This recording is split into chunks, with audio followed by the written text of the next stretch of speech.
Kafaya taktığı herhangi bir şeyi çözmek için bütün benliğiyle mücadele veren insanlardandı Martin.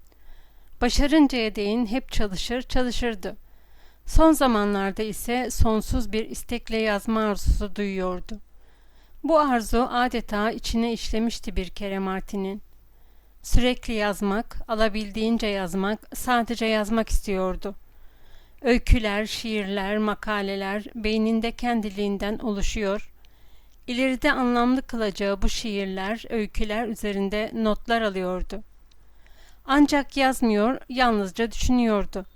Çünkü bu durum onun için ufacık bir tatil sayılırdı. O da bu tatilini dinlenmeye, aşka ayırmaya karar verdi ve her iki konu üzerinde de gelişmeler kaydetti. Çok geçmeden baştan aşağı yaşamla dolup taşar hale geldi ve Ruth'u ne zaman görse sağlık ve güç dalgasının yeniden ona tattırmayı başardı. Martin'le Ruth'un buluşmasından rahatsızlık duyan biri vardı.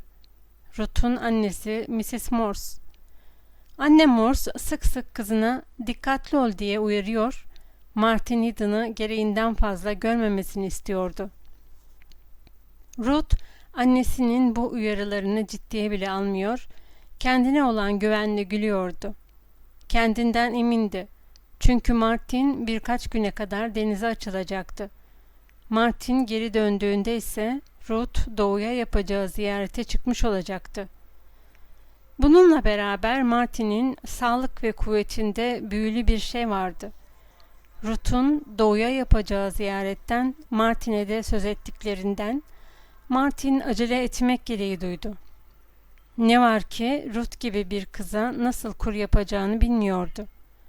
Ayrıca Martin'in Ruth'tan tamamıyla farklı kadınlarla geçirdiği tecrübeler de davranışlarına engel oluşturuyordu.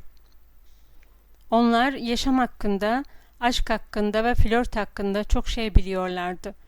Halbuki Ruth'un bir şey bildiği yoktu. Onun bu eşine az rastlanılan masumiyeti, Martin'i şaşırtıp konuşma gücünü dudaklarında dondurarak onu kendine rağmen yine kendi değersizliğine inandırdı. Bir başka güçlük daha vardı. Martin'de daha önce hiç aşık olmamıştı. Gösterişli geçmişinde hoşlandığı kadınlar olmuştu. Ama sevmek nedir hiç bilmemişti. Martin bir efendi gibi kayıtsızca ıslığını öttürmüş, onlar da onun yanına gelmişlerdi. Birer eğlenceydi onlar. Erkeklerin oynadığı oyun içinde ufak tefek olaylardandı. Ama en fazla bu oyun içinde çok ufak bir yer tutan birer olay, o kadar. Fakat işte şimdi hayatında ilk defa olmak üzere o yalvaran durumundaydı. Şüphe içinde utangaç bir tavırla yalvaran, gözleriyle, elleriyle karşısında susup kaldığı, dudaklarıyla yalvaran. Aşk yolunu, dilini bilmediği gibi sevdiğinin saf masumiyeti de yüreğine korku düşürüyordu. Hayatın çok önemli kuralları vardı. Bu kurallar kendi içinde tutarlıydı. Martin de yaşamın değişik basamaklarından geçerken çok önemli bir davranış kuralı öğrenmişti. Daima oyuna karşı tarafın başlamasını beklemek. Bu kurala uyarak ne zaman birisiyle bilmediği bir oyun oynayacak olsa onun başlamasını bekler, hamlelerini görünce tavır belirlerdi.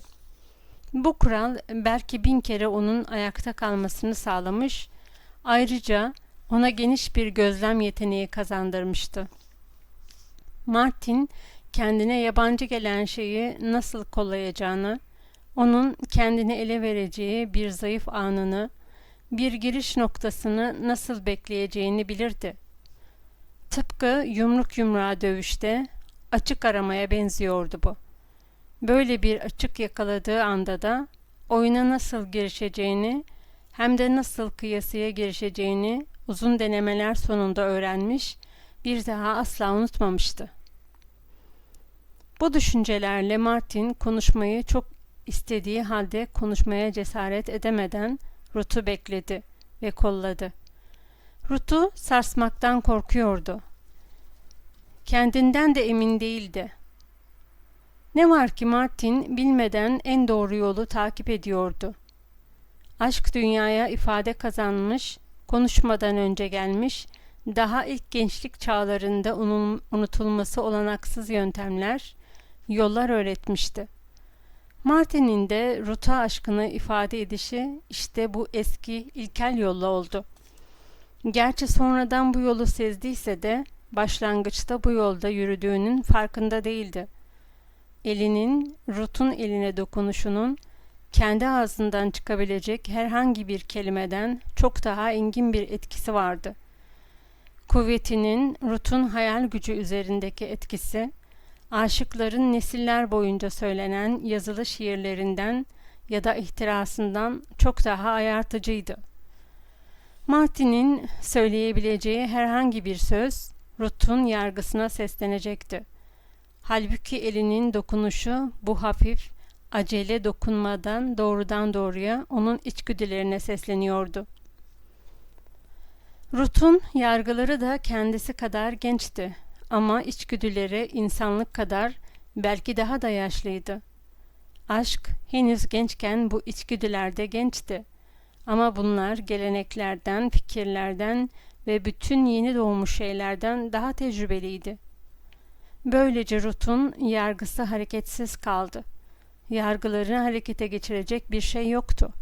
Ve Ruth, Martin'in dakikadan dakikaya kendi sevgi bünyesi üzerindeki etkisinin farkında olmadı. Öte yandan Martin'in onu sevdiği gün gibi açıktı ve Ruth onun aşk açıklamalarını yumuşak parıltılarla alev alev yanan gözlerini, titreyen ellerini, yanık rengi altında hiç eksilmeyen esmerimsi kırmızılığı yakalamaktan büyük zevk alıyordu ve kendisi de bunun farkındaydı. Ruth onu ürkek tahrik ederek daha ileriye de gitti. Ama bunu Martin'in şüphesini çekmeyecek kadar belli belirsiz, kendi kendinden şüphelenmeyecek kadar da yarı bilinçsiz bir halde yaptı. Kendisinin de bir kadın olduğunu açıklayan bu kuvvetleri onu heyecanla ürpertti ve Ruth, Martin'le oynamaktan, ona azap vermekten bir zevk duydu. Tecrübesinin azlığı, gücünün fazlalığı yüzünden dili bağlanmış, aşkını acemice, çekine çekine belli etmeye çalışan Martin, dokunma yoluyla yaklaşmaya devam etti. Elinin dokunuşu Ruth'un hoşuna gidiyordu. Hem bu hoşa gitmekten de fazla çok zevkli bir şeydi. Martin bunu bilmiyordu ama onun bildiği bir şey varsa o da elinin dokunuşu Ruth'un nefretle karşılamadığıydı. Karşılaştıkları ve ayrıldıkları zaman dışında ellerini sık sık birbirlerinin ellerine dokunduramıyorlardı. Ama öbür taraftan da bisikletlerini kullanırken okumak için tepelere çıktıkları zaman yanlarında taşıdıkları kitapları sırtlarına vururken ya da kitapları yan yana oturmuş tartışırlarken elin ele sürtünmesi için bir sürü fırsat çıkıyordu. Sonra kitapların güzellikleri üzerine eğilirken Ruth'un saçının Martin'in yanaklarına sürünmesi, omuzlarının birbirine dokunması fırsatı çıkıyordu. Ruth, nereden çıktığını bilmediği fakat saçını Martin'in yüzüne dokundurmak için onu kışkırtan tahriklere kendi kendine gülüyordu. Diğer yandan Martin Eden, okumaktan yoruldukları zamanlar başını Ruth'un kucağına koyup gözlerini kapatarak onları bekleyen geleceğe dair hayaller kurma arzusuyla yanıyordu.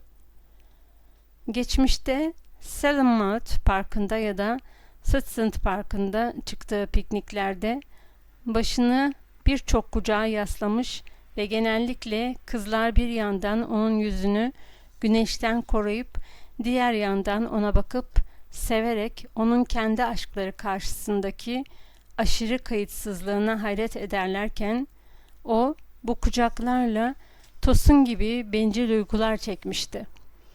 Bugüne kadar Martin için başını bir kızın kucağına yaslamak dünyada en kolay iş ola gelmişti. Ama şimdi Ruth'un kucağına ona ulaşılmaz gibi geliyordu. Bununla beraber Martin'in aşkını ifade ediş tarzı kuvvetini işte bundan, bu sessizliğinden alıyordu. Bu sessizliği yüzündendir ki Ruth'u asla korkutmadı. Titiz ve utangaç yaratılışlı olan Ruth, bu sayede ilişkilerinin tehlikeli olan yönünü fark edemedi. Farkında olmadan, bilmeden Martin'e daha çok yaklaştı. Daha çok bağlandı. Öbür taraftan Martin de bu yaklaşmayı sezip bir hamle yapmak için tutuştu. Ama cesaret edemedi. Bir defasında cesaret eder gibi oldu. Ruth'lara gitmiş ve onu oturma odasına müthiş bir baş ağrısı içinde bulmuştu. Martin nasıl olduğunu sorunca Ruth, "Hiçbir şey fayda etmiyor," demişti. "Üstelik baş ağrısını geçirecek ilaç da alamıyorum. Doktor Hale almama izin vermiyor." Martin, "Sanırım ben tedavi edebilirim," dedi. "Hem de ilaç kullanmadan. Emin değilim ama bir kere denemek isterim." Basit bir masaj. Bu hüneri önce Japonlarda öğrendim. Biliyorsun, Japonlar masajda ustadır. Sonra az çok farklı şekillerde, Hawaii'lerde de gördüm bu masajı. Onlar lomi adını veriyorlar buna. İlaçların iyileştirebildiği şeylerin çoğunu, hatta ilaçların iyileştiremediği birkaç şeyi de tedavi eder. Martin'in eli daha belli belirsiz başına değer değmez, Ruth derin bir iç geçirdi. "Çok güzel," dedi. Yarım saat sonra konuştu. "Yorulmadın mı?"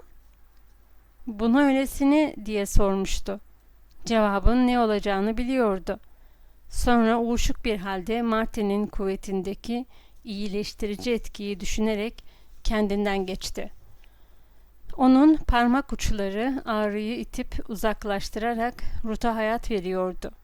Ya da Ruth'a öyle geliyordu. Nihayet ağrının düşmesiyle birlikte uykuya daldı. Martin de sessizce çekildi. Aynı akşam Ruth teşekkür etmek için Martin'i telefonla aradı. "Akşam yemeğine kadar uyudum," dedi. "Beni tamamıyla iyileştirdiniz Mr. Eden. Size nasıl teşekkür edeceğimi bilemiyorum." Martin cevap verirken heyecanlandı. Konuşmakta acemilik çekti. Ama son derece mutluydu.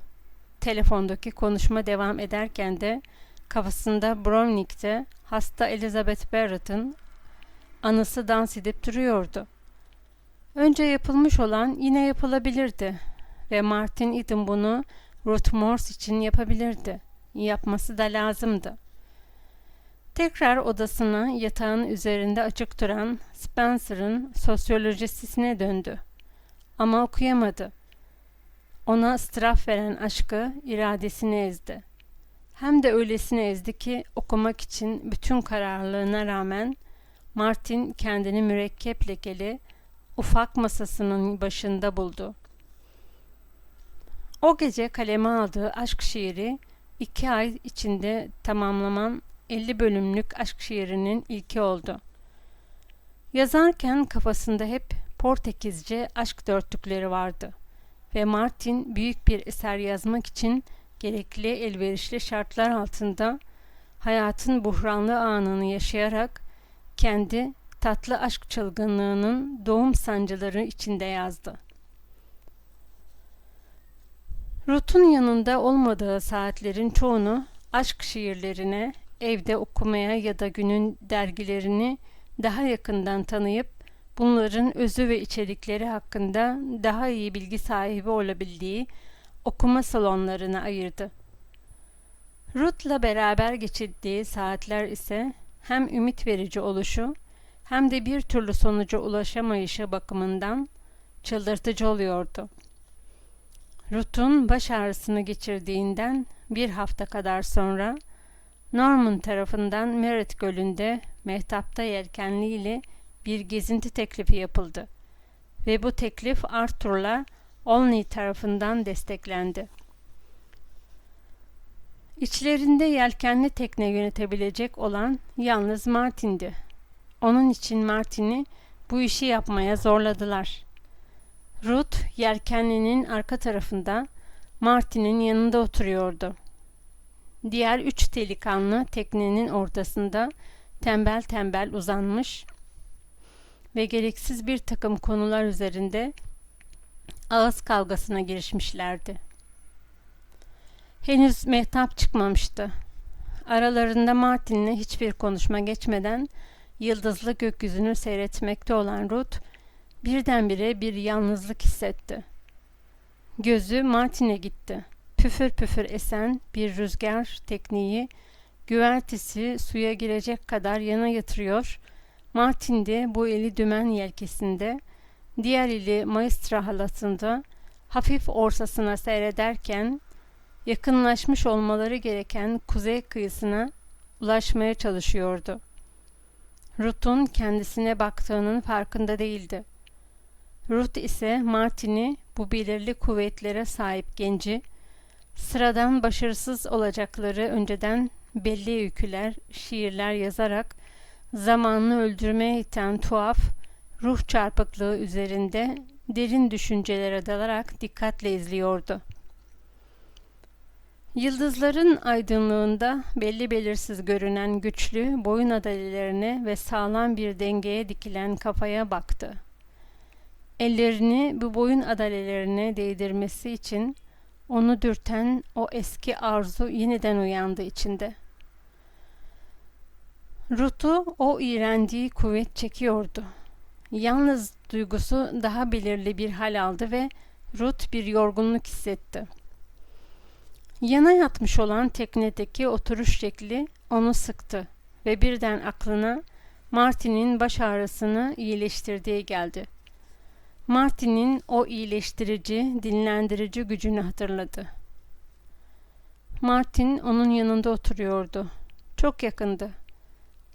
Ve tekne Ruth'u Martin'e doğru sallar gibi oldu. Bunun arkasından da Ruth içinde ona yaslanmak, kendini onun kuvvetinde dillendirmek için karşı konulmaz bir arzu duydu. Yarı oluşmuş bir dürtüydü bu. Ama bunu fark etmesine rağmen dürtü ona hakim oldu ve Ruth'u Martin'e yaslandırdı. Yoksa tekne yana yattığı için mi olmuştu? Bilmiyordu. Hiçbir zaman da bilmedi.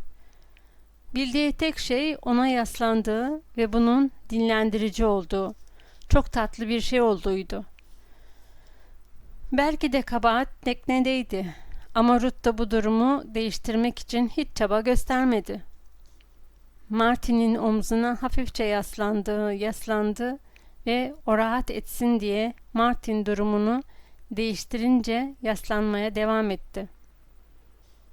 Bu tam bir çılgınlıktı ama Ruth bunun çılgınlık olduğunu düşünmek istemedi. O artık Ruth değil, bir kadındı. Kadının duyduğu ihtiyacı duyan bir kadın. O kadar hafifçe yaslanmış olmasına rağmen bu ihtiyacı giderilmiş gibiydi. Artık yorgunluk hissetmiyordu. Martin hiç konuşmadı. Eğer konuşsaydı büyü bozulacaktı. Halbuki bu sihirli havayı uzatan onun aşkından bahsetmeyişiydi. Sarhoş gibiydi. Martin başı dönüyordu. Neler olduğunu anlamıyordu. Bu o kadar olağan dışı bir şeydi ki deli saçmasından başka bir şey olamazdı. İskotayı ve yelkeni bırakıp Ruth'u kollarına almak için içinden taşan bir arzuya hakim oldu. Sezgisi ona bunun yanlış bir iş olacağını fısıldamış, Martin de İskota ile yelkenin ellerini meşgul ederek içindeki ayartıcı arzuyu geçiştirmesine yardım edişine memnun olmuştu. Ne var ki artık tekneye evvelki kadar iyi orsa edemiyor, rüzgarı utanmadan yelkenden kaçırıyor, böylelikle de kuzeye doğru tekneye yatmış oluyordu. Kıyıya ulaşınca işiyle ilgilenmek zorunda kalacak, bu yüzden de aralarındaki dokunuş bozulacaktı. Martin yanında Ruth, omzunda da Ruth'un tatlı ağırlığı olduğu halde tartışmacıların dikkatini çekmeden içinden ona hayatının bu en güç deniz yolculuğunu yaptıranları, yine ona deniz, tekne ve rüzgar hakkındaki bilgisine güvenerek bu muhteşem geceyi mümkün kıldıkları için affederek tekneyi dinlendire dinlendire yolunu kesti. Yükselen ayın ilk ışığı yelkene dokunup tekneyi ikinci gibi pırıl pırıl bir aydınlığa boğduğu zaman Ruth Martin'den uzaklaştı. Kendisi uzaklaşırken Martin'in de uzaklaştığını hissetti. Her ikisinde de görülmek korkusu vardı. Bu ikisi arasında sır kalacak bir rüyaydı. Ruth yanakları ateş gibi yanarak Martin'den ayrı oturdu. Ama yanaklarını kızartan ateşi içinde hissediyordu. Ne kardeşlerinin ne de Olney'nin görmemesi gereken bir şey yapmamıştı. Halbuki daha önce de delikanlılarla birçok kere yelkenliyle buna benzer mehtap gezintilerine çıkmıştı. Hiç böyle bir şey yapmayı arzulamamıştı. Utanç duygusuyla yeni filizlenmeye başlayan kadınlığının büyüsü hakim olmuştu ona. Dönüş için rüzgarı bir o yana bir bu yana geçirmek için uğraş veren Martin'e kaçamak bir bakış attı. Terbiyesizce bir şey, utanılacak bir şey yapmasına sebep olan bu adamdan nefret edebilirdi. Hem de dünyada başka erkek kalmamış gibi o yaptırsın bunu Ruth'a. Belki de annesinin hakkı vardı. Martin'i gereğinden fazla görüyordu. Bir daha böyle bir şey olmayacağına ve Martin'i daha az görmeye karar verdi. Bir an için yalnız kaldıkları ilk fırsatta Martin'e, mehtabın çıkmasından az önce baygınlık geçirdiği şeklinde bir yalan söylemek suretiyle kendini bahane göstermek gibi çılgınca bir fikre kapıldı. Sonra her ikisinin de mehtap ortalığı aydınlatır aydınlatmaz, karşılıklı olarak nasıl birbirlerinden uzaklaştıklarını hatırladı. Martin yalanını mutlaka anlayacaktı. Tekne gezisi yaptıkları geceden sonra hızla akıp geçen günlerde Ruth artık eski Ruth olmaktan çıkmış, bir karar vermek isteyen, kendi kendini incelemelerinde yine kendini aşağılayan, geleceğe dair tahminlerde bulunmaktan ya da kendini ve nerelere doğru sürüklenmekte olduğunu düşünmekten kaçınan acayip bilmece gibi bir yaratık olmuştu. Bazen korku içinde, bazen büyülenmiş bir halde, fakat devamlı bir şaşkınlık içinde bir hummaya yakalanmış gibi büyülü, ürpertilerle dolup taşıyordu. Bununla beraber ona güven veren sabit bir fikri vardı. Martin'in aşkından bahsetmesine izin vermeyecekti. Böyle yaptığı sürece her şey yolunda gidecekti. Birkaç güne kadar da Martin denize çıkıyordu. Bu bakımdan Martin ilanı aşk etse bile bir şeyler değişmeyecekti. İşler yine de yolunda olacaktı. Başka türlü de olamazdı. Çünkü onu sevmiyordu. Tabii eğer Martin ilanı aşk edecek olursa, onun için ıstıraplı, Ruth için de sıkıcı bir yarım saat geçirecekler demekti. Çünkü bu Ruth'a yapılan ilk evlenme teklifi olacaktı. Bunu düşünmek Ruth'u tatlı tatlı ürpertti. Gerçek bir kadındı. Kendisine evlenme teklif etmeye hazır bir erkek bulunan gerçek bir kadın. Bu, onun cinsiyetinin temelini oluşturan, bütün duyguları harekete geçiren bir düşünceydi. Hayatının yapısı Ruth'u meydana getiren her şey titreyip saygı duruşuna geçti.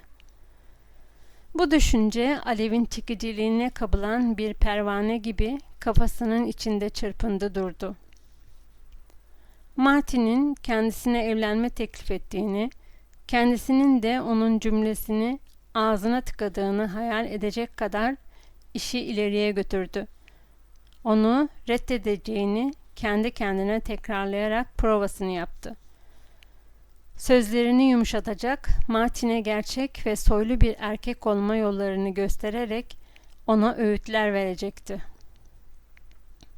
Martin'in sigarayı bırakması şarttı bir kere. Bunu bilhassa belirtecekti. Ama hayır, onun konuşmasına hiç izin vermemeliydi. Eğer konuşursa onu susturabilirdi. Annesine de böyle söylemişti zaten. Yüzü kıpkırmızı, alev alev yanarak hayalinde yarattığı sahneyi istemeye istemeye kafasından uzaklaştırdı. Kendisine yapılacak ilk evlenme teklifinin daha elverişli bir zamana bırakılması ve bu teklifin kendisine daha layık bir talipten gelmesi gerekiyordu. Hüznün, ıstırabın, kederin mevsimi sonbahar gelmişti. Ruhun yaprak parçalarında tıkanıp kaldığı, gözlerin ruhun biriktirdiklerini akıttığı, ayrılık mevsimi sonbahar bütün varlığıyla gelmişti. Yaprakların tek tek düşüşü, insanların içinde mutlu yarın hayallerini yeni ve gelecek baharlara taşıyordu. Bu sonbahar mevsiminde sıcak, baygın bir mevsim değişikliği, sessizliği yaşayan güzel bir sonbahar günü geldi. Puslu, güneşi, havayı uykusundan uyandırmadan gezinen serseri meltem esintileriyle tam Kaliforniya'nın pastırma yazından bir gün. Dumana benzeyen ama duman olmayan, duman renginden yapılmış dokular gibi mora çalan sisler tepelerin kuytularında gizleniyordu. Yükseltilerin üzerinden San Francisco bir duman lekesi gibi yoğun, keskin, kurşuni uzanıyordu. Araya sıkışan körfez, erimiş maden gibi donmuş parlıyor, üzerindeki yelkenli gemiler ya hareketsiz duruyor ya da tembel akıntıya uyarak belli belirsiz yer değiştiriyordu. Uzaktan Tamalpais gümüş donukluğunda açıkça seçiliyor ve batıya devrilen güneşin altında soluk renkli altından bir yol gibi görünen Golden Gate kanalıyla genişliyordu. Onun ötesinde de dumanlı gibi görünen engin Pasifik ufuk hattı üzerinde yığılıp kara kışın ilk müjdesini vermek için karaya doğru sürüklenen bulutlarla kabarıyordu.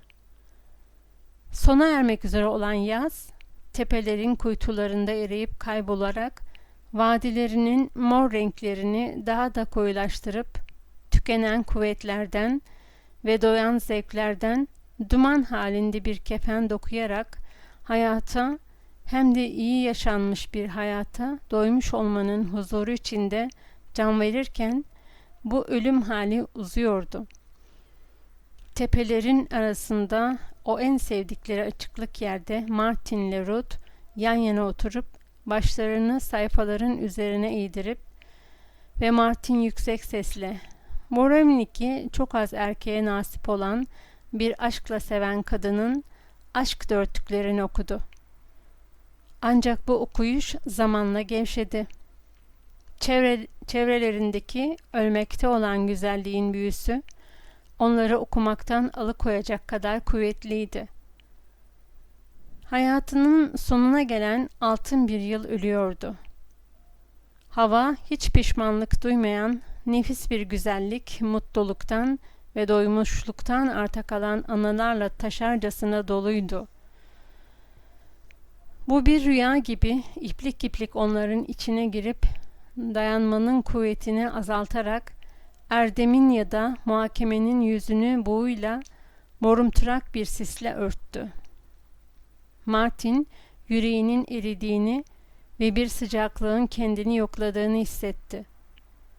Başı Ruth'un başına çok yakın duruyordu. Bir Meltem'in uçan hayaletleri Ruth'un saçlarını oynatıp da bu saçların Martin'in yüzüne değdiği zamanlarda kitaptaki yazılar Martin'in gözleri önünde bulanıp dalgalanıyordu. Bir keresinde Martin okuduğu yeri kaybedince Ruth, "Okuduğunun bir kelimesinin bile farkında olmadığına eminim," dedi. Martin ona alev alev yanan gözlerle baktı. Neredeyse ahlaksız bir şey yapmak üzereydi ki dilinin ucuna bir cevap geliverdi. Ben de senin farkında olmadığından eminim. Okuduğumuz son şiir ne anlatıyor? Ruth içtenlikle gülerek. Bilmiyorum, unuttum. Daha fazla okumayalım artık. Kitap okunamayacak kadar güzel bir gün dedi. Martin ciddi bir tavırla. Bu tepelerdeki son günümüz olacak. Denizin ufuk hattı üzerinde fırtına bulutları toplanıyor. Kitap Martin'in elinden yere kaydı. İkisi de orada oturdukları yerden dalgalı körfezi, sanrılı ve görmeyen gözlerle kendilerini bırakmış bir halde sessiz sedasız izlemeye daldılar. Ruth yana doğru Martin'in boynuna baktı. Martin'e yaslanmadı. Kendi dışındaki yer çekiminden de kuvvetli, kader kadar kuvvetli bir güç tarafından ona doğru çekildi.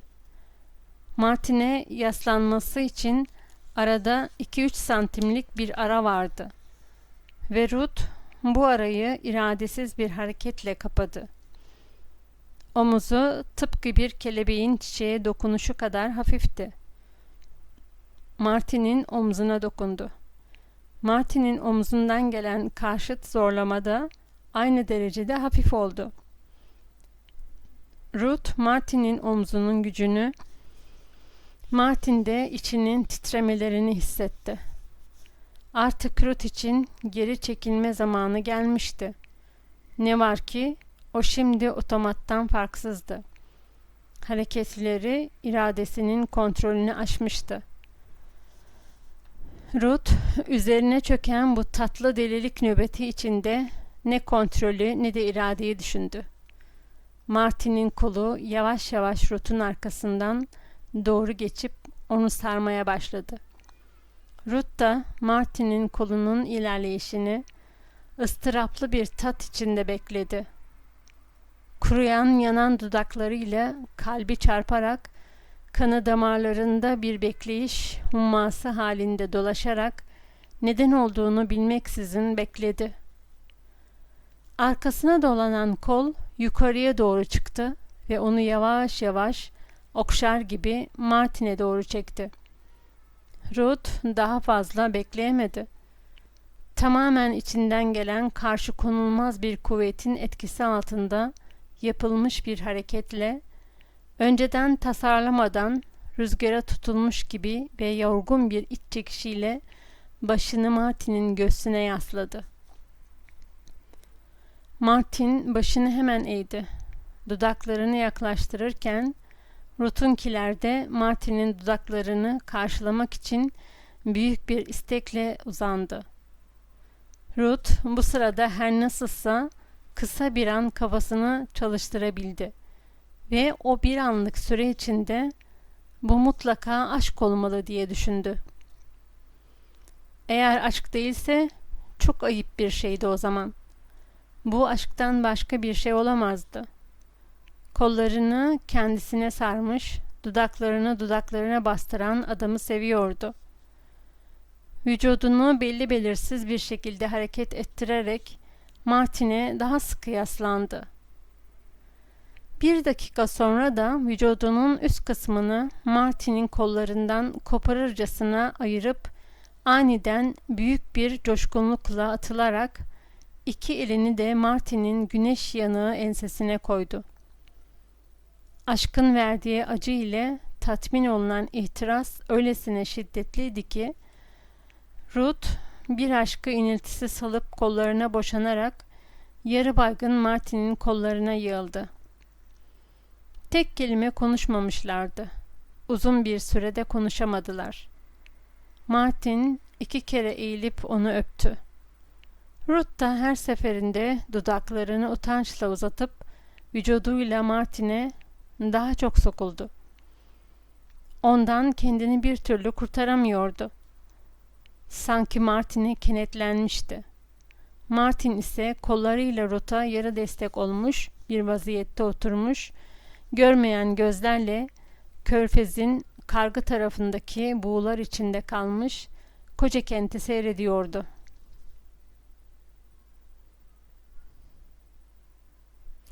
İlk kez beyinde hayaller yoktu. Şimdi sadece hava kadar, aşkı kadar sıcak renkler, ışıklar ve buğular nefes alıyordu kafasının içinde. Martin onun üzerine doğru eğildi. Ruth bir şey söylüyordu. "Beni ne zamandan beri seviyorsun?" diye fısıldadı. "Seni ilk gördüğüm andan beri seviyorum.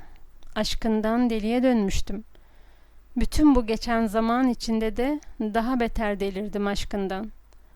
Şimdi ise zır deliyim sevgilim.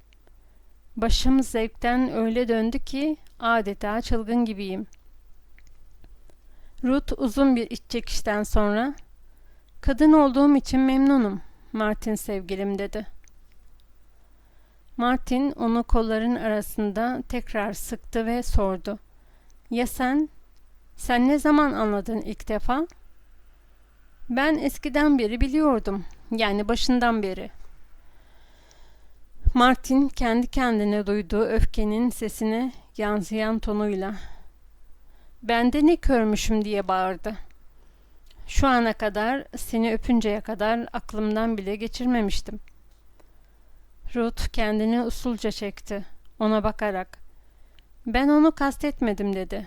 "Senin beni sevdiğinin ta başından beri farkında olduğumu söyledim." Martin, "Peki sen?" diye sordu. "Benimki birdenbire oldu." Ruth yanaklarında kolay kaybolmayan bir kırmızılık, gözleri ılık ve nemli olduğu halde ağır ağır konuşuyordu. "Şu ana kadar böyle bir şeyden haberim yoktu. Sen beni kollarına alıncaya kadar. Seninle evlenmek de şu ana kadar aklımdan geçmedi." Martin, "Şu ana kadar. Kendini nasıl sevdirdin bana?" Martin güldü. "Bilmem" dedi. "Herhalde seni sevmekle başardım bunu. Zira seni öylesine sevdim ki senin gibi yaşayan, nefes alan bir kadının kalbi şöyle dursun, taştan bir yürek bile yere eriyebilirdi bu aşkın şiddetinden." Ruth birdenbire, "Aşkın böyle bir şey olduğunu hiç düşünmemiştim" dedi. "Benim zannettiğimden farklı bir şeymiş." "Sen nasıl düşünüyordun aşkı?" "Hiç böyle olduğunu sanmıyordum." Ruth böyle derken Martin'in gözlerinin içine bakıyordu. Ama sözlerine devam ettiği sırada gözleri yere indi. "Yani bunun nasıl bir şey olduğunu hiç bilmiyordum ben." Martin onu kendine çekmek için kolunu uzattı. Ama bu defaki hareketi usulcacık, kas gücü kullanmadan yapmıştı. Zira kaba davranıştan hoşlanmak istemezdi. Derken Ruth'un vücudunu serbest bıraktığını hissetti ve Ruth bir kere daha onun kolları arasına girdi ve dudaklar bir kere daha buluştu. Öpüşmelerine ara verdikleri bir an Ruth'un aklı birden başına gelerek sordu. "Bizimkiler bu durumu nasıl karşılayacak?" "Bilmem. Eğer bunu öğrenmek istersek canımız istediği zaman kolayca öğrenebiliriz. Ama ya annem itiraz ederse?" "Onu söyleyemem, bunu çekinirim." Martin kahramanca atılarak bu işe kendisinin gönüllü olabileceğini belirtti. "Ben söyleyeyim" dedi. "Sanırım annem benden pek hoşlanmıyor. Ama ben onun gönlünü yaparım. Senin aşkını elde edebilen bir insanın elde edemeyeceği şey yoktur. Hem gönlünü edemesek de, evet, biz birbirimizi seviyoruz ya. Ama annenin gönlünü edememe tehlikesi söz konusu olamaz. Seni çok seviyor." Ruth dalgın bir şekilde, "Onun kalbini kırmak istemem" dedi. Martin'in içinde Ruth'u annelerinin kalplerinin kolay kolay kırılmadığına inandırmak arzusu geçti. Ama bunun yerine kendini tuttu. "Ama dünyadaki en önemli şey aşktır" dedi. "Biliyor musun Martin, sen bazen beni korkutuyorsun. Seni ve seni önceden ne olduğunu düşününce şimdi bile korkuyorum. Bana çok çok iyi davranmalısın. Unutma, sonunda bir çocuğum ben. Daha önce hiç aşık olmadım. Ben de olmadım. İkimiz de çocuğuz. Ama en önemlisi ikimiz de ilk aşkımızı birbirimizde bulduğumuz için şanslıyız. Ruth kendini hızla, ihtiraslı bir hareketle onun kollarından sıyırarak "Ama bu imkansız!" diye bağırdı. "Senin için imkansız. Sen bir denizciydin. Benim duyduğuma göre denizciler denizciler." Sesi kısıldı ve yok oldu. Martin onun demek istediğini ima ederek, "Her limanda bir sevgiliye sahip olmak isterler. Söylemek istediğim bu mu?" Ruth hafif bir sesle, "Evet" diye cevap verdi. Martin kendinden emin bir tavırla, "Ama bu aşk değil ki" dedi. "Şimdiye kadar bir sürü limanda bulundum ben. Ama hiçbir limanda seni ilk gördüğüm geceki gibi bir aşkın beni yokladığını duymadım. Biliyor musun, sana iyi geceler dileyip ayrıldığımda az daha tutuklanıyordum." "Tutuklanıyor muydun?" "Evet, polis beni sarhoş sandı. Sarhoştum da zaten senin aşkınla. Ama sen, biz çocuğuz dedin. Ben de bu senin için imkansız dedim. Konu dışına çıktık." Martin, "Ben daha önce kimseye aşık olmadım" dedi, diye cevap verdi. "Sen benim ilk aşkımsın, ilk." "Ama yine de sen bir denizciydin" diye itiraz etti Ruth. "Fakat bu benim ilk sana aşık olmama engel değil ki. Sonra bir sürü kadın geçmiştir hayatından, başka kadınlar." Böyle diyen Ruth, Martin Eden'ı şaşkınlıklar içinde bırakarak birden hüngür hüngür ağlamaya başladı. Gözyaşlarının dinmesi birçok öpücükler ve okşamalar sayesinde mümkün oldu. Bütün bu süre içinde Martin'in kafasının içinde Kipling bir öyküsünden bir satır geçiyordu. Albayın hanımı ile Judy O'Grey iç yüzleri bakımından birbirinin aynı iki insandır. Martin çok doğruymuş diye düşündü. Okumuş olduğu romanların şimdiye kadar onu ters bir düşünüşe itmiş olmasına rağmen bu sözün doğruluğuna karar verdi. Romanlardan şimdiye kadar edindiği fikre göre yukarı sınıflar arasında sadece resmi evlenme teklifleri geçerdi. Onun geldiği sınıflarda ise gençlerin birbirlerini elde etmeleri için dokunmak yeterliydi.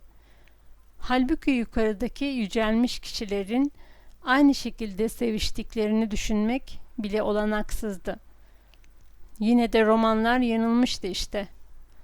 Yanıldıklarının ispatı da işte buradaydı.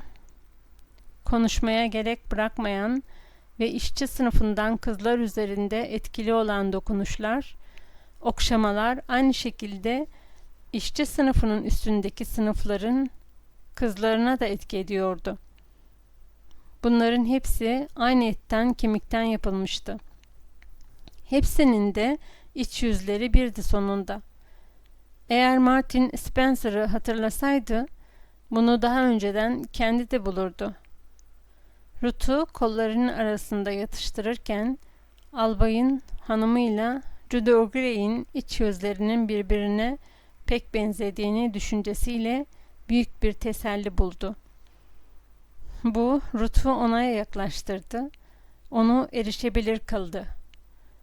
Ruth'un sevgili vücudu da kendi vücudu gibi herhangi bir kimsenin vücudundan farksızdı. Evlenmelerine hiç engel yoktu. Aralarındaki tek fark sınıf farkıydı ve sınıf denilen şey de dış bir şeydi. Silkinip bir kenara atılabilirdi. Bir kölenin Romalı asiller katına yükseldiğini okumuştu. Bu böyle olduğuna göre o da Ruth'un katına yükselebilirdi. Saflığının bir azize gibi görünüşünün, kültürünün ve bir ruh, bir servi inceliğindeki güzelliğinin altında Aslen insanı olan her şeyiyle o, Lizzie Connolly'den ve Lizzie Connolly'lerden farksızdı. Onlar için mümkün olan her şey onun için de mümkündü. Ruth da sevebilir, nefret edebilirdi. Hatta belki hisleri bile geçirebilirdi. Tabii şimdi kolları arasında son hıçkırıklarıyla sarsılırkenki gibi kıskanç da olabilirdi. Ruth gözlerini açıp başını yukarı kaldırarak birdenbire "Ayrıca ben senden büyüğüm" dedi. 3 yaş büyüğüm. Martin cevap olarak "Sen daha çocuksun" dedi. "Tecrübede ben de senden 40 yaş büyüğüm." Gerçekte aşk konusunda ikisi de çocuktu daha. İkisi de aşklarını ifade edişlerinde birer çocuk kadar saf ve toydular. Hem de Ruth'un üniversite eğitim görmüş olmasına, Martin'in kafasının bilim, felsefe ve hayatın acı gerçekleriyle dolu bulunmasına rağmen. Günün bitmekte olan güzelliği içinde aşklar nasıl konuşursa öyle konuşup, aşkın ve kendilerini bu kadar acayip bir şekilde bir araya getiren kaderin yarattığı harikalara hayranlık duyarak ve birbirlerini şimdiye kadar hiçbir aşığın sevmediği derecede sevdiklerine iman edercesine inanarak bir müddet daha oturdular.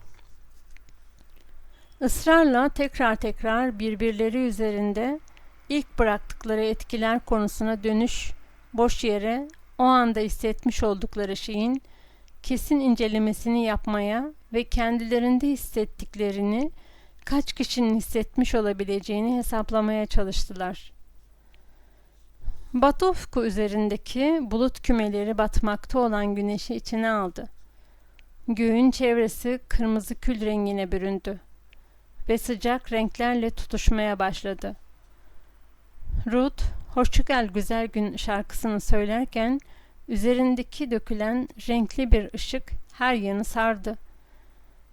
Ruth şarkısını alçak, yumuşak bir sesle söylerken başını da Martin'in koluna dayamıştı.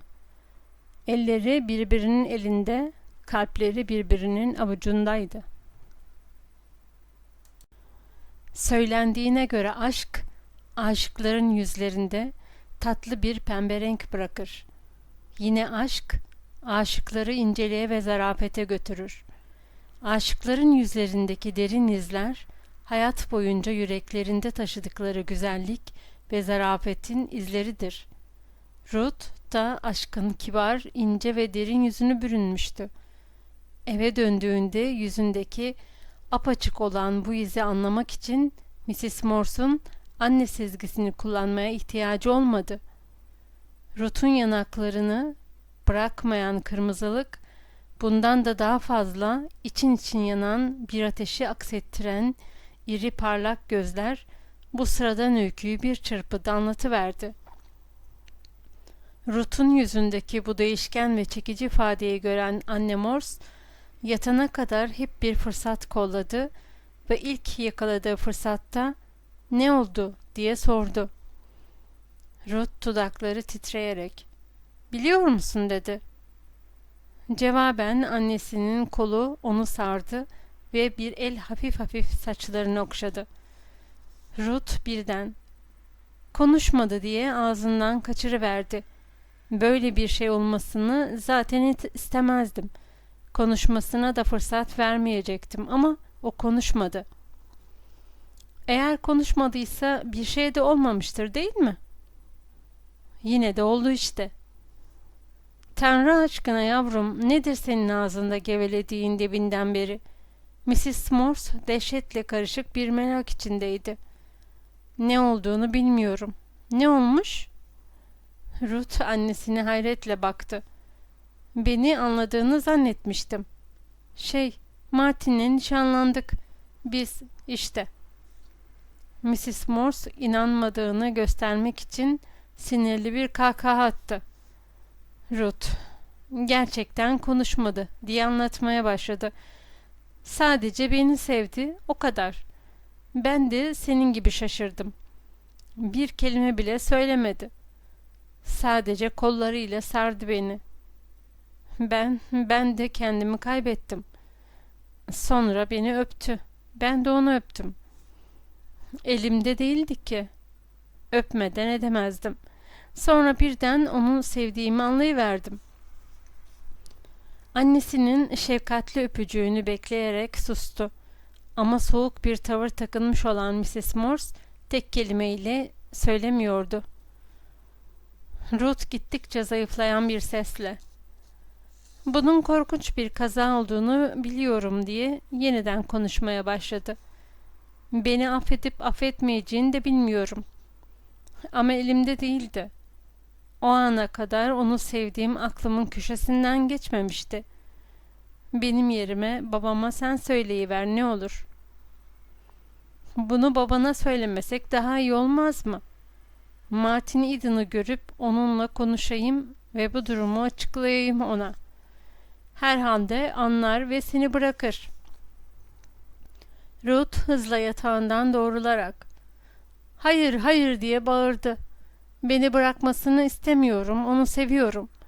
Hem aşk o kadar tatlı ki onunla evleneceğim eğer sen izin verirsen." "Senin için başka planlarımız var Ruth sevgilim. Babanla ben..." "Hayır, hayır, sana bir koca seçmiş filan değiliz. Planımız senin kendi sınıfından aşık olduğun zaman seçeceğin bir adamla evlenmenden daha fazlası değil." "Ama ben Martin'i seviyorum," diye Ruth ağlamaklı bir sesle itirazda bulundu. "Evlilik için seçtiğin kişi için seni etkilemeye kalkışacak değiliz. Yine de sen bizim kızımızsın. Biz de senin böyle evlilik yapmanı görmeye dayanamayız. Senin bütün inceliğine, saflığına karşılık onun sana verebileceği kabalığından, bayağılığından başka bir şeyi yok. Hiçbir bakımdan sana uygun değil. Seni geçindiremez. Bizim zenginliğe dair öyle budalaca fikirlerimiz yok. Ama konfor ayrı bir sorundur ve bizim kızımız kendisine hiç değilse bu konforu verebilecek birisiyle evlenmelidir. Meteliksiz bir maceraperest, bir gemici, bir kovboy, bir kaçakçı ve daha Allah kim bilir daha neler. Ve bütün bunlara ek olarak kuş beyinleri, sorumluluk nedir bilmeyenin biriyle değil." Ruth hiç konuşmuyordu. Böylece annesinin söylediği her kelimeyi kabul ediyordu. Dahilerin ve çok değerli bazı kişilerin ortalama bir eğitimle yapabildiği şeyleri yapmaya çalışarak da yazılarıyla zamanını boşa harcıyordu. Evlenmeyi düşünen bir adamın evliliğe hazırlanması gerekir. Ama onun öyle yaptığı yok. Dediğim gibi biliyorum ki sen de beni onaylayacaksın. O sorumluluk taşımayan bir insan. Hem neden olmasın? Denizciler hep böyledir. Hiçbir zaman tasarruf etmesini, kendini tutmasını öğrenmemiş, israfla geçen yıllar ona bu alışkanlığı kazandırmış. Bu onun kabahati değil tabii. Ama kabahatin bulunmayışı da onun huyunu değiştirmez. Hiç onun çapkınlıkla geçirmiş olduğu yılları düşündün mü? Mutlaka çapkınlıkla geçirmiştir yıllarını. Hiç bunu düşündün mü kızım? Evlilik ne demektir bilirsin." Ruth ürperdi ve annesine sokuldu. Ruth kafasındakiler bir düzine girinceye kadar uzunca bir süre bekledi ve "Evet, düşündüm. Bunu düşünmek bile beni hasta ediyor. Onu sevmemin korkunç bir kaza olduğunu söylemiştim sana. Ama elimde değil ki. Babamı sevmemek senin elinde mi? Benim de onu sevmemek elimde değil işte. Benim de, onun da içimizde bir şey, bugüne kadar varlığının farkına varmadığım bir şey var. Ve bu şeyin varlığı bir gerçek ve işte bu şey beni ona aşık ediyor. Onu sevmek hiçbir zaman aklımdan geçmemişti. Ama görüyorsun işte, seviyorum onu," diye sözünü bitirdiğinde sesinde belli belirsiz bir zafer ifadesi vardı. Oturup uzun uzun konuştular. Sonuç olarak da belirsiz bir süre, harekete geçmeden beklemek üzere anlaştılar. Mrs. Morse'la kocası arasında da o akşam bu konuşmalardan biraz daha geç bir vakitte aynı sonuca varıldı. Mrs. Morse daha önce kocasına planlarının ters gittiğini itiraf etmişti. Mr. Morse zaten başka türlü olması beklenemezdi diye kararını verdi. Bir denizci Ruth'un konuştuğu ilk erkek. Er geç nasıl olsa uyanacaktı. Uyandı da. Ondan sonra da işte. O anda ulaşabileceği tek erkek olarak önünde bu denizci vardı. Ve tabii Ruth derhal aşık oluverdi denizciye. Ya da aşık olduğunu sandı ki her ikisi de aynı kapıya çıkar. Mrs. Morse Ruth'la tartışmaktansa onun yavaş yavaş işleme ödevini kendi omuzlarına aldı. Bunun için bol bol vakti olacaktı. Zira Martin evlenebilecek durumda değildi. Mr. Morse, bırak Ruth'u ne kadar isterse onunla görüşsün diye akıl verdi.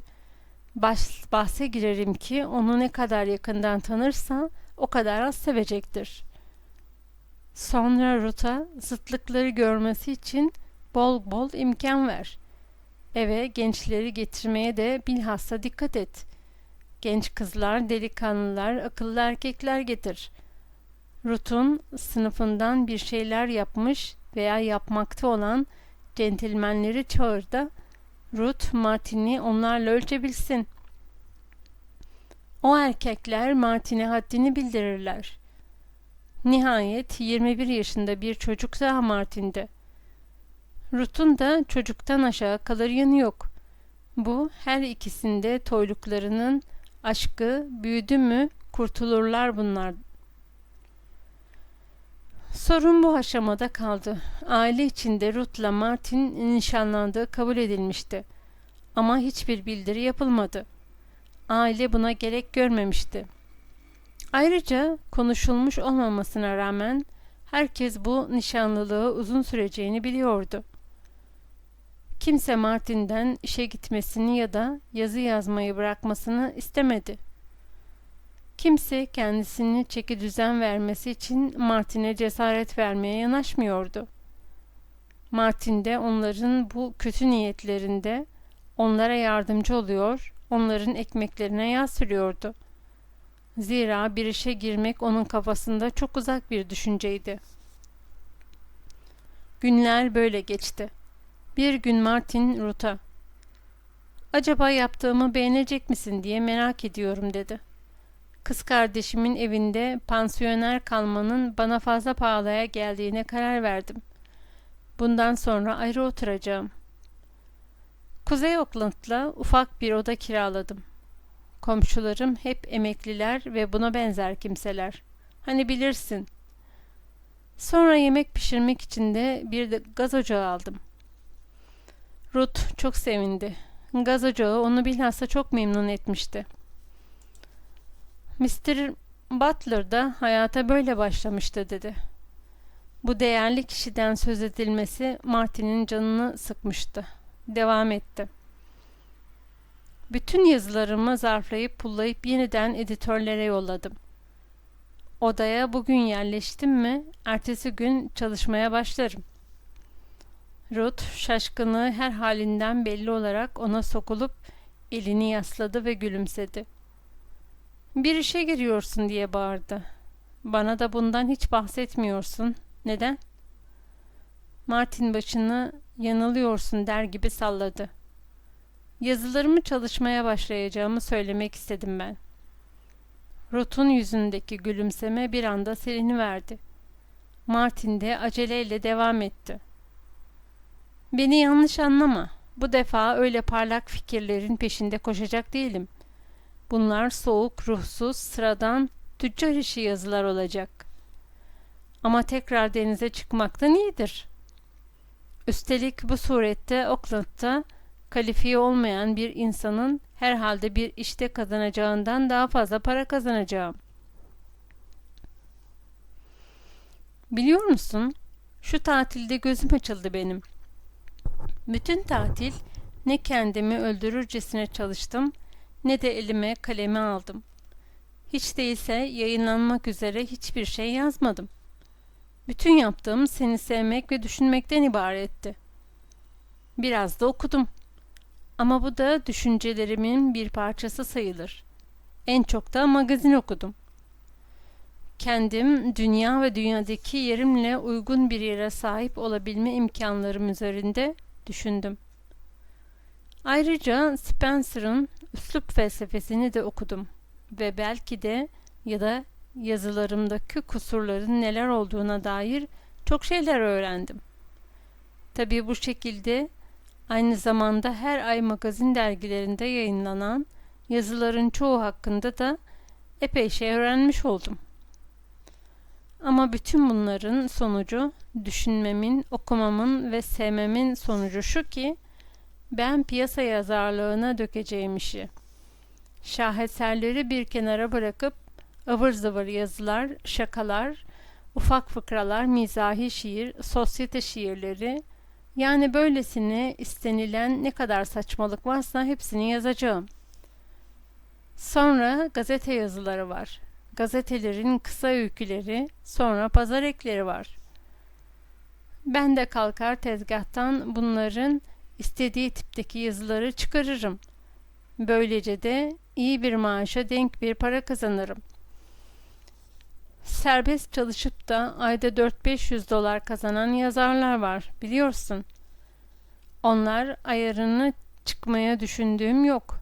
Ama yine de iyi bir hayat temin edecek kadar para kazanmak niyetindeyim. Halbuki başta hangi işe girsem kendime zaman ayırmama imkan yoktur. Ondan sonra da zamanımı çalışmaya ve gerçek eserlere ayıracağım. Bu iki türlü çalışma arasında da kendimi bir de şaheserler yazma konusunda deneyeceğim. Ve kendimi şaheserler yazmaya hazırlayacağım. Doğrusu şu ana kadar aldığım yola ben bile hayret ediyorum. İlk defa yazmak istediğim zaman ne anlayabildiğim ne de değerlendirebildiğim saçma birkaç tecrübemden başka yazacak bir şeyim yoktu. Hakikaten kafamda düşünce diye bir şey yoktu. Hatta düşünmemi sağlayacak kelimelere bile sahip değildim. Benim tecrübelerim bir sürü anlamsız resimlerden ibaretti. Ama bilgimi arttırıp kelime dağarcığımı zenginleştirmeye başladığım andan itibaren tecrübelerimin sadece resimlerden ibaret olmadığını anlamaya başladım. Bu resimleri zihnimde canlandırıp bunların yorumunu yaptım. Bu da iyi eserler vermeye, şu macerayı, neşeyi, çömleki, hayat şarabını, kalabalık sokakı, aşk şiirleri ve deniz liriklerini yazmaya başladığım sırayla rastlıyor. Daha bunlar gibi çok yazacağım. Hem de daha iyilerini. Ama bunu boş vakitlerimde yapacağım. Artık ayaklarım yere değdi. Önce ıvır zıvır yazılarla para kazanacağım. Şaheserlerimi de ondan sonra vereceğim. Haftalık mizah dergilerine yarayacak yarım düzine şaka yazdım dün gece. Sırf sana göstermek için. Sonra tam yatarken aklıma bir de triola denemek geldi. Mizahi bir triole. 1 saat içinde tam 4 tane yazarım. Bunların tanesinin 1 dolar etmesi lazım. İşte tam yatağa girerken akla sonradan gelen birkaç düşünce sayesinde 4 dolar kazanmış oldum. Tabii bunların hepsi de sıkıcı, pis şeyler. Ama hiç değilse ayda 60 dolara defter tutup ölünceye kadar durmadan sütun sütun anlamsız rakamlarla uğraşmak kadar pis değil. Üstelik bu ucuz yazılar edebiyat dünyasıyla temasta kalmamı sağlayıp daha büyük yazılara girişebilmem için bana zaman bırakıyor. Ruth, iyi de bu büyük yazıların, şu şaheserlerin ne faydası var diye sordu. Bunları satmam mümkün değil. Martin, Satabilirim diye başlayacak oldu. Ama Ruth onun sözünü kesti. Şu isimlerini saydıkların ve kendi kendine büyük eser dediklerinden hiçbirini satamadın daha. Satamayacak olan şaheserlere güvenerek evlenemeyiz ki. Martin kuvvetli bir ifadeyle. Satacak olan Trilotlara güvenerek evleniriz. Öyleyse dedikten sonra kolunu onun beline doladı ve kendine çekti. Ama sevgilisi hevessizdi. Martin neşeli görünmeye çalışarak. Bak, dinle şunu. Bu 1 saat sayılmaz ama $1 eder. Ben dışarıdayken geldi. Niyeti ödünç birkaç kuruş almaktı. Doğal olarak hava aldı. Çekti arabasını, hemen girdim içeri. O da açıkta kaldı.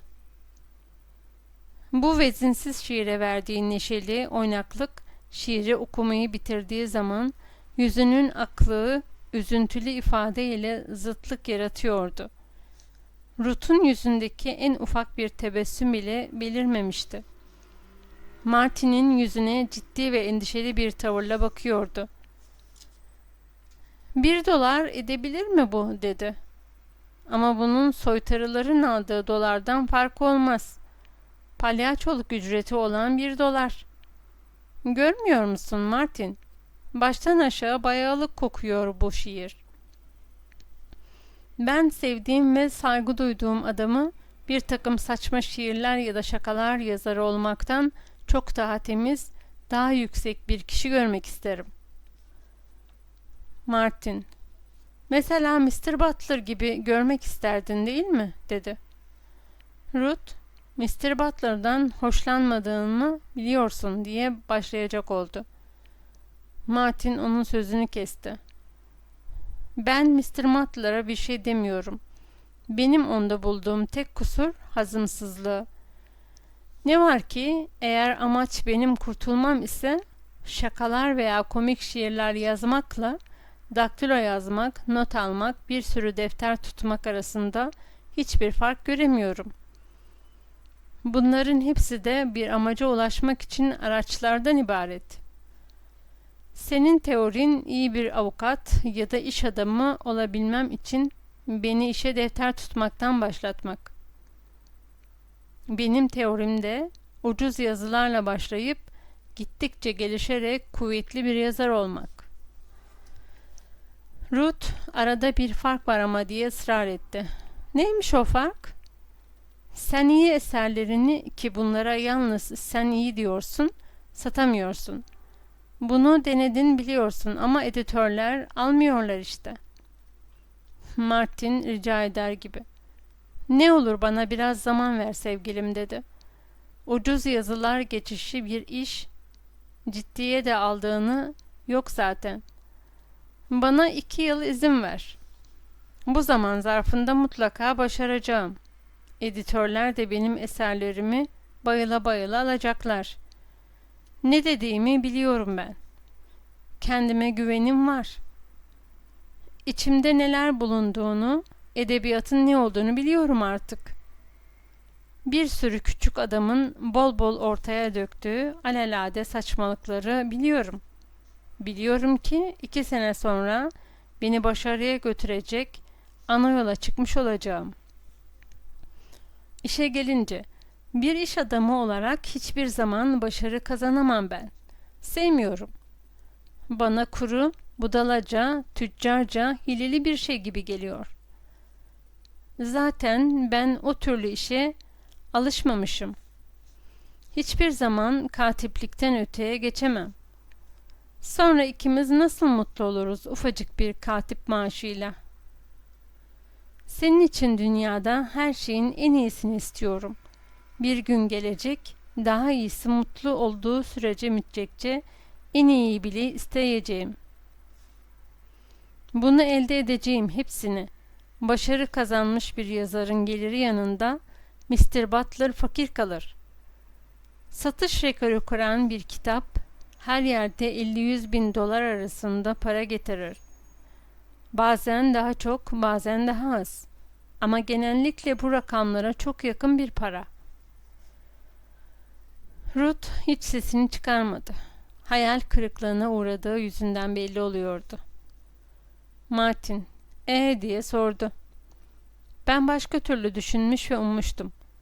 Senin için yapılacak en iyi şeyin steno öğrenmeye başlamak ve babamın yanına girmek olduğunu düşünmüştüm. Ve hala da aynı şekilde düşünüyorum. Zaten biraz daktilo da biliyorsun. Parlak bir kafan var ve ben eminim ki sen bir avukat olarak pekala başarı kazanırsın. Aynı zamanda aşk inanmaktır. Sevgiline gönlünü verdiğin gibi ruhunu da vermektir. Gerekirse benliğini teslim etmektir. Ruhundan ruh, gücünden güç katmaktır. Hayatı gücün oranında hazırlamaktır. Ruth, Martin'in büyük bir yazar olacağına inanmıyor, bunu da her halinden belli ediyordu. Ancak genç adamın Martin'in yazar olacağına inanmıyor olması Martin'i etkilemedi. Bu durum Ruth'u Martin'in gözünde ne yüceltti ne de alçalttı. Aristokrat aile kızının kolay inanmayacağına yorumladı bunu. Kendini dinlemeyi, sorunlara kendi perspektifinden bakmayı sürdürdü. Özellikle kısa süren büyülü tatilinde kendini enine boyuna inceledi. İçini dinledi. İnsanları gözlemledi. Böylelikle hem kendisiyle hem de toplumla ilgili birçok şeyi öğrenme fırsatı buldu. Bunca şey içinde öğrendiği en önemli şey, hayatta istediklerinin çoğunu Ruth için istediğiydi. Örneğin yakışıklı ve şöhretli bir adam olmayı en çok Ruth için istediğini keşfetti. Bundan dolayı ünlü bir yazar olmayı çok arzuluyordu. Bütün dünyanın gözünde bir numara olmak, herkes tarafından takdirle anılmak, sevdiği kadın kendisiyle övünsün ve değerli bulsun diye yine kendi ifadesiyle yolunu kıvırmak istiyordu. Kendini Ruth'a öylesine kaptırmıştı ki sanki varlık sebebi Ruth'tu. İhtiras derecesindeki aşkı yüzünden Ruth'a hizmet etmeyi bile yeterli bir kazanç olarak algılıyordu. Ruth'a olan sevgisini yalnızca güzellikle açıklamak olanaksızdı. Çünkü onu güzelliğin soyut varlığından da fazla seviyordu. Zaten Martin'e göre dünyada en değerli şey güzellikti. Martin'in içinde bir ihtilal yaratacak, onu kaba denizci halinden alıp bir öğrenci, bir oyuncu haline getiren kuvvet aşktı. Bundan ötürü de Martin için bu üçü arasında en mükemmeli, en büyüğü, öğrenmekten ve sanatkarlıktan da büyüğü aşktı. Daha şimdiden kendi beyninin Ruth'un beyin kudretini aşmış olduğunu keşfetti. Tıpkı kendi kardeşlerinin ya da babasının beynini aştığı gibi. Ruth sanat tarihi mezunuydu. Eğitimin her aşamasından geçmişti. Ancak Martin'in öğrenme gücü, üstün hırsı sayesinde Ruth'unkini çoktan aşmış ve bir yıla yakın bir zamanı kendi kendini incelemeyle geçirmiş olması da ona ayrıca bir dünya ve dünya olayları, sanat ve yaşam üzerinde Ruth'un elde etmeyi ümit dahi edemeyeceği bir görüş inceliği kazandırmıştı. Bütün bunları anlayışı ne Martin'in Ruth'a olan aşkına ne de Ruth'un Martin'e olan aşkına etki etti. Aşk son derece mükemmel ve soylu bir şey. Martin de aşka eleştiri bulaştırmayacak kadar sadık bir aşktı. Ruth'un sanat, doğru davranış ve kadınlara o hakkı tanınması konusunda değişik, zıt fikirlere sahip oluşunun aşkla ne ilgisi vardı? Bunlar bir takım beyinsel tartışma yoluyla ilgiliydi ve aşk mantığın üstündeydi. Martin aşkı küçümseyemezdi. O aşka tapıyordu. Aşk akıl düzlüğünün yukarılarında, tepelerin doruklarındaydı. O, varlığın yükselmiş bir hali, hayatın en yüksek doruğuydu ve insan ona ender rastlardı. Büyük değer verdiği bilim filozofları sayesinde Martin, aşkın biyolojik anlamını öğrenmişti. Ama aynı bilimsel düşünce ile, fakat daha saf bir muhakeme yoluyla da insan organizmasının en yüksek amacına aşkla ulaştı. Aşkın tartışılamaması, hayatın insanoğluna verebileceği en büyük ödül olarak kabul edilmesi gerektiği sonucuna varmıştı. Böylece Martin, aşığı bütün yaratıkların en mutlusu olarak kabul etti. Dünyadaki her şeyin üzerine çıkan, servetin, yargının, halk oyunun ve beğenilmenin üstüne, hayatın kendisinin üstüne yükselen ve bir öpücüğe can veren, Tanrı'nın çılgın aşığını düşünmek ise ona büyük bir mutluluk verdi. Martin, bunların çoğunun muhakemesinin süzgecinden geçirmiş bulunuyordu. Bir kısmını da ileride geçirdi. Bu arada da bir Ispartalı gibi yaşayıp Ruth'u görmeye gittiği zamanlar dışında zihnini hiç dinlendirmeksizin çalıştı. Ev sahibi Dul Maria Silva'nın küçücük tek odaya her ay $2 ödedi. Bu Maria, çocuklarını ne yapıp edip büyütmeye uğraşan, kederini ve yorgunluğunu köşedeki bakkal ya da meyhaneden 15 sente aldığı bir galonluk sulu, ekşi şarapta boğan çok çalışkan, çalışmanın sertleştirdiği ağzı bozuk erkek gibi bir kadındı. Önceleri ondan ve onun küfürbazlığından iğrenen Martin, yaptığı yiğitçe savaşı gördükçe yavaş yavaş bu kadına hayranlık duymaya başladı. Küçücük evde topu 4 oda vardı. Renkli bir halının iç açıcılığı, kadının sayısı belirsiz ölmüş yavrularından birinin cenaze törenine ait bir kartpostalla, ölümünü gösteren bir fotoğrafın da elemli bir hava verdiği salon olarak kullanılan bu odalardan birisi, titizlikle konuklar için ayrılmış olarak tutulurdu. Perdeler daima inikti. Resmi görevler dışında Maria, çocuklarının bu odaya girmelerine izin vermezdi. Yemeği mutfakta pişirir ve hepsi mutfakta yerdi. Maria aynı zamanda pazar hariç haftanın bütün günlerinde çamaşırlarını da mutfakta yıkar, kolaları, ütüleri hep burada yapardı. Gelirinin önemli kısmını daha varlıklı komşularının çamaşırlarını yıkayarak sağlardı. Geriye Maria ile 7 çocuğunun balık istifi uyudukları Martin'in kadar küçük yatak odası kalıyordu.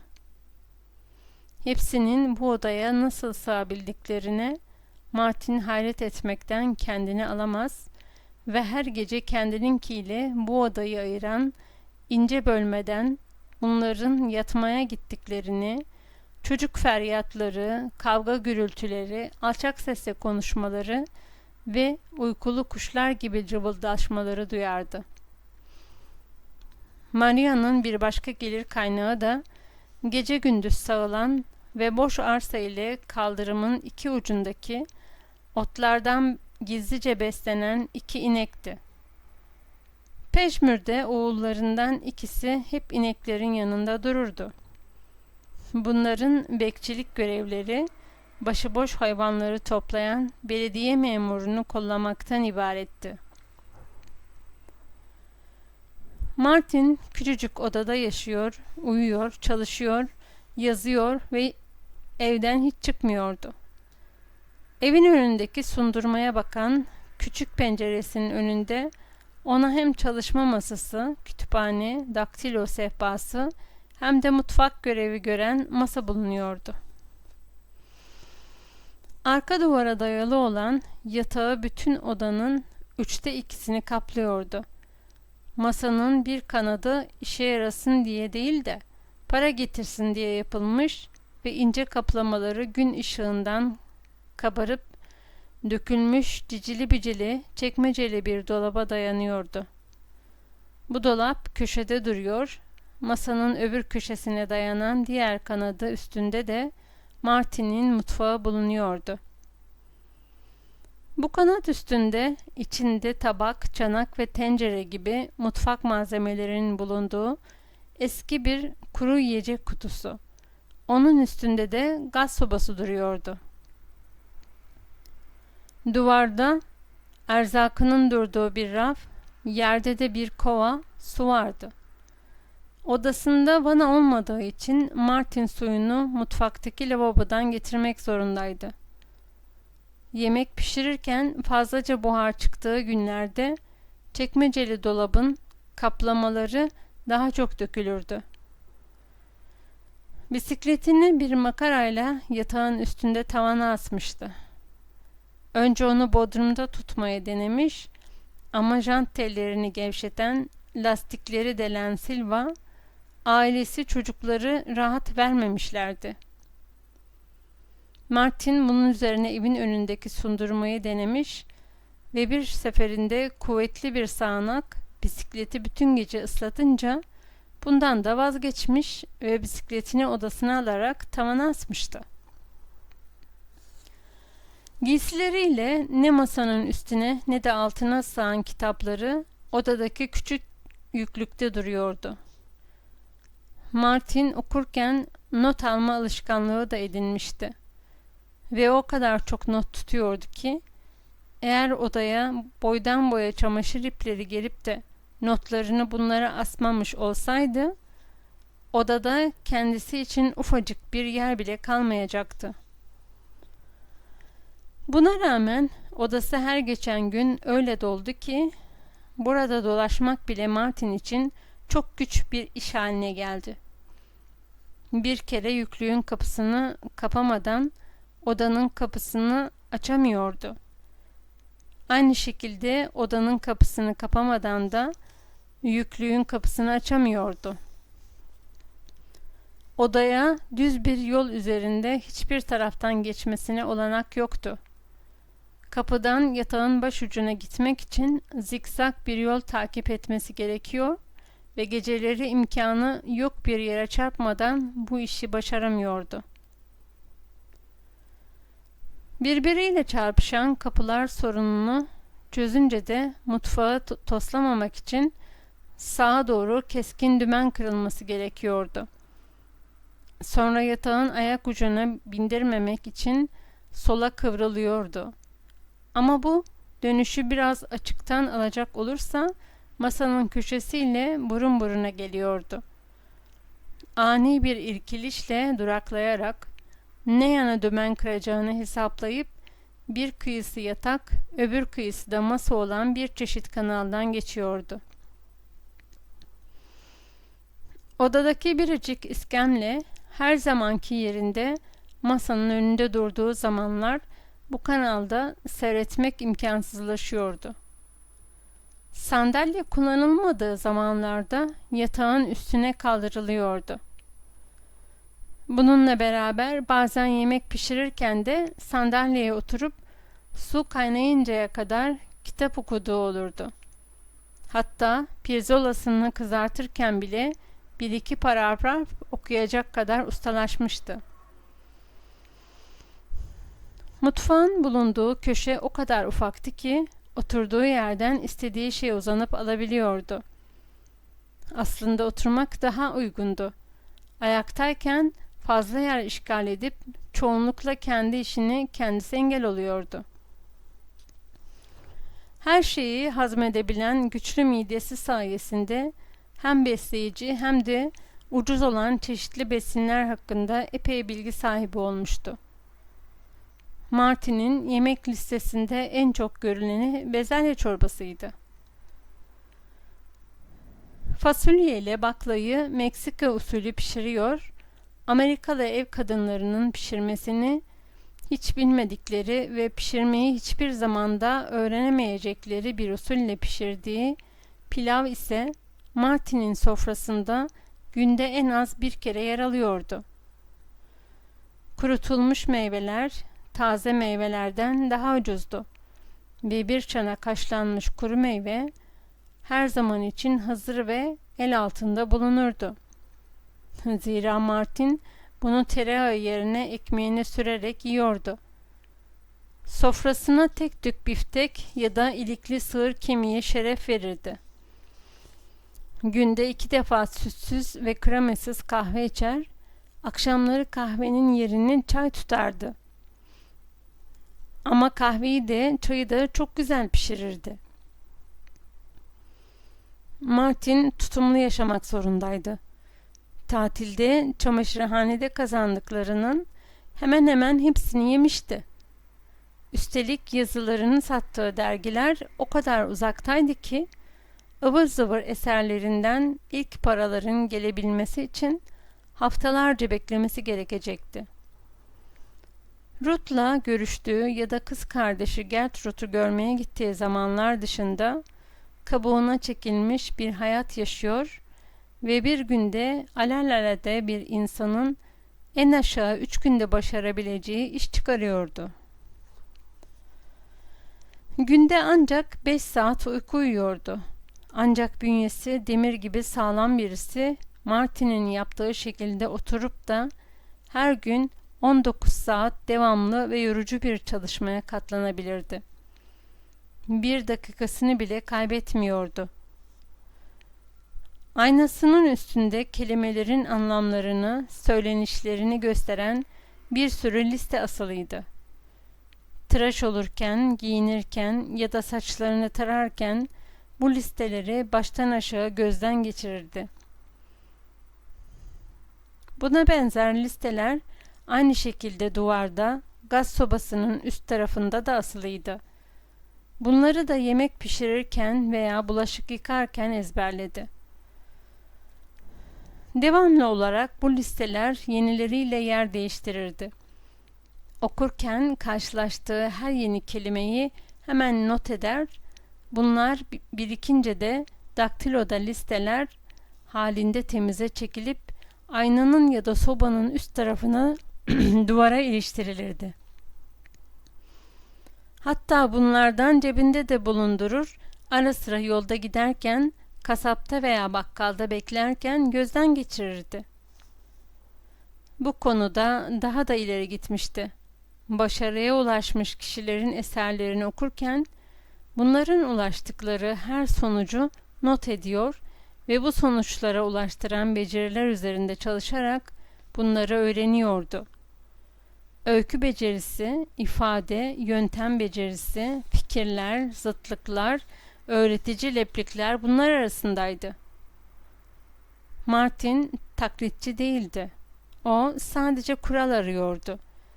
Etkili ve çekici üslup örneklerinden listeler çıkartıp pek çok yazardan alınmış, böyle pek çok örneklere dayanarak nihayet üslupçuluğun genel kuralını ortaya koymaya ve bu kurallarda donatılmış olarak da kendine has, yeni ve orijinal üsluplar düşünüp bulmaya, bunları gerektiği gibi değerlendirip tartmayı başardı. Aynı yöntemle kuvvetli cümlelerden, yaşayan dilden alınmış, asit gibi işleyici, alev gibi yakıcı ya da alelade konuşma dilinin çöl kuraklığı içinde pırıl pırıl parlayan yumuşak, tatlı cümlelerden de listeler yaptı. Daima şeklin arkasında ya da altındaki kuralları aradı. İşin nasıl yapıldığını öğrenmek istedi. Bunu öğrendikten sonra kendisi de yapabilirdi. Güzelliği görmek ve seyretmek ona yetmiyordu. Tıklım tıklım dolu yatak odasında, kurduğu laboratuvarında, Silva ailesinin bir tımarhaneyi andıran gürültüsü ve odasındaki yemek kokuları arasında güzelliği gösteriyor ve gösterip yapıp güzelliğin anatomisini öğrendikten sonra güzellik yaratabilme olanaklarına daha çok yaklaşmış oluyordu. Martin yaratılışı icabı ancak her şeyin aslını, esasını anlayarak çalışabilirdi. Gözü kapalı, karanlıkta ne yaptığını bilmeden, dehasının yıldızına, talihe güvenip, yaratacağı şeyin güzel ve uygun etkiye sahip olmasını umarak çalışamazdı. İşi şansa bırakmaya sabrı yoktu. Nedenini, nasılını bilmek istiyordu. Onda uyanık bir yaratıcı deha vardı. Bir öyküye ya da şiire başladığı zaman bu şiir veya öykünün kendisi kafasında bütünüyle canlanmış, sonu görülebilir halde ve bu sona ulaşma yolları da uyanık bilinci sayesinde de eli altında bulunurdu. Aksi takdirde çabaları başarısızlıkla sonuçlanmaya mahkumdu. Diğer taraftan zihninden rahatça, hissettirmeden birer kelime, birer cümle halinde belirerek kendini gösteren şans unsurunu da değerlendirmekten geri kalmıyor, ancak bunları bütün güzellik ve kudret sınavlarından teker teker geçirip anlatılmaz müthiş ifadeler haline sokuyordu.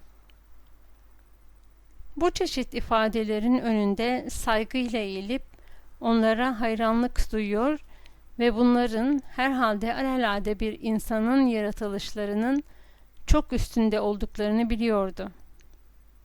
Martin Eden, güzelliğin içinde yatan, güzelliği mümkün kılan kuralları bulma uğruna, güzelliği ne kadar gösterirse göstersin, güzelliğin o hiçbir zaman nüfuz edemediği, hiç kimsenin de henüz edememiş olduğu iç büyüsünün her zaman için farkında bulunuyordu. Spencer sayesinde çok iyi anlamıştı ki insanoğlu hiçbir şey hakkında sonsuz bilgiye sahip olamaz ve güzelliğin sırları da en aşağı hayatın sırları kadar derindir. Güzelliğin ve hayat dokusunun telleri birbirine dolanmıştır ve bizzat Martin'in kendisi gün ışığından, yıldız tozundan, harikalardan örülmüş bu anlatılmaz dokunun bir parçasıdır. Gerçekte Yıldız Tozu adlı denemesini işte bu çeşit düşüncelerle dolu olduğu bir sırada yazmış ve eleştirilerini kurallara göre değil, belli başlı eleştirmenlere yöneltmişti. Bu parlak, derin felsefe ve içinde tatlı bir mizah bulunan bir eserdi. Aynı zamanda da dergiler tarafından daha gönderilir gönderilmez reddedilmişti. Ama Martin zihnini bundan ayırır ayırmaz duru bir kafayla yoluna devam etti. Martin bir konu üzerinde bol bol düşünüp düşüncelerini olgunlaştırdıktan sonra derhal yazı makinesinin başına geçerek yazmaya başlamayı adet edinmişti. Denemesinin basılmayışı onu pek az meşgul etti. Dağınık düşünce ipliklerini toplayıp zihnine yüklenen ayrıntılar üzerinde bir araya getirerek son genellemeyi de yaptıktan sonra bunları yazmak uzun zihin çalışmasının zirveye ulaşan hamlesiydi. Böyle bir yazı yazmak bilinçli bir çaba harcamak demekti ve Martin bu yükten kurtulur kurtulmaz kafasını yeni malzemelere, yeni problemlere hazırladı. Bu bir bakıma gerçek veya sanal dertlerden şikayetçi olup da zaman zaman uzun süren ıstıraplı sessizliklerini bozarak son sözlerini söyleyene kadar içini döken erkeklerle kadınların her zaman rastlanan hallerine benziyordu. Saatlerin günün içinde, haftaların, ayların içinde eridiği gibi yaşanmış günler de yaşanacak günlerin içinde erir. Harcanmış günlerden insana kalan yalnızca yaşadıklarıdır. Bu yaşadıkları kayda değerse onun ruhunda, belleğinde unutulmaz izler bırakır. Günler aynı tonda geçiyorsa hayat çekilmez olmaya başlayacaktır. Yaşamı boyunca maceradan maceraya koşan, alt tabakadan üst tabakaya çıkmak için mücadele veren Martin için her gün yenilik demekti. Ama işte şu parasızlık yok mu? Bu Martin'in canına tak etmişti. Üstelik yayıncıların iş görmesi muhtemel çekleri de oldukça uzak görünüyordu. Hayatı mücadeleden ibaret sayan Martin için pes etmek kavramı yoktu. Olamazdı da zaten. Kendince önemli olan yazıların hepsi gerisin geriye dönmüş, para etmesini düşündüğünü, küçük yazılar ise hiç de parlak olmayan bir durumla karşı karşıya kalmıştı. Artık küçük mutfağında doğanın küçük nimetleri bile bulunmaz olmuştu. Küçük kağıt parçasını yerleştirdiği bir miktar pirinç ile 1 kilo kadar kayısı kurusuna bir hafta boyunca kıt kanaat talim eden ve sabah akşam pilav yiyen Martin'in aklına bakkalda kredisi olduğu geldi. Şimdiye kadar peşin parayla alışveriş yaptığı ve güven verdiği Portekizli bakkal, Martin'in faturaları 3 dolar 85 centlik muhteşem bir tutara ulaşınca pes dedi. Bakkal bozuk diliyle, "Çünkü sen yok iş tutmak, ben var kaybetmek para," deyip çıktı işin içinden. Martin cevap veremedi. Sadece bakmakla yetindi. Bakkalın tutarlı bir gerekçesi yoktu. Sağlam, anlaşılır bir açıklaması da. Ancak bakkala göre işçi sınıfından sağlam fakat çalışmak istemeyerek kadar tembel birine kredi açmak iş anlayışına uymazdı. Bakkal Martin'e, "Sen var iş tutmak, ben sana izin verecek daha fazla yiyecek," diye de garanti verdi. "İş yok, yiyecek de yok. Bu böyle kardeş." Sonra da bunun peşin bir fikir olmayıp sadece iş hayatı yönünden bir ileri görüşlülük olduğunu anlatmak için de "Eve gel, içki iç. Yine de arkadaşız seninle." Böylece Martin ev ahalisiyle dost olduğunu göstermek için uysallıkla içkiyi içti. Sonra da gidip akşam yemeğini yemeden yattı. Martin'in sebzelerini aldığı manav, Martin'e krediyi 5 dolara kadar yükseltecek derecede iş prensipleri zayıf olan bir Amerikalı tarafından işletiliyordu. Fırıncı 2 dolarda durdu. Kasap da 4 dolarda. Martin bütün borçlarını topladı ve dünyada topu topu 14 dolar 85 centlik kredisi olduğunu anladı. Daktilo makinesinin kirası da yaklaşmıştı. Ama Martin bunun için 8 dolar tutarında 2 aylık bir kredi açtırabileceğini hesapladı. Bu işte de olunca artık hiçbir yerden kredi sağlamasına olanak kalmayacaktı. Manavdan son olarak bir kese kağıdı dolusu patates almıştı. Oturdu, bir hafta bu patatesleri yedi. Günde 3 öğün patates. Başka hiçbir şey yemedi. Arada sırada rutlarda yediği yemek vücudunu kuvvetli tutuyordu. Ama o kadar güzel yemekleri görüp de iştahı kabardığı halde daha fazla yemeği reddetmekte bir işkence oluyordu. İçinden utanç duymasına rağmen arada sırada yemek zamanları kız kardeşine uğruyor ve cesaretinin el verdiği kadar Morse'ların masasında yemeğe cesaret edebildiğinden daha fazla yiyordu. Her gün çalışmalarına devam etti ve her gün postacı ona reddedilen bir yazısını getirdi. Pul alacak parası olmadığından yazıları masanın altında tepe gibi yığıldı. Bir gün geldi, Martin'in ağzına 48 saat yiyecek girmedi. Ruth'larda yemek yemesine imkan yoktu. Çünkü Ruth 2 haftalığına San Rafael'e gitmişti. Utancından kız kardeşine de gidemiyordu. Sanki talihsizliği arttırmak içinmiş gibi postacı akşam seferinde ona 5 tane geri çevrilmiş yazı daha getirdi. İşte o zaman Martin paltosunu sırtına geçirdiği gibi Oakland'a indi ve paltosuz olarak ama cebinde tıngırdayan 5 dolarla geri döndü. 4 alacaklısının her birine borçlarına karşılık birer dolar verdi ve mutfağında sarımsaklı pirzola kızartıp kahve pişirdi. Koca bir tencerede kuru erik kaynattı. Yemek yer yemez masasının başına geçip gece yarısından evvel Tefeciliğin Değeri adlı bir deneme yazıp tamamladı. Bunu daktiloya çektikten sonra pul almak için 5 dolardan geriye 5 para kalmadığı için masanın altına fırlattı. Daha sonraları saatini rehine bıraktı. Arkasından bisikletini ve yiyecek almasına yarayacak parasının büyük kısmıyla pul satın alarak yazılarını gönderdi. Para için yazdığı yazıları onu hayal kırıklığına uğratmıştı. Kimse bunları satın almak istemiyordu. Bunları gazetelerde, haftalık ucum magazin dergilerinde gördükleriyle karşılaştırdı ve kendi yazılarının bu çeşit orta derecede bir yazıdan daha iyi, çok daha iyi olduğuna karar verdi. Ne çare ki onunki satılmıyordu.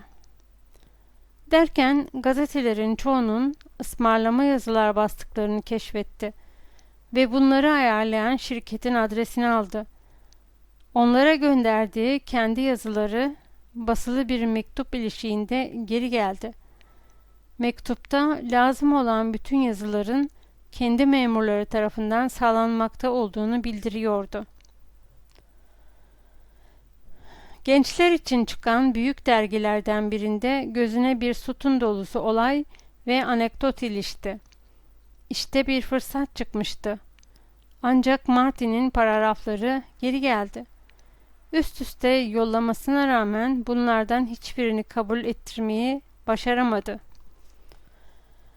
Daha sonraları artık bunun hiçbir önemi kalmadığı bir gün yarı uzman editörlerle editör yardımcılarının bu yazıları kendileri yazarak maaşlarını arttırdıklarını öğrendi.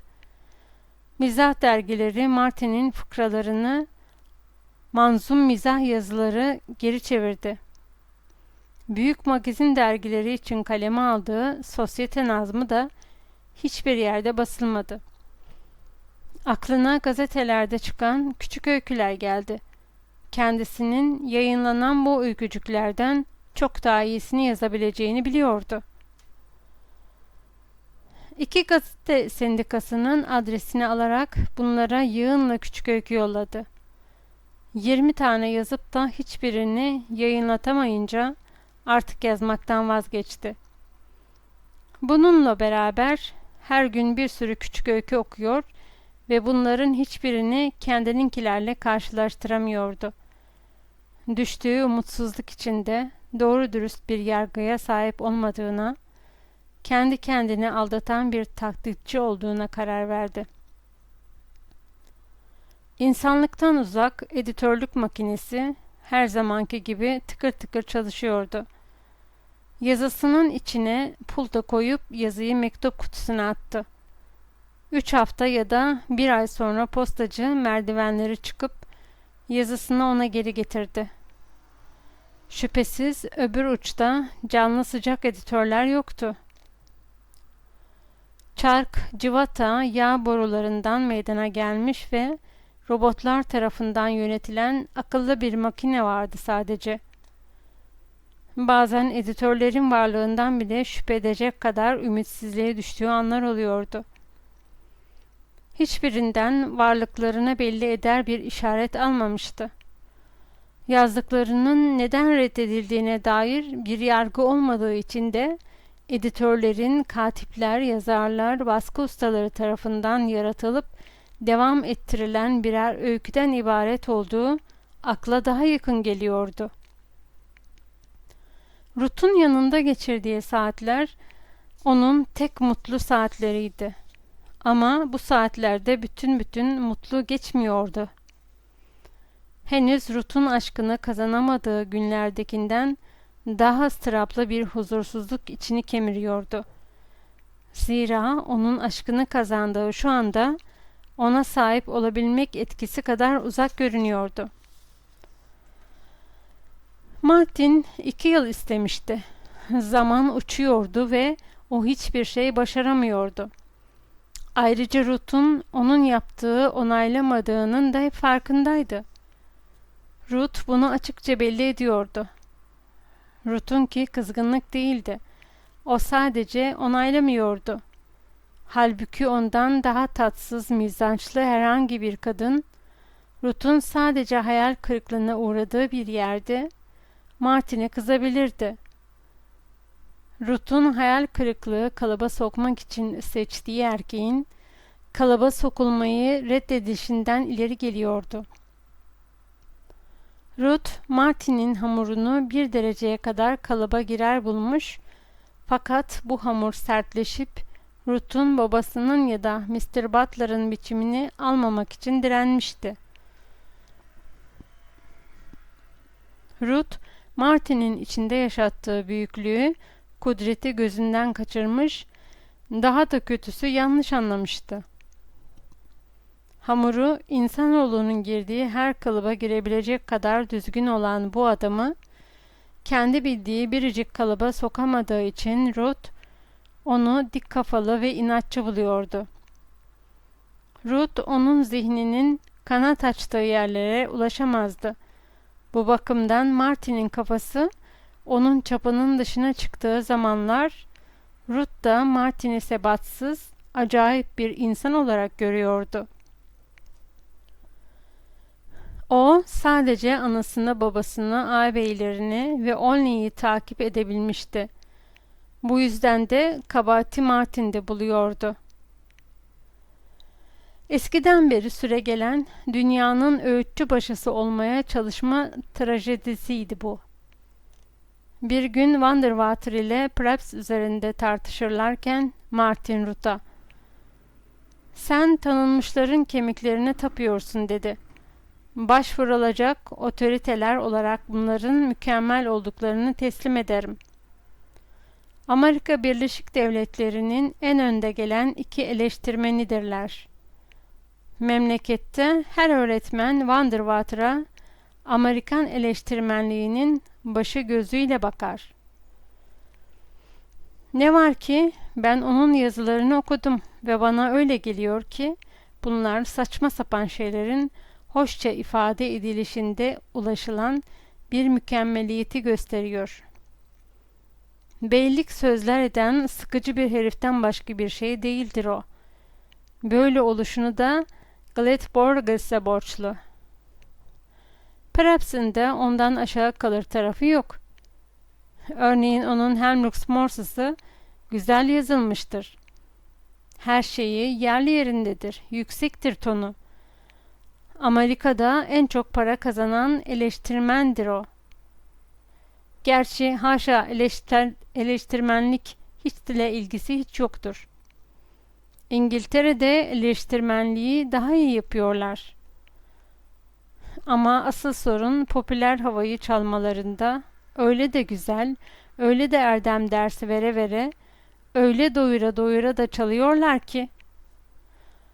Onların değerlendirmeleri bana British Sunday'i hatırlatıyor. Onlar halkın sözcüleridir.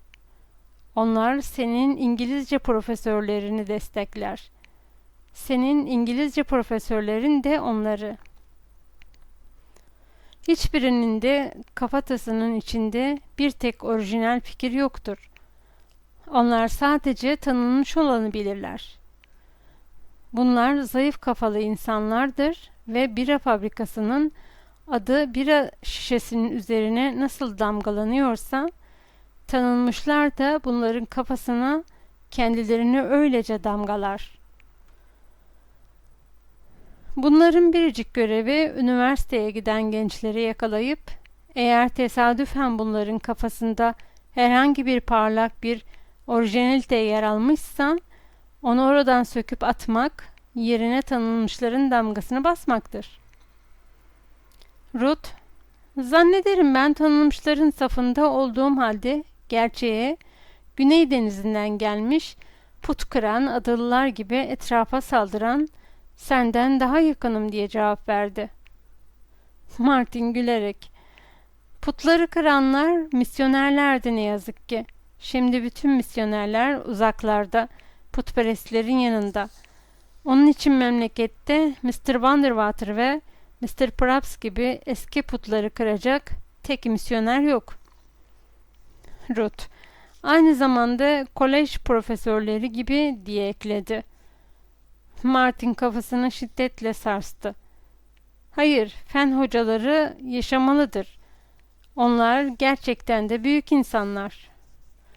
Ama İngilizce profesörlerinin o ufacık, mikroskopik beyinli papağanların 9'unun kafasını kırmak çok yerinde bir iş olurdu. Bu profesörlere yapılan oldukça ağır saldırı Ruth'a göre bir küfürdü. Tertemiz, iyi tavırlı, üzerlerine oturmuş elbiseleri içinde iyi ayarlanmış seslerle konuşan ve kültür, seçkinlik teneffüs eden profesörlerle, nasılsa aşık olduğu elbiseleri hiçbir zaman üstüne uymayan, kabarık kaslarında ağır işlerin ezici yükünü taşıyan, konuşurken heyecanlanıp ağırbaşlı ifadeler yerine küfür kullanan, serir kanlılıkla konuşacak yerde itirazlı cümleler kuran, bu hemen hemen tarifi imkansız delikanlı ile karşılaştırmaktan kendini alamadı. Profesörler hiç değilse iyi maaş alıyorlardı. Ve evet, buna göğüs gerebilmek için kendini zorladı. Centilmendiler. Halbuki Martin bir peni bile kazanamıyordu ve onlar gibi değildi. Martin'in kelimelerini ne tarttı ne de onun iddiaları üzerinde bu kelimelere dayanarak karar verdi. Martin iddialarının yanlış olduğu sonucuna bilinçsiz olarak gerçekten de sadece flu görünüşlerin bir karşılaştırma gibi ulaştı. Onlar, profesörler, edebi yargılarda haklıydılar. Çünkü onlar başarıya ulaşmış insanlardı.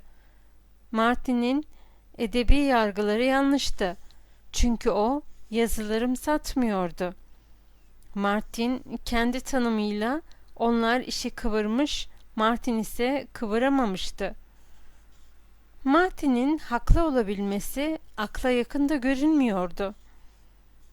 Daha kısa bir süre önce aynı oturma odasında kıpkırmızı kesilmiş, beceriksizce kendini takdim edip iki yana sallanan omuzlarının tehdit ettiği çevresindeki antikalara korkuyla bakan ve Sibelmore'un ölene ne kadar oldu diye sorup sonra da böbürlene böbürlene Examiner ve Palm of Lol okuduğunu söyleyen bu Martin Eden haklı olsun. Ruth istemeden, farkında olmadan Martin'in kendinin tanınmışlara taptığı fikrini doğru çıkarmıştı.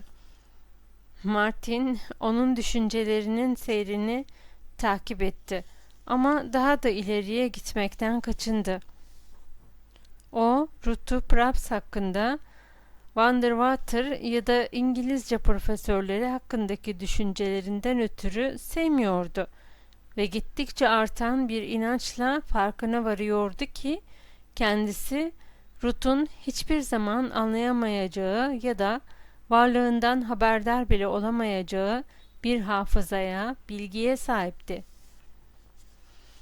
Müzik konusunda Ruth onu mantıksız buluyor, hele opera bahsinde sadece mantıksız olduğu değil, aynı zamanda kasten kendisine zıt gittiğini düşünüyordu.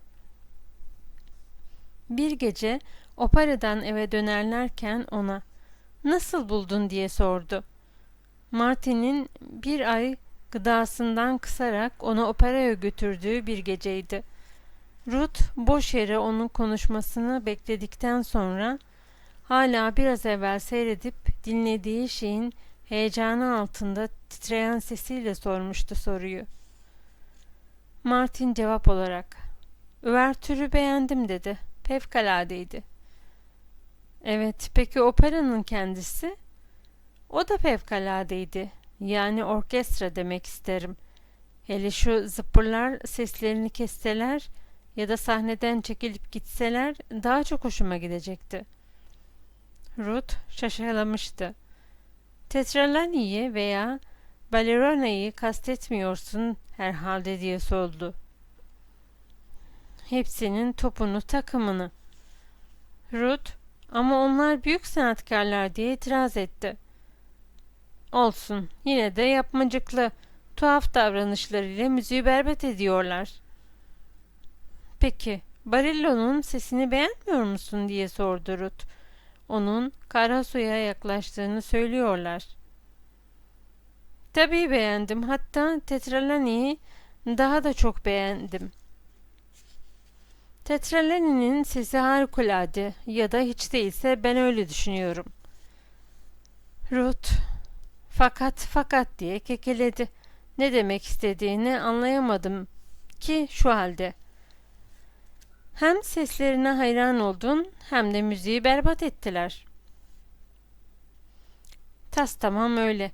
Bunları konserde dinlemek için her şeyimi verirdim. Hele orkestra çalarken söylemeseler daha da fazlasını verirdim. Korkarım ki ben fazlaca realistim.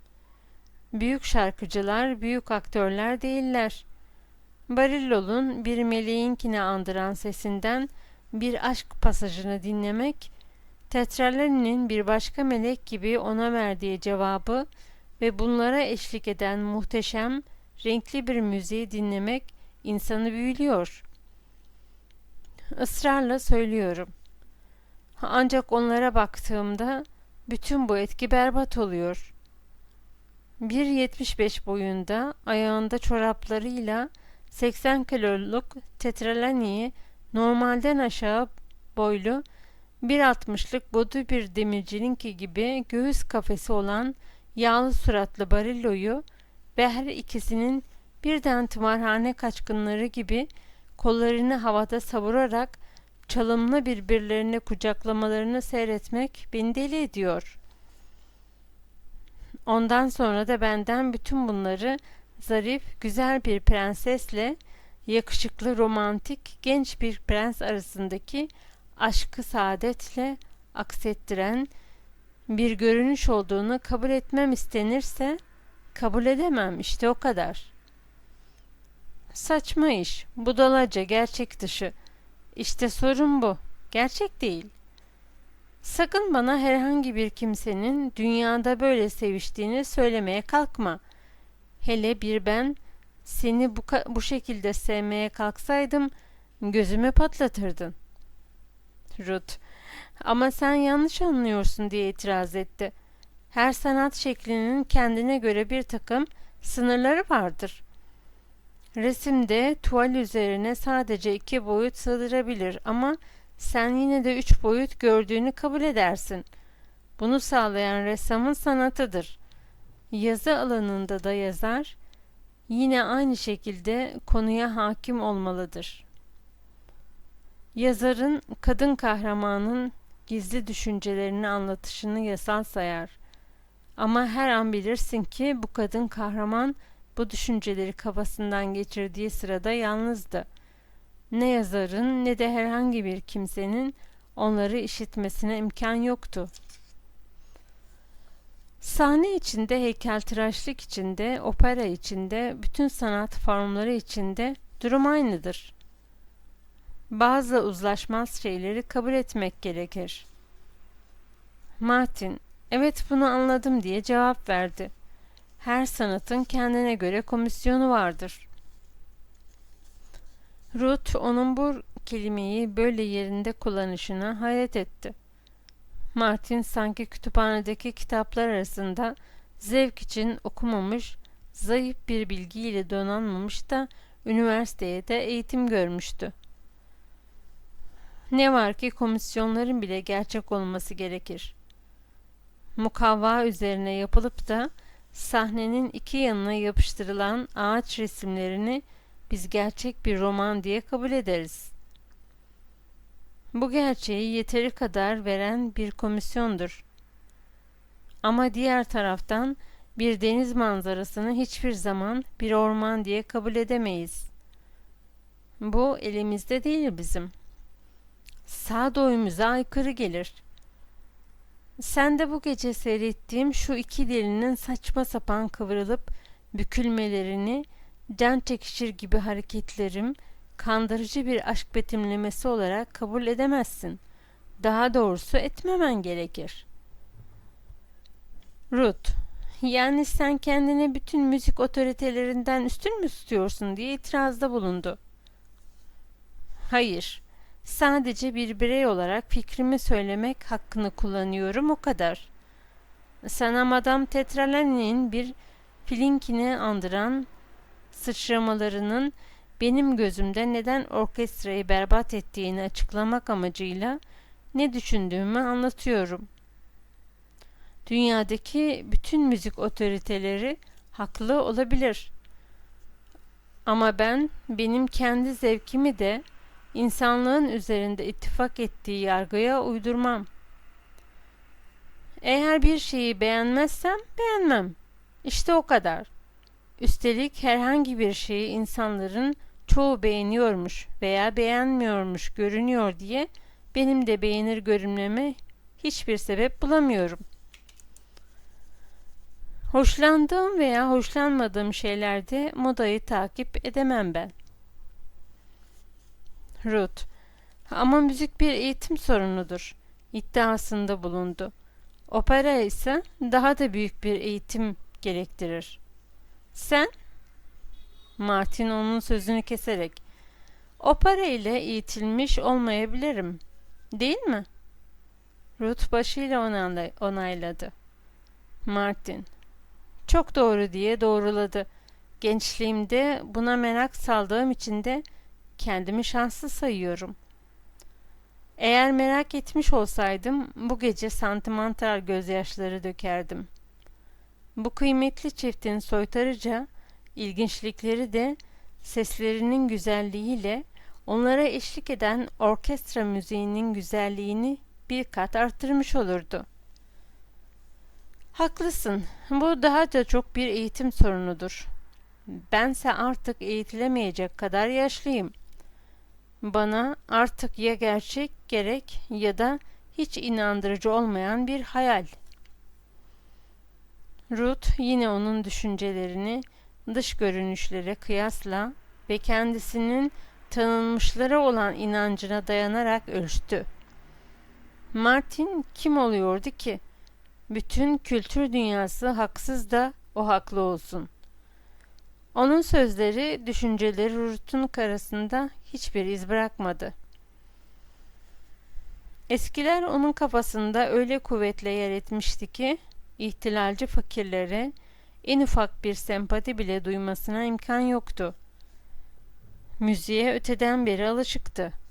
Operayı da daha çocukluğundan seviyordu.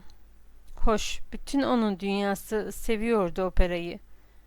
Öyleyse daha dün işçi sınıfı şarkıları, kaba şakaları arasında kurtulan Martin Eden, hangi hakla ortaya çıkıp da dünyanın sevdiği müzik üzerinde hüküm yürütüyordu? Martin'e sinirlenmişti. Onun yanında yürürken içinde belli belirsiz bir öfkenin kabardığını hissetti. Kafasının izin verdiği en içten düşünüşle Martin'in ifadelerini, fikirlerini bir kapris, acayip ve lüzumsuz bir caka saydı. Ama Martin onun evin kapısında kollarını alıp da iyi geceler dilemek için bir aşık gibi öpünce Martin'e olan aşkının alevlenişiyle birlikte her şeyi unutuverdi. Daha sonra başını yastığa koyup da gözünü uyku tutmayan Ruth, son zamanlarda sık sık olduğu gibi kendi kendine nasıl olup da bu kadar acayip bir adamı hem de ailesinin rızası dışında sevebildiğine şaştı durdu. Ertesi günde Martin ucuz yazıları bir kenara atıp masasının başına oturdu ve sıcağı sıcağına Hayalin Felsefesi adını verdiği bir deneme kalemi aldı. Bir pul bu yazıyı seyahatlerine çıkardı. Ama eserin gelecek aylar içinde birçok pul yapıştırılarak daha bir sürü geziye çıkarılması kaderine yazılmıştı. Yoksulluk yaşamın hoş olmayan, hoş görülmeyen halini anlatır. Aristokratların üzerine sahtelik dolu övgüler dizdiği, rahatça atış yaptığı haldir yoksulluk. Maria Silva da bir yoksuldu ve yoksulluğu her yönüyle biliyordu. Çünkü yoksulluğun en küçük ayrıntısını bile yaşamış, dinine, imanına kadar bu ruh halini tatmıştı. Zenginler için yoksulluk nasıl bir anlam taşırsa, Ruth için de aynı anlamı taşıyordu. Tok açın halinden, anlamaz kabilinden yaklaşıyordu soruna. Zaten bilgisi de bu kaba, dışsal görüntüden ibaretti. Ruth, Martin'in yoksul olduğunu biliyor, ancak bu yoksulluğunu üstün iradesi sayesinde yeneceğine inanıyordu. Zira hayatta başarı kazanmış insanlar Abraham Lincoln'un, Mr. Butler'ın çocukluk günlerindeki yoksulluklarını anımsıyorlardı. Bir yandan yoksulluğun tatsız bir şey olduğunun bilincindeyken, diğer yandan da yoksulluğun faydalı olduğunu tamamen bozulmamış ve köle gibi çalışmaya razı olmayan, herkesi başarıya sürükleyen, mahmuz etkisi yaptığını da orta sınıf insanlara has bir rahatlıkla düşünebiliyordu. Öyle ki Martin'in yoksul olduğunu, saatiyle paltosunu rehin bırakmış olduğunu bilmesi onu rahatsız etmiyordu. Hatta er geç Martin'in pes edip yazı yazmayı bırakmak zorunda kalacağına inanarak bunu yoksulluk durumunun ümit verici bir tarafı olarak görüyordu. Ruth, Martin'in süzülen yüzündeki açlığın anlamını kavrayamadı. Yine Ruth, genç adamın her geçen gün çukurları derinleşen yanaklarının nedeninin açlık olduğunu okuyamadı. Hatta onun yüzündeki bu tıknaz zayıflığı memnuniyetle karşıladı. Zira bu değişiklik Martin'i iyice inceltmiş, Ruth'u istemediği halde ayartan o hayvanca kuvvetinin gereksiz fazlalıklarının çoğunu götürmüştü. Birlikte oldukları zamanlar Martin'in gözlerinde her zamankinden fazla bir parlaklık görüyor ve daha çok şaire, bilgine benzettiği için bu parıltıya hayran oluyordu. Bilgin veya şair olmayı Martin de isterdi herhalde. Bu ayın zamanda Ruth'un da istediği bir şeydi. Maria Silva, Martin'in çukurlaşan yanaklarında, alev gibi yanan gözlerinde başka şeyler okuyor ve bunlardaki değişiklikle birlikte Martin'in servetindeki azalıp çoğalmayı da takip ediyordu. Martin'in paltosuyla çıkıp soğuk, rutubetli bir gün olmasına rağmen paltosuz döndüğünü ve ondan sonra yanaklarının hızla dolmaya başlayıp gözlerindeki açlık pırıltısının kaybolduğunu fark etmişti. Aynı şekilde Martin'in bisikletiyle saatinin gittiğini ve bunların her birinin gidişinden sonra Martin'in gücünü yeniden kazandığını da görmüştü. Bunun yanında Martin'in katlandığı zahmetleri görüp onun nasıl ölesiye çalıştığını da anlamıştı. Çalışma, gerçi Martin'in farklı bir çalışmaydı ama onun çalışmada kendisini geride bıraktığını biliyordu. Martin'in ne kadar az yemek yerse o kadar fazla çalıştığını anlayınca da hayret etti. Açlığın Martin'in pençesine en çok aldığını tahmin ettiği zamanlarda ara sıra fırından yeni çıkmış bir ekmek yolluyordu. Tedbiri elden bırakmaksızın hareketini kendi pişirdiği ekmeğin Martin'in pişirdiğinden daha iyi olduğu yollu bir şaka ile örterdi. Yine ara sıra çocukları ile birlikte Martin'e bir tabak sıcak çorba gönderir, aynı zamanda da kendi kendine, kendi kanından, kendi etinden olan yavrularının lokmalarını ağızlarından almaya hakkı olup olmadığının muhakemesini yapardı. Martin de şükran duymamazlık edemezdi. Yoksulların nasıl yaşadıklarını biliyor ve eğer dünyada sevap diye bir şey varsa bu kadının yaptıklarının sevabın ta kendisi olduğunu düşünüyordu.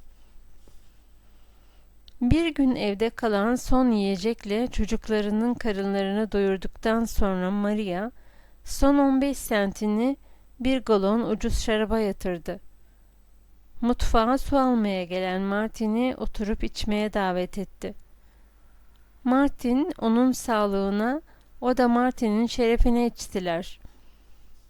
Arkasından Maria, Martin'in çalışmalarının bir gün kendisine refah getirmesi, Martin de James Grant'ın ortaya çıkıp Maria'nın yıkadığı çamaşırların ücretini vermesi dileğiyle içti. James Grant borçlarını her vakit ödemeyen ve Maria'ya 3 dolar takan gezginci bir marangozdu. Her ikisi de ucuz, ekşi şarabı boş midelerine içtikleri için şarap çabucak tuttu onları. Birbirlerinden tamamıyla farklı bu iki yaratık, sefaletleri içinde yapayalnızdılar. Birbirlerinin sefaleti, hal ve tavırlarıyla bilmemezlikten gelmelerine rağmen, onları birbirine yaklaştıran bağ, sefaletin ta kendisiydi. Maria, Martin'in vaktiyle Azoronlarda bulunmuş olduğunu öğrenince hayretler içinde kaldı. Kendisi orada 11 yaşına kadar yaşamıştı. Ailesiyle birlikte göç ettiği Hawaii adalarında da bulunduğunu öğrenince hayreti ikiye katlandı. Evlenip de kızlıktan kadınlığa geçtiği Maui adasına da gitmiş olduğunu öğrenince artık hayreti sonsuz derecede arttı. Kocasıyla ilk defa karşılaştığı Haole ile Martin 2 kere gitmişti. Evet, Maria şeker çeken vapurları hatırlıyordu. Onlara binmişti de. Hay Allah, dünya ne de küçüktü. Hele Waikili. Orada da bulunmuştu Martin. Acaba plantasyonun baş kahyasını tanıyor muydu Martin? Evet, tanıyordu. Hatta onunla birkaç kadeh içmişti bile. Böylece eski anılarını canlandırıp açlıklarını taze ekşi şaraba gömdüler. Gelecek Martin'e puslu görünmüyordu. Başarı biraz ilerisinde titreşip duruyordu. Onu neredeyse yakalamak üzereydi. Sonra önünde oturan, çektiği zahmetlerle yıpranmış kadının derin çizgilerle dolu yüzünü inceledi. Maria'nın yolladığı çorbalarla fırından yeni çıkmış ekmekleri anımsadı. Birden içinde sıcak bir şükran ve insanseverlik duygusunun taşladığını hissetti. Damdan düşer gibi. Maria, neyin olsun isterdin dedi. Maria ona şaşkın şaşkın baktı. Eğer elde edebilecek olsan ne isterdin? Hemen şu anda neye sahip olmak isterdin? Bütün çocuklara ayakkabı, 7 çift ayakkabı. Ayakkabıları alacaksın dedi Martin. Sonra Maria düşünceli başını ağır ağır sallarken ekledi. Ben daha büyük bir dilek sordum. Şöyle senin istediğin büyük bir şey. Martin'in içi iyilikle dolu, gözleri pırıl pırıldı. Son günlerde kimsenin şakalaşmadığı Maria ile şakalaşıp onu neşelendirmeye çalışıyordu. Tam Maria konuşmak için ağzını açacağı sırada iyi düşün diye uyardı Martin. Pekala dedi. Maria, iyi düşündüm, evi istiyorum, bu evi, tamamen benim olsun istiyorum. Ayda 7 dolar kira vermeyeyim. Ev senin olacak dedi. Martin, hem de kısa zaman içinde. Şimdi en büyük dileğini söyle. Beni Tanrı farz et ve ben sana diyorum ki bütün dilediklerin olacak. Şimdi istediğini dile. Ben de seni dinleyeyim. Maria bir an ciddi ciddi düşündü. Uyarı yollu. Korkmuyor musun dedi. Martin gülerek. Hayır, hayır dedi. Korkmuyorum. Sen devam et. Maria, çok çok büyük ama diye yeniden uyardı. Olsun, hadi başla. Peki öyleyse. Maria, hayattan istediği şeylerin en büyüğünü söylemek için sesini akort ederken küçük bir çocuk gibi derin derin nefes aldı. Bir mandıram olsun isterdim, iyi bir mandıra. Çok inek, çok arazi, çok ot olsun. San Leon'a yakın olsun. Benim kız kardeşim orada oturur. Sütü Oakland'da satarım. Çok para kazanırım. Joe ile Nick inek gütmez. Okula giderler. Zamanla iyi mühendis olurlar, demir yolunda çalışırlar. Evet, mandırayı istiyorum. Sustu ve gözlerini kırpıştırarak Martin'e baktı. Martin hemen, mandıran olacak diye yanıtladı. Maria başını salladı ve dudağını hafifçe şarap bardağına dokundurdu. Biliyordu ki dileğini yerine getirecek olan kimsenin dileği yerine gelmeyecek. Martin'in hakiki bir kalp taşıdığını bildiği için onun bu niyeti Maria'yı sanki dileği yerine gelmiş kadar memnun etti. Martin devamla, "Hayır Maria," dedi. "Nick ile Joe gezici sütçülük yapmak zorunda kalmayacak. Çocuklarının hepsi okula gidebilecek. Bütün yıl ayakkabı giyebilecekler. Birinci sınıf bir mandıran olacak. Her şeyi tastamam bir mandıra. Oturacağın bir evin, atlar için bir ahır, inekler için samanlıklar da olacak tabii. Civcivler, domuzlar, sebzeler, meyve ağaçları ve buna benzer her şey olacak. Sonra bir, iki yardımcının parasını çıkaracak kadar bol ineğin olacak. O vakit çocuklarına bakmaktan başka işin olmayacak. Onun için iyi bir adam bulursan onunla evlenirsin de. Bırakırsın çiftliği, o idare etsin. Sen rahat edersin." Geleceğinden böylesine ihsanda bulunan Martin, odasına dönüp en iyi elbiselerinden bir katını aldı ve rehine götürdü. Durumu onu bu işe yapmaya zorlayacak kadar ümitsizdi. Zira elbiseden olmak onu Ruth'tan da uzaklaştırmış oluyordu. İnsan içine çıkabileceği ikinci bir iyi elbisesi yoktu. Gerçi bakkala, fırına gidebilirdi. Ama Morse'ların evine bu kılıksız haliyle girebilmeyi aklının köşesinden geçiremezdi. Sefalet ve hemen hemen ümitsizlik içinde didinmeye devam etti. İkinci savaşı da kaybediyorum ve galiba iş bulup çalışmak zorunda kalacağım diye düşünmeye başladı. Böyle yapsa herkesi memnun edecekti. Bakkalı, kız kardeşini, Ruth'u, hatta Maria'yı. Maria'ya 1 aylık kira borcu vardı. Daktilo makinesinin acentesine de 2 aylık olmuştu borcu. Adamlar artık ya para ya da daktilo makinesi diye zırıltı etmeye başlamışlardı. Ümitsizlik ve teslim olmaya hazır bir ruh hali içinde yeniden hücuma geçmek için kuvvet kazanıncaya kadar kaderle bir anlaşma yapmak üzere demiryolu postaları sivil memur kadrosuna alınacak memurlar için açılan sınavlara girdi. Sınavları 1. olarak başarınca buna kendi de şaşırdı. İşe alınacağına dair güvence verdiler. Ama ne zaman göreve başlatacaklarını Allah bilirdi.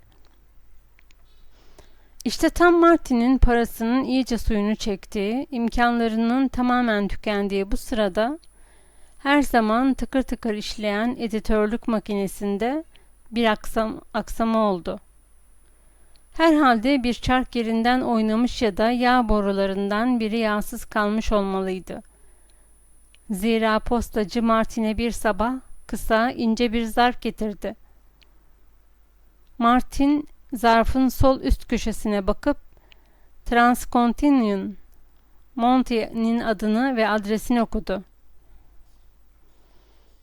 Yüreği ağzına geldi ve birden bir baş dönmesi geçirdi. Bu baygınlık hissinin arkasından da dizleri garip bir şekilde titremeye başladı. Sendeleyerek odasına girdi. Yatağın üstüne oturdu. Zarf elinde hala kapalı duruyordu.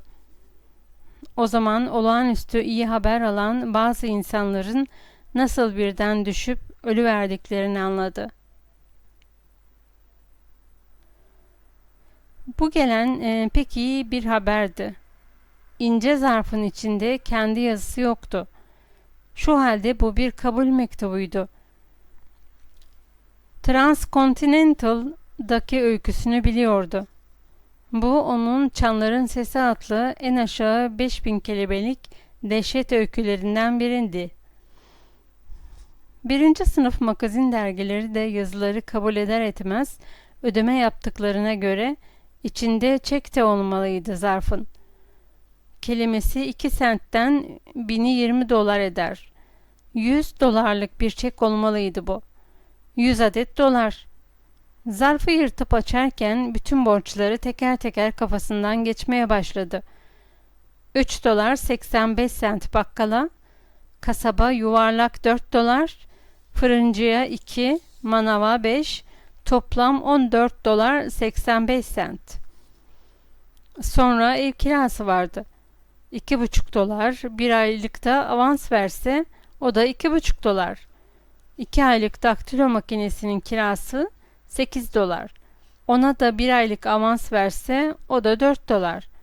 Toplam 31 dolar 85 sent. Tefeciden rehin karşılığı aldığı paraları da faizleriyle buna eklemek lazımdı. Saat 5,5 dolar. Palto 5,5. Bisiklet 7 dolar 75 sent. Takım elbisesi 5,5. Genel toplam 56 dolar 10 sent. Bütün parayı ve çıkartma yaptıktan sonra geriye kalan 43 dolar 98 senti gözlerinin önünde havada ışıl ışıl ateşten rakamlar halinde gördü. Bütün borçlarını karşıladıktan, rehindeki bütün eşyalarını geri aldıktan sonra cebinde yine de şıngır şıngır prenslere layık 43 dolar 90 centlik bir para kalıyordu. Bu para cebine girdiği anda da bir aylık oda, 2 aylıkta daktilo makinesi kirası peşin peşin verilmiş oluyordu. Bu arada Martin daktiloda yazılmış tek yapraktan ibaret mektubu çıkarıp açmıştı. Çek yoktu. Zarfın içine iyice baktı, ışığa tuttu ama gözlerine inanamayarak sabırsızlık içinde yırtıp parçaladı zarfı. Çekten eser yoktu. Mektubu satır satır yutarcasına okuyup editörün öyküsünü öven kısımlarını çabucak geçerek çekin neden gönderilmediğini anlatacak olan mektubun asıl önemli kısmına geldi. Böyle bir bildiri bulamadı ama onun yerine bütün hevesini kursağında bırakan başka bir şey buldu. Mektup elinden kaydı. Gözleri pırıltısını kaybetti. Yastığa dayanıp battaniyesini üstüne örterek çenesine kadar çekti. Çanların sesine 5 dolar, 5000 kelimeye 5 dolar. Kelimesine 2 sent yerine 10 kelimesine 1 sent. Üstelik editör öyküyü bir de övmüştü. Çeki de öykü yayınlanınca vereceklerdi. Öyleyse bütün o kelimesine 2 sent asgari ücret, yok bilmem yazı kabul edilir edilmez ödeme yapılır lafları hep safsatadaydı. Yalandı hepsi bunların. Bu Martin'i zıvanadan çıkardı. Eğer böyle olduğunu bilseydi asla yazı yazmaya kalkışmazdı. Bir işe girerdi. Ruth için çalışırdı. İlk yazmaya başladığı güne döndü. Ve ne kadar büyük bir zaman kaybettiğini görerek afalladı. Hem de bütün bu zamanı 10 kelimeye 1 sent almak için kaybetmişti. Ya büyük para alan öbür yazarlara dair okudukları, onlar yalan olmalıydı. Yazarlık mesleği hakkında başkalarından edindiği fikirler yanlıştı. Zira bunun delili önündeydi işte. Transcontinental 25 sente satılıyor, ağırbaşlı artistik kapağında da birinci sınıf magazin dergileri arasında gösteriliyordu kendisini. Ağırbaşlı, hürmete değer bir dergiydi. Transcontinental ve daha Martin doğmadan çıkmaya başlamış, hala da çıkıyordu. Dış kapağında her ay dünyanın büyük yazarlarından birinin sözleri yayınlanırdı. Transcontinental'ı parıltıları yıllarca önce o aynı kapak içinde bağlamış olan bir edebiyat yıldızı, bir esin kaynağı gibi gösteriyordu bu sözler. Halbuki bu yüksek, bu değerli, bu esin kaynağı Transcontinental 5000 kelime için $5 ödemişti. Martin, o büyük yazarın geçenlerde yabancı bir diyarda yokluk ve sefalet içinde öldüğünü hatırladı. Yazarların aldığı muhteşem ücret düşünülürse buna şaşmamak lazımdı. Bu durumda kendisi Zoka'yı yutmuştu. Gazeteler, yazarlar ve yazarların aldığı ücretler hakkında yalan söylüyordu. O da bu yüzden 2 sene kaybetmişti. Ama Martin bir daha tek satır yazmayacaktı. Ruth'un istediğini yapacaktı. Herkes onun ne yapmasını istiyorsa onu yapacaktı. İşe girecekti. İşe girme düşüncesi ona Joe'yu, işsiz güçsüz oradan oraya dolaşmakta olan Joe'yu hatırlattı. Martin gıpta ile derin bir göz geçirdi. Uzun süreden beri günde 9 saat çalışmasının etkisini kuvvetle hissediyordu. Şu var ki Joe aşık değildi. Aşkın sorumluluklarından hiçbirini taşımıyordu. Onun için o rahat rahat işsiz güçsüz dolaşabilirdi. Martin'in çalışmakta bir amacı vardı. İşe girecekti mutlaka. Yarın sabah erkenden iş aramaya çıkacaktı. Ruth'a da yolunu değiştirdiğini, babasının bürosuna girmeye razı olduğunu bildirecekti. 5000 kelimeye $5, 10 kelimesi 1 sent, işte sanatının piyasa fiyatı. Bunun hayal kırıklığı, bundaki yalan, bundaki alçaklık Martin'in düşüncelerine sığamıyordu. Kapalı göz kapaklarının altında ise ateşten rakamlarla bakkala olan borcu 3,85 sent yanıyordu. Ürperdi ve kemiklerinin sızlamakta olduğunu fark etti. Bilhassa sarısı çok ağrıyordu. Başının tepesi, yanları, kafatasının içindeki beyni zonkluyordu. Ve ona sanki bu beyin şişiyormuş gibi geliyor, ağrı kaşlarının üstünde dayanılmaz bir hal alıyordu. Kaşlarının altında ise merhametsiz 3,85 rakamı göz kapaklarının içine yapışmış gibi duruyordu. Bundan kurtulmak için gözlerini açtı. Ama odadaki çiğ ışık sanki göz yuvarlarını dağılıyormuş gibi geldi. Onu gözlerini kapamaya zorladı. O zaman da rakam yeniden belirdi. 5000 kelimeye $5, 10 kelimesi 1 sent. Bu düşünce beynine yerleşti ve Martin göz kapakları altındaki 3,85 rakamından kurtulamadığı gibi beynindeki bu düşünceden de kurtulamaz oldu. Ona rakamda bir değişiklik oluyor gibi geldi. 3,85 rakamının yerinde 2 rakamı tutuşana kadar bir değişikliği merakla seyretti. Ah diye düşündü. Bu fırıncının ki. Onun arkasından beliren rakam 2,5 idi. Bunun kime ait olduğunu çıkaramadı.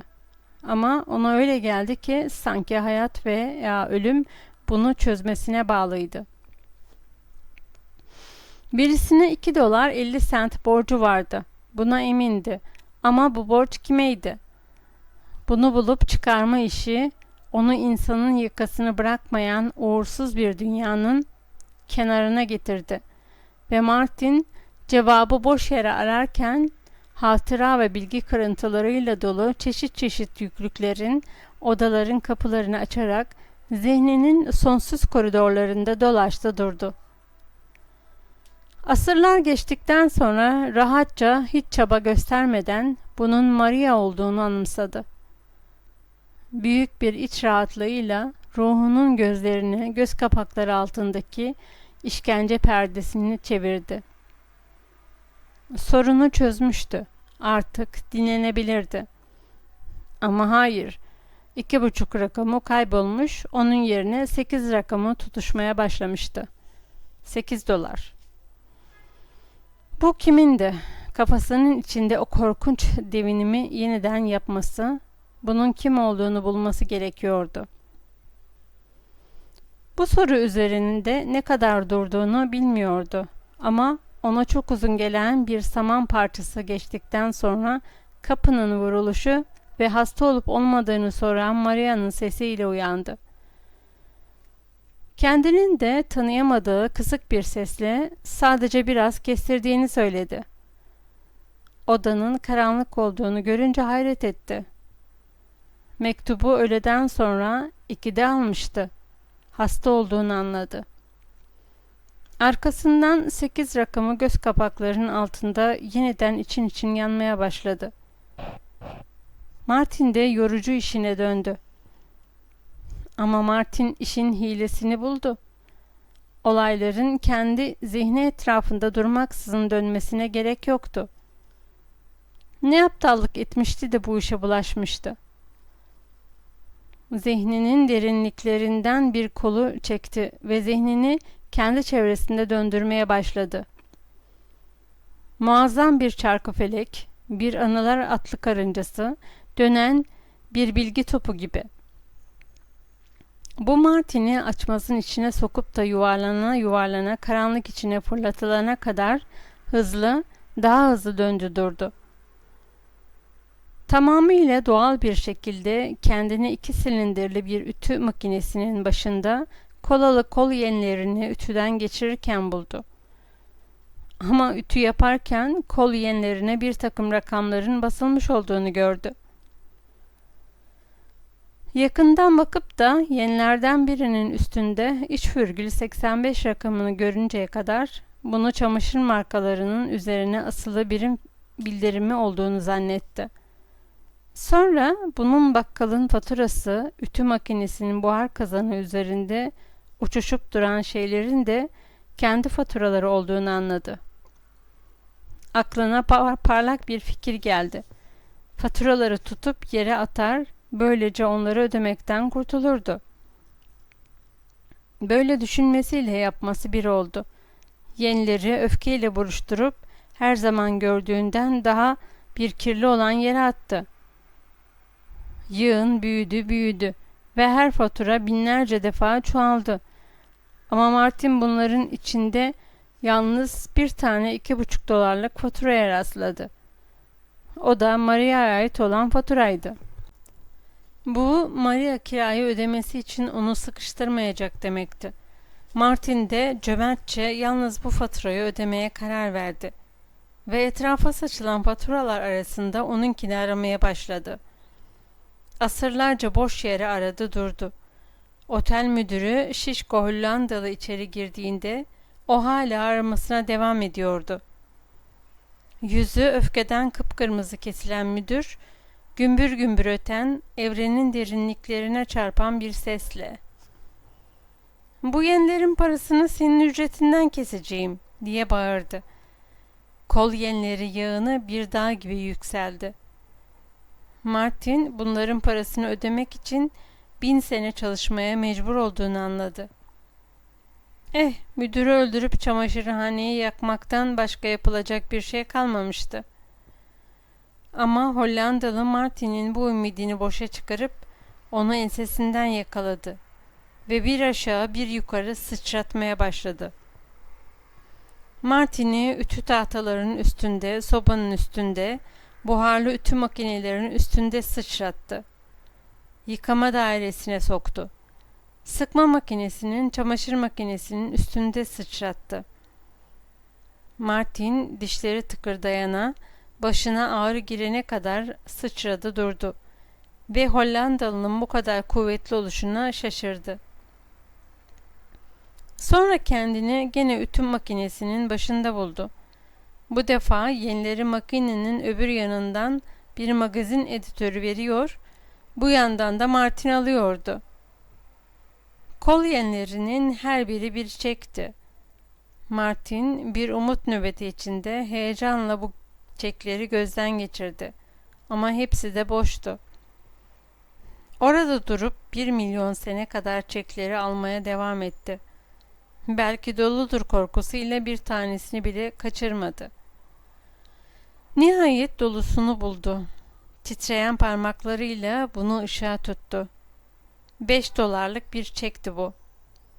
Ütü makinesinin öbür tarafından editör "ha ha" diye güldü.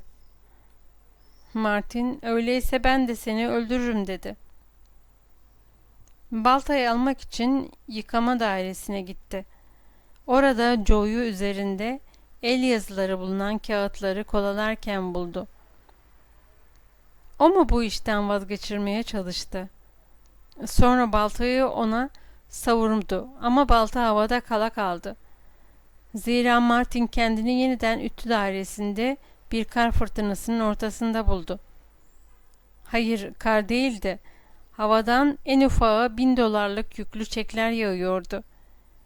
Hemen bunları toplayıp yüzlerce paket halinde düzenlemeye, paketleri sicimli sıkıca bağlamaya koyuldu. İşinden başını kaldırıp Joe'nun başının ucunda durmuş, ütü demirleri, kolalı gömlekler ve el yazılarını bir hokkabaz gibi havada atıp atıp tuttuğunu gördü.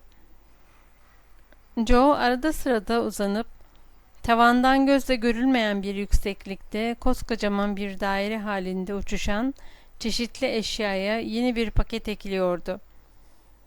Martin ona vurdu. Ama Joe baltayı alıp onu da uçan halkaya ekledi. Sonra Martin'i yakaladı. Onu da diğerlerinin arasına soktu. Martin el yazılarına sarılarak tavana doğru yükseldi. Yere indiğinde ellerinde bir kucak dolusu el yazısı vardı. Ama daha ayağını yere basar basmaz tekrar yükseldi. Bir ikindi, bir üçüncü defa. Sayısız defalar halkanın etrafında uçarak döndü.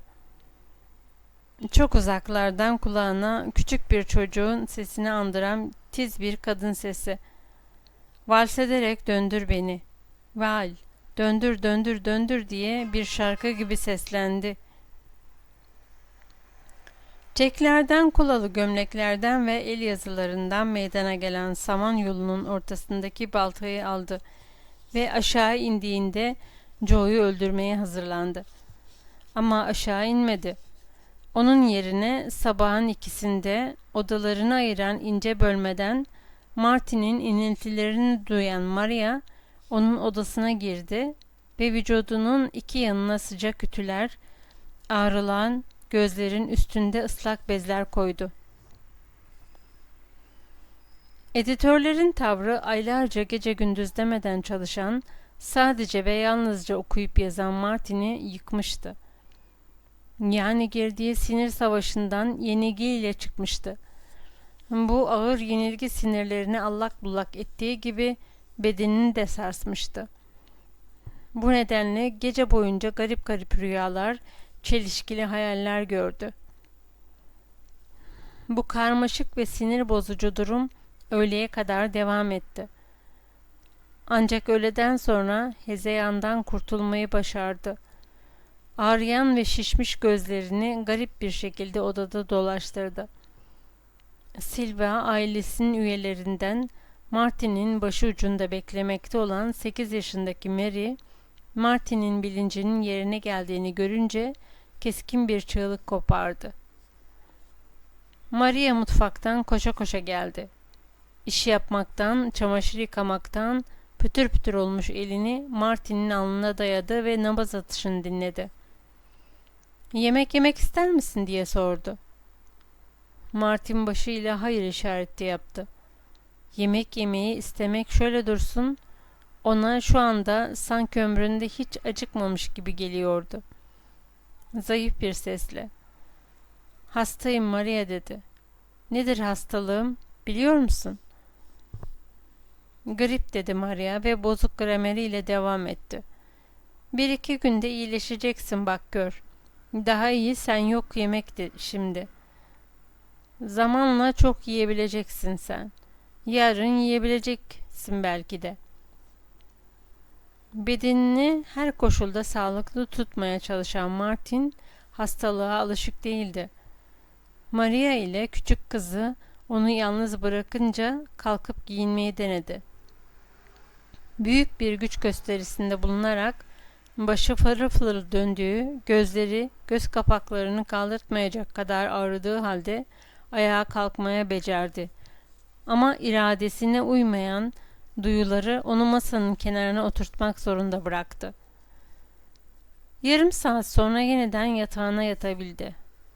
Yatıp gözlerini kapayarak vücudundaki çeşitli sızıları, zayıflıkları gidermeye razıydı. Maria onun alnının üstündeki ıslak bezleri değiştirmek için birkaç defa odaya girdi. Bunun dışında gevezelik ederek Martin'in canını sıkmayacak kadar akıllı olduğundan onu hep yalnız bıraktı. Bu da Martin'i ona borçlu yaptı. Martin bir ara kendi kendine, "Maria, sen alacak bu mandırayı, bak gör alacak," diye mırıldandı. Sonra çok eskilerde kalan ve geçmişe gömülen dünü hatırladı. Transcontinental'dan gelen mektubu alalı sanki bir ömür geçmişti. Geçmişe ait her şey bittiğine, yeni bir sayfa çevrildiğine göre bir ömürdü geçen. Okunu atmış, hem de öyle kuvvetli atmıştı ki bütün gücü tükenmişti. Bu yüzden de şimdi sırt üstü yerde yatıyordu. Eğer kendi kendine açlıktan ölme derecesine kadar getirmeseydi, gribede yakalanmazdı. Sağlık ve enerjisini tükettiği için organizmasını kaplayan hastalık mikrobunu def edecek kuvveti bulamamıştı. İşte sonucu da buydu. Kendi kendine yüksek sesle, İnsanın bir kütüphane dolusu kitap yazıp da kendi hayatını kaybetmesinin ne faydası var diye sordu. Bu bana göre bir iş değil. Artık benim hayatımda edebiyatın yeri yok. Muhasebecilik yapmak, defter tutup her ay maaşımı almak ve Ruth'la birlikte küçük evimizde oturmam gerek. 2 gün sonra bir yumurta, 2 parça tost yiyip bir fincan da çay içince postadan gelen mektupları istedi. Ama gözlerinin hala okumasına imkan bırakmayacak kadar ağrıdığını gördü. "Sen okuyuver bana Maria," dedi. "Büyük, uzun mektupları boş ver. Onları masanın altına at. Küçük mektupları oku bana." Maria yanıt olarak, "Yok, okuyabilmek. Teresa gidiyor okul. Var okuyabilmek." Maria kızı Teresa'yı çağırdı ve 9 yaşındaki Teresa Silva, Martin'in mektuplarını açtı ve okumaya başladı. Martin'in kafası bir iş bulmaya odaklanmıştı. Bu nedenle de nasıl iş bulacağını, hangi çarelere başvurursa kısa zamanda sonuç alacağını düşünüyordu. Teresa'nın okuduklarının çoğunu duymuyordu. Örneğin daktilo makinesinin sahiplerinden gelen ihbarnameyi dalgın dalgın dinledi. Bu arada Teresa'nın okuduğu bir cümle onu birdenbire sarstı ve kendine getirdi. "Öykünüzün yayınlanma hakkına karşılık size $40 öneriyoruz." Teresa yavaş yavaş ve heceleye heceleye devam etti. "Açıkladığımız değişiklikleri yapmamanıza izin vermeniz şartıyla." "Hangi dergi bu?" diye bağırdı Martin. "Ver şunu bakayım bana." Şimdi bakıp okuyabiliyor ve bu hareketinin doğurduğu acıyı fark etmiyordu bile. White Mouse adlı dergiden geliyordu mektup. Öyküsü de ilk yazdığı dehşet öykülerinden bir başkası çıkmazdı. Mektubu tekrar tekrar baştan aşağı okudu. Editör ona açık açık öyküdeki fikrin gerektiği gibi ele alınmamış olduğunu ama yine de fikir orijinal olduğundan öyküsünü aldıklarını anlatıyordu. Eğer öyküyü 1/3 oranında kısaltmalarına izin verecek olursa cevabını alır almaz $40 yollayacaklardı. Martin hemen kalemle mürekkep istedi ve editöre, Eğer istiyorsa öyküyü 1/3 kısaltabileceğini, $40 hemen göndermesini söyledi. Mektubu posta kutusuna Teres attı. Martin de arkasına yaslanıp düşündü. İşte ne de olsa yalan değilmiş. White Mouse yazıyı kabul eder etmez ödemeyi yapıyordu. Çıkmazda 3000 kelime vardı. 1/3'ünü çıkarınca 2000 kelime kalıyor. 2000 kelimeye $40 olunca kelimesi 2 sente geliyordu. Kabul edilir edilmez ödeme yapılması kelimesinin 2 sentte olması. Üstelik bildiğine göre White Mouse'da 3. sınıf bir dergiydi. Martin'in dergiler hakkında hiçbir şey bilmediği apaçıktı. O, Transcontinental'ı 1. sınıf bir dergi saymış, halbuki onlar Martin'in 10 kelimesine 1 sent vermişlerdi. White Mouse'a hiç önem vermediği halde o, Transcontinental'a 20 misli fazla hem de öyküyü kabul eder etmez veriyordu. Şimdi emin olduğu bir tek şey vardı. İyileşince iş falan aramayacaktı.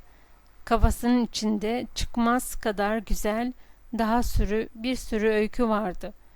Tanesi $40'dan da Martin herhangi bir işe kazanacağından çok daha fazlasını kazanabilirdi. Tam savaşı kaybettiğini sandığı sırada savaşı kazanmıştı. Mesleki yeteneğini ispatlamıştı. Yolu aydınlıktı artık. White Mouse ile işe başlayıp kabaran patronlar listesine her gün yeni bir dergi ekleyecekti. Ucuz yapıtları artık bir kenara bırakabilirdi.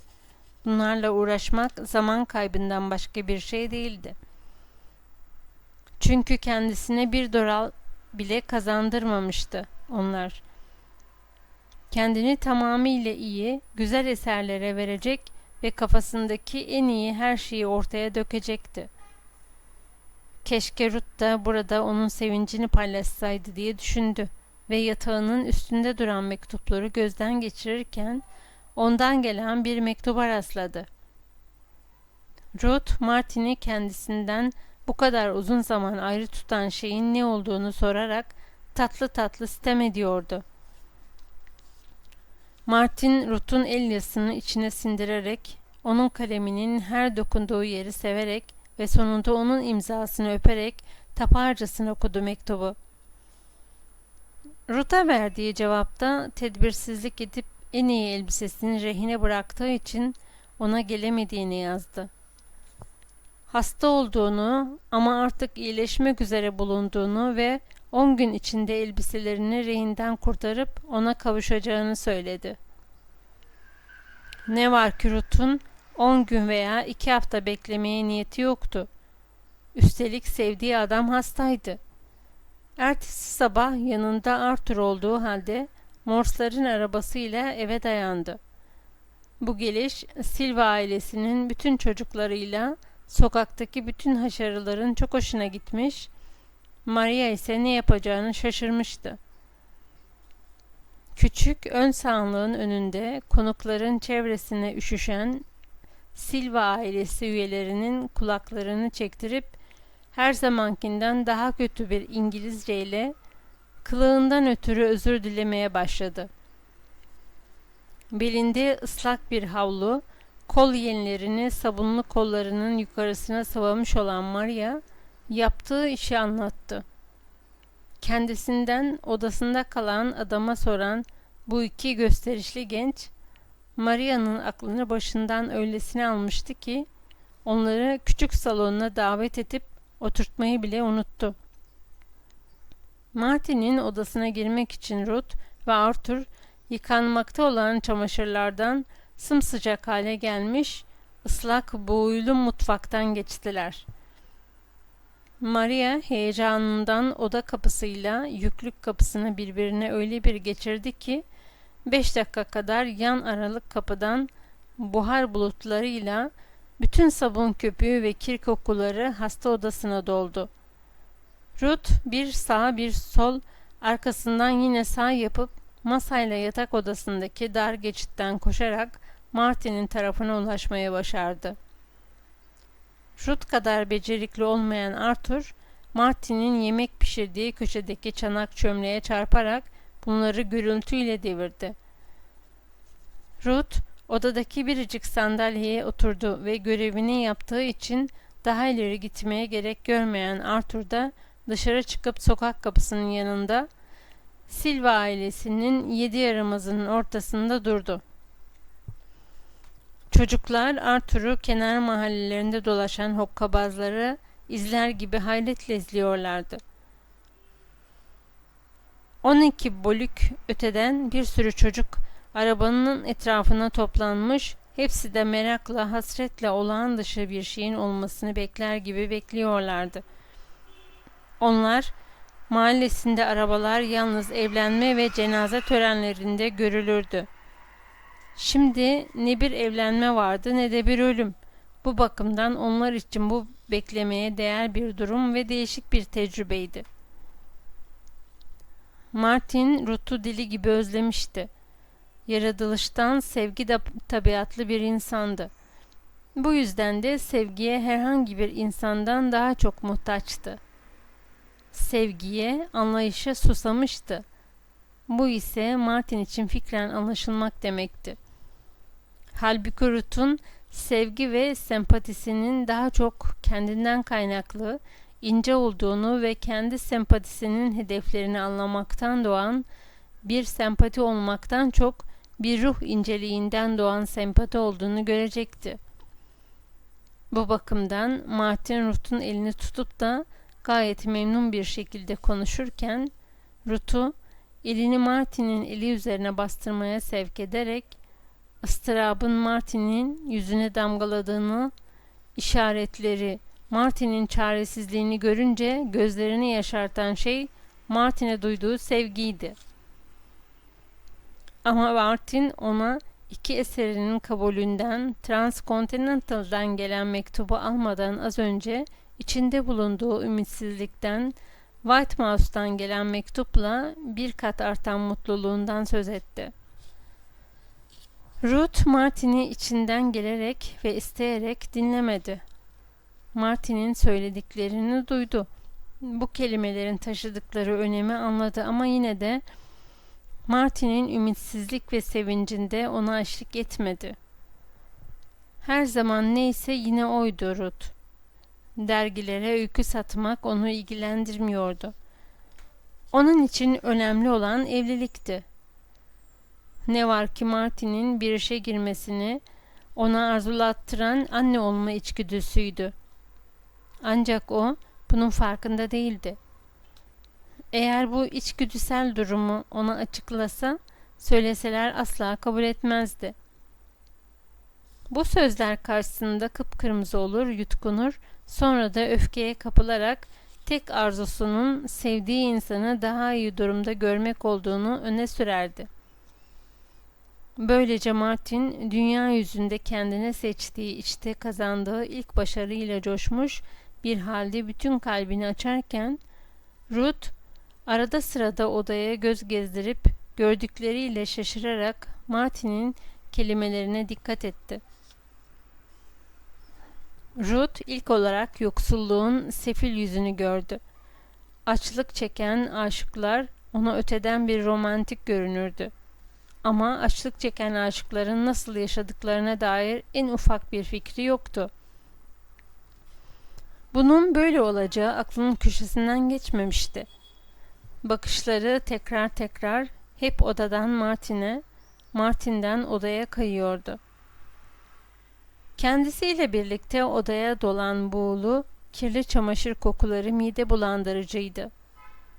Ruth, eğer bu korkunç kadın sık sık çamaşır yıkıyorsa, Martin'in baştan aşağı bu kokuya bulaşmış olduğu sonucuna vardı. Düşüşün işte böylesine bir bulaşıcılığı vardı. Martin'e baktığı zaman ona sanki çevrenin pisliği Martin'in üzerine sinmiş gibi geldi. Onu şimdiye kadar hiç tıraşlı görmemişti ve bu 3 gündür sakal Ruth'a bir şeyler anlatıyordu. Sakal Martin'e sadece Silvaların evinin içindeki ve dışındaki o koyu, o karanlık görünüşü vermekle kalmamış, aynı zamanda Ruth'un o derece tiksindiği Martin'in o hayvanca kuvvetini de daha çok belirtmiş gibiydi. Kendisini deliye döndüren 2 mektuptan gururla bahseden Martin işte buradaydı. Biraz daha geçmiş olsa Martin teslim olacak, işe girecekti. Halbuki şimdi bu iğrenç evde birkaç ay daha kalıp yazı yazmaya devam edecekti. Birden "Nedir bu koku?" diye sordu Ruth. "Maria'nın yıkadığı çamaşırların kokusu herhalde," diye cevap verdi Martin. "Yavaş yavaş iyice alışıyorum bu kokuya." Hayır, hayır, o değil. Başka bir şey bu. Mide bulandırıcı bir koku bu. Ekşi ekşi bir koku."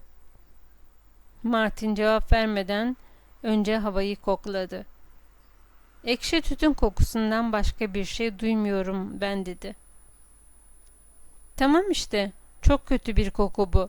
Neden bu kadar çok içiyorsun Martin?"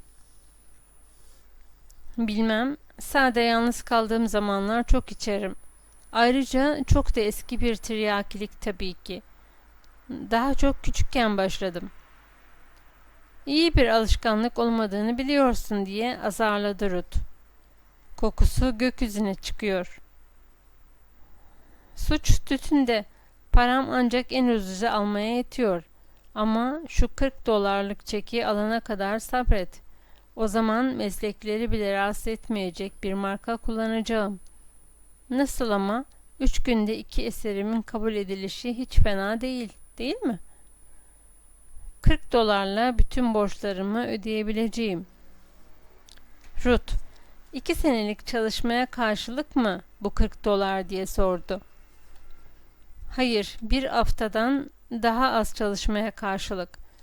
Lütfen bana masanın öbür ucundaki defteri, şu gri kaplı muhasebe defterini veriver." Martin defteri açtı ve sayfaları hızla çevirmeye başladı. "Evet, haklıymışsın.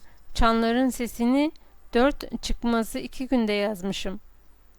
Yani bir haftalık çalışma karşılığı 40 dolar olunca ayda 180 dolar eder. Benim yapabileceğim herhangi bir işte alacağım en yüksek ücretin bile üstünde. Üstelik de daha yeni başlıyorum. Senin sahip olmanı istediğim şeyleri sana alabilmem için ayda 1000 dolar kazanmam hiç de çok sayılmaz. 500 dolar ise çok az bir para. Şu 40 dolar sadece bir başlangıç. Hızımı alıncaya kadar sabret. O zaman seyret bak. Kurşun bile tozuma yetişemez." Ruth onun kullandığı argoyu yanlış anladığı için sigaradan bahsettiğini zannetti. "Zaten haddinden fazla içiyorsun. Tütünün markasının iyi ya da kötü olması da hiçbir şeyi değiştirmez. Bizatihi sigara içmek hoş bir şey değil. Markanın güzel ve kötü oluşunun önemi yok. Bacaya, bir volkana, seyyar bacaya dönmüşsün. Beni de rezil ediyorsun. Martin, sevgilim, bunu sen de biliyorsun."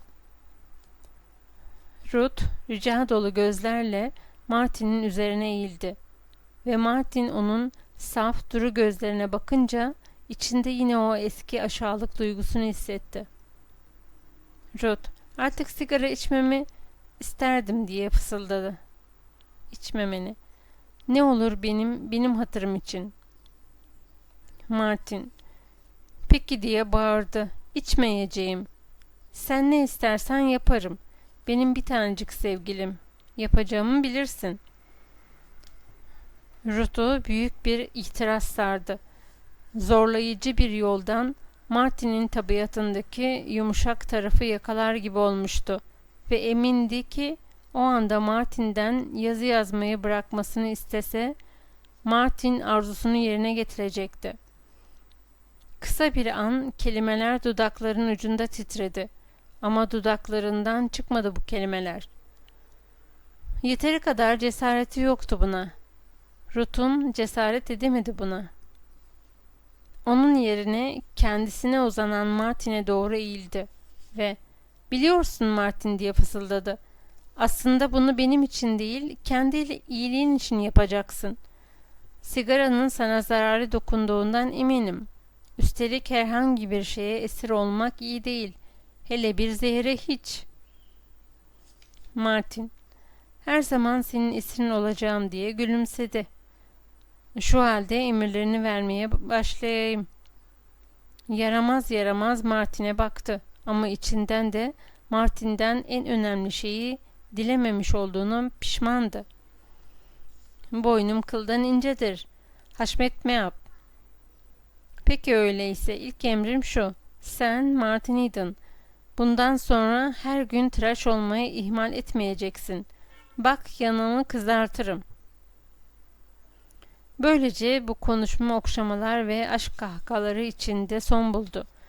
Ama Ruth dediklerinden birini kabul ettirmişti. Aynı günde bir başkasını kabul ettirmeyi bekleyemezdi artık. Ona sigarayı bırakabileceğini için kadınca bir gurur duydu. Bir başka zamanda Martin'i işe girmeye kandırırdı. Zira ne isterse yapacağım kendini söylememiş miydi? Odayı gezmek için Martin'in yanından kalktı. Notlar asılı çamaşır iplerini inceledi. Bisikleti tavana asan palanga sistemini öğrendi. Masanın altında duran ve kendisi için bir sürü zaman kaybını ifade eden el yazıları yığınını görünce de üzüldü. Gaz sobası çok hoşuna gitti ama yiyecek rafları başınca bomboş olduğunu gördü. Büyük bir acımayla, "Yiyecek bir şeyin yokmuş senin, zavallı sevgilim benim," dedi. "Açlıktan ölmüşsün." Martin, "Yiyeceklerimi Maria'nınkilerinde tutuyorum," diye yalan attı. "Orada daha iyi korunuyor. Benim açgözlü saldırışımdan kurtuluyor orada yiyecekler. Sen hele şuraya bak bir kere." Tekrar Martin'in yanına gelen Ruth, onun dirseğinden kolunu büküp gömleğinin altında sert ve şişkin beliren pozunu çıkardığını söyledi. Pasonun görünüşü Ruth'un hoşuna gitmedi. Bir kadın olarak bundan hoşlanmamıştı.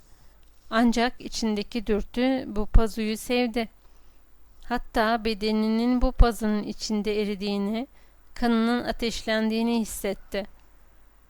Martin'den kaçmaz, yerine aldatılmaz arzuyla ona doğru eğildi. Bunun arkasından da Martin onun kollarının arasında sıkar sıkmaz hayatın yüzeysel cepheleriyle ilgilenen beyni isyan etti. Diğer taraftan onu kadın olan tarafı hayatın kendisiyle ilgilenen kalbi bir zafer sevincine boğuldu. Ruth, Martin'e olan aşkının büyüklüğünü en çok işte bu gibi zamanlarda hissediyordu. Zira Martin'in onu kavrayıp sıkan, kuvvetinden ötürü canını yakan güçlü kollarının kendisini sardığını hissetmek Ruth'a sonsuz bir zevk veriyordu.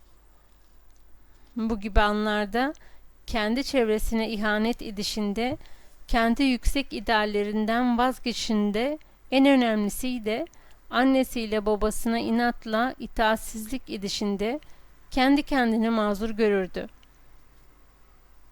Onlar onun bu adamla evlenmesini istemiyorlardı.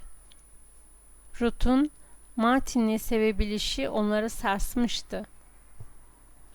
Bu, Martin'den uzakta, soğuk bir düşünen yaratık olduğu bazı zamanlar onu da sarsıyordu. Martin'in yanındayken onu seviyordu. Aslına bakılırsa rahatsız, huzursuz bir sevgiydi bu. Ama aşktı yine de, kendisinden kuvvetli olan bir aşk. Martin, "Şu garip bir şey değil," diyordu. "Biraz acı veriyor, pis de bir baş ağrısı yapıyor. Ama kemik kırılmasının ıstırabıyla karşılaştırılamaz bile." Ruth, Martin'in kolları arasında bulduğu, kendini gökyüzüne çıkaran huzur içinde dalgın dalgın. "O da mı geçti başından?" diye sordu. Böyle dalgın dalgın sorular sorarken birden Martin'in sözleri onu heyecanlandırıverdi. Hawaii adalarından birinde kimsenin bilmediği 30 kadar cüzzamlı hasta arasında bulunmuştu Martin. Ruth, peki neden gittin oraya diye sordu. İnsanın kendi kendine bu kadar dikkat etmeyişi bir suç gibi geldi ona. Martin, çünkü bilmiyordum dedi. Cüzzamlılar hiç aklıma gelmediydi. Yelkenliği terk edip karaya çıkınca saklanacak bir yer bulmak için içeriye sokuldum.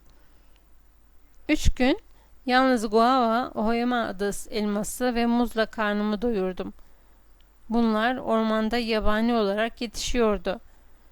4. günü bir patika buldum ve insan ayağıyla açılmış bir patikaydı. İçerilere ve yukarıya doğru gidiyordu. Benim gitmek istediğim tarafa gidiyor ve yakın zamanlarda üzerinde yüründüğünü gösteren işaretler taşıyordu. Patika bir yerde bıçak gibi keskin bir sırt boyunca ilerliyordu. Sırtın üstünde patikanın genişliği 80 dolar santimi geçiyordu. İki tarafta yüzlerce metre derinlikte uçurumdu. Burada yeteri kadar cephane olsa bir tek kişi yüz binlerce kişiye karşı koyabilirdi. Saklanacağın bir yere giden biricik yol buydu. Yolu bulduktan 3 saat sonra da lavlarla meydana gelmiş kayalar arasında bir cep gibi duran küçük bir vadiye, saklanacağım yere geldim. Burası baştan aşağı bir teras gibiydi. Üzerinde kulkas kökü meyve ağaçlarıyla 8-10 tane saz kulübe bulunan bir yerdi. Ama kulübede yaşayanların görür görmez neye çattığını anladım. Bunlara bir kere bakmak anlamaya yeterli. Hayretler içinde büyülenmiş herhangi bir Desdemona gibi nefes almadan dinleyen Ruth sordu. Ne yaptın? Benim için yapılacak bir şey yoktu. Bunların şefi hastalığa adam akıllı ilerlemiş iyi kalpli bir ihtiyarcıktı. Ama bir kral gibi yönetiyordu onları. Küçük vadiyi keşfetmiş, yerleştikleri yeri de o bulmuştu. Bütün bunlar yasaya aykırıydı tabii. Ama silahları, dolu cephanesi vardı. Sonra yabani domuz ve yabani manda vurmayı öğrenmiş olan o kanakalarca müthiş atıcıydılar. Hayır, Martin Eden'ın kaçmasına olanak yoktu. Tam 3 ay orada kaldı. Peki nasıl kaçtın? Eğer o yarım kan Çinli, çeyrek kan beyaz, çeyrek kan da hava ile olan küçük kızı bulmasaydım, şimdi hala orada olurdum. Çok güzel bir kızdı zavallıcık. İyi de eğitim görmüştü. Annesi Honolulu'da milyonluk bir kadındı. İşte bu kız sonunda beni kaçırdı. Bunların orada yerleşmesini sağlayan parayı veren kızın annesi olduğundan beni serbest bırakınca cezalandırılmaktan korkmuyordu. Ama kaçırılmadan önce saklandıkları yeri kimseye söylememem için bana yemin ettirdi. Ben de söylemedim. Hayatımda ilk defa şimdi anlatıyorum. Kızda cüzdan belirtileri yeni başlamıştı. Sağ elinin parmakları hafif bükülmüştü. Kolunda da ufak bir leke vardı. Hepsi o kadar. Herhalde şimdiye kadar ölmüştür. Peki hiç korkmadın mı? O korkunç hastalığa yakalanmadan kurtulduğuna sevinmedin mi? Martin, vallahi diye itiraf etti. Önce biraz ürperir gibi oldum ama zamanla alıştım. Ara sıra çok üzülüyordum. Bu bana korkumu unutturuyordu. Öyle güzel şeydi ki hem ruhen hem görünüş bakımından, üstelik de daha yeni yakalanmıştı hastalığa. Ama ilkel vahşiler gibi orada yavaş yavaş çürüyerek yaşamaya, orada ölmeye mahkumdu. Cüzzam aklının alamayacağı kadar korkunç bir hastalık. Ruth hafif bir sesle, zavallıcık diye mırıldandı. Seni bırakması da şaşılası bir şey. Martin anlamadığı için, Nasıl yani diye sordu. Ruth hala yumuşaklığını kaybetmeyen sesiyle. Herhalde seni sevmiş olmalı dedi. İçten şöyle, hadi sevmedi mi? Martin'in yanık teni çamaşırhanede çalıştığı sırada ve devamlı olarak evde oturduğundan ağarmış, hastalık ve açlık da yüzünü soldurmuştu.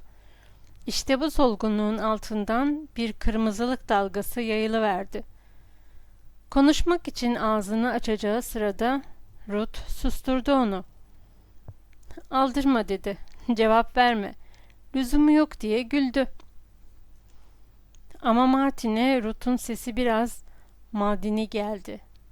Gözlerinde soğuk bir pırıltı vardı. Bu pırıltı o anda Martin'e Kuzey Pasifik'te karşılaştığı bir Bora'yı hatırlattı. O an için Bora'nın hayali gözlerinin önünde beliriverdi. Bora, dolunayın aydınlattığı parlak semalı bir gecede çıkmıştı.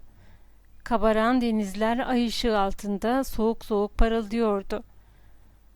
Sonra Cüzdanlılar kampındaki kralı gördü ve onun kendisine olan aşkı sayesinde oradan kurtulacağını hatırladı. Martin sadece asil bir kızdı demekle yetindi. Bana hayatımı kazandırdı. Bunların hepsi geçmişe ait ayrıntılardı. Ama Martin, Ruth'un boğazına gelen kuru bir hıçkırığı boğduğunu duydu ve onun başını çevirip pencereden dışarı baktığını gördü. Ruth başını tekrar Martin'e çevirdiği zaman yatışmış bir haldeydi. Gözlerinde de Bora'dan en ufak bir iz kalmamıştı. Özür diler gibi. Ne kadar aptalım dedi. Ama elimde değil. Seni o kadar seviyorum Martin, o kadar çok seviyorum ki. Zamanla daha geniş fikirli olacağım. Ama şimdi geçmişin bu hayaletlerini kıskanmaktan kendimi alamıyorum. Sonra biliyorsun ki senin geçmişin de hayaletlerle dolu. Martin'in itirazını meydan vermeden. Öyledir dedi. Başka türlü olamaz. Bak zavallı Arthur da artık gelmem için işaret ediyor. Beklemekten yoruldu. Haydi şimdilik Allah'a ısmarladık sevgilim. Kapıdan çıkarken geriye dönüp eczacıların hazırladıkları bir ilaç var diye seslendi. İnsanın sigarayı bırakmasına yardım ediyor. Sana ondan biraz yollayacağım. Kapı kapandı ama tekrar açıldı. Seviyorum, seviyorum diye fısıldadı. Ruth bu defa hakikaten gitti. Ruth'a hayran gözlerle aynı zamanda da elbisesinin kumaşına ve dikimine dikkat edecek kadar keskin bakışlarla bakan Maria, onu arabasına kadar geçirdi. Görmek istediklerini göremeyip düş kırıklığına uğrayan haylazlar kalabalığı, araba gözden kaybolana dek arkasından baka kaldı. Sonra bakışlarını bir anda sokağın en önemli kişisi haline geliveren Maria'ya çevirdiler. Ama Maria'nın çocuklarından biri iyi konukların kiracılarına geldiğini bağırarak söyleyince Maria'nın şöhreti de hapı yuttu. O günden sonra Maria yine o eski çekingen haline büründü ve Martin civardaki çocuk sürülerinin kendisine daha saygılı davranmaya başladıklarına dikkat etti. Maria'ya gelince Martin'in değeri onun gözünde %100 artmıştı. Hele Portekizli bakkal eğer o arabalı akşam ziyaretini görseydi, Martin'in kredisini bir $3.85 daha arttırırdı herhalde. Bunca sıkıntının durmak bilmeyen çalışma ve çabanın sonucu değiştirdiğini görmek Martin'i mutlu etmişti. Zira şans Martin'in kapısını en sonunda çalmış, doğduğundan bu yana kayıp olan güneşi yükselişe geçmişti. Martin içinden hasat mevsiminin geldiğini düşünüyor, bunu da gözleriyle yansıtıyordu. Ruth'un ziyaretinin ertesi günü New York'un haftalık olay dergilerinin birinden 3 triyolitini karşılığı olarak 3 dolarlık bir çek geldi. 2 gün sonra Chicago'da çıkan bir gazete, Define Avcıları adlı yazısını kabul ederek yayınlanır yayınlanmaz ödemek üzere 10 dolar teklif etti. Fiyat düşüktü ama bu Martin'in ilk makalesi, düşüncelerini kağıda geçirmek üzere giriştiği ilk denemesiydi. Bütün bu gelişmelerden sonra daha önemlisi çocuklar için yazdığı macera çalışmasının Youth and Egg adındaki aylık bir çocuk dergisi tarafından hafta sonunda önce kabul edilişi oldu. Gerçi çalışma 21.000 kelimeydi. Bunun için de kendisine teklif edilen 16 dolar üzerinden 1000 kelimesi 75 sente falan geliyordu. Ama olsun, bu Martin'in ikinci yazı denemesiydi. Martin de bu yazının değersizliğini, kalabalığını tamamıyla kabul ediyordu. Burada önemli bir nokta vardı. Martin'in ilk eserlerinde bile bayağılığa kaçan, insanı huzursuz eden bir kabalık yoktu. Bu çalışmaların kabalığı son derece güçlü betimlemelerden, yargı ve görgülerden ileri geliyordu. Eski çalışmalardaki kabalık, bir aceminin kelebeği kuvvetli darbelerle ezişi, kazmayla yazı yazışı gibi bir kabalıktı.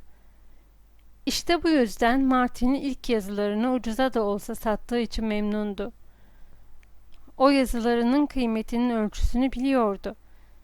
Bu bilgiye ulaşması da çok uzun sürmemişti. O asıl ilerideki yazılarına ümit bağlamıştı. Sadece bir dergi yazarı olmak istemiyordu. Kendini usta bir yazarın birikim ve tecrübesiyle donatmaya uğraşmıştı. Diğer yandan gücü asla unutmamış, bunun gözden kaçırılacak bir şey olmadığına kanaat getirmişti. Hem beyinsel hem de öğrensel kuvvetini aşırı denecek derecede arttırmayı, hem de bilinçli bir şekilde artmayı amaç edinmişti. Gerçeğe olan sevgisi hiçbir zaman değişmemiş, gerçek onun için aşkların en güzeli oluvermişti. Bu yüzden onun eserleri realistti. Yalnız hayal gücünün yarattığı sanrıları, güzellikleri bu eserlerin içinde eritmeye çaba göstermişti.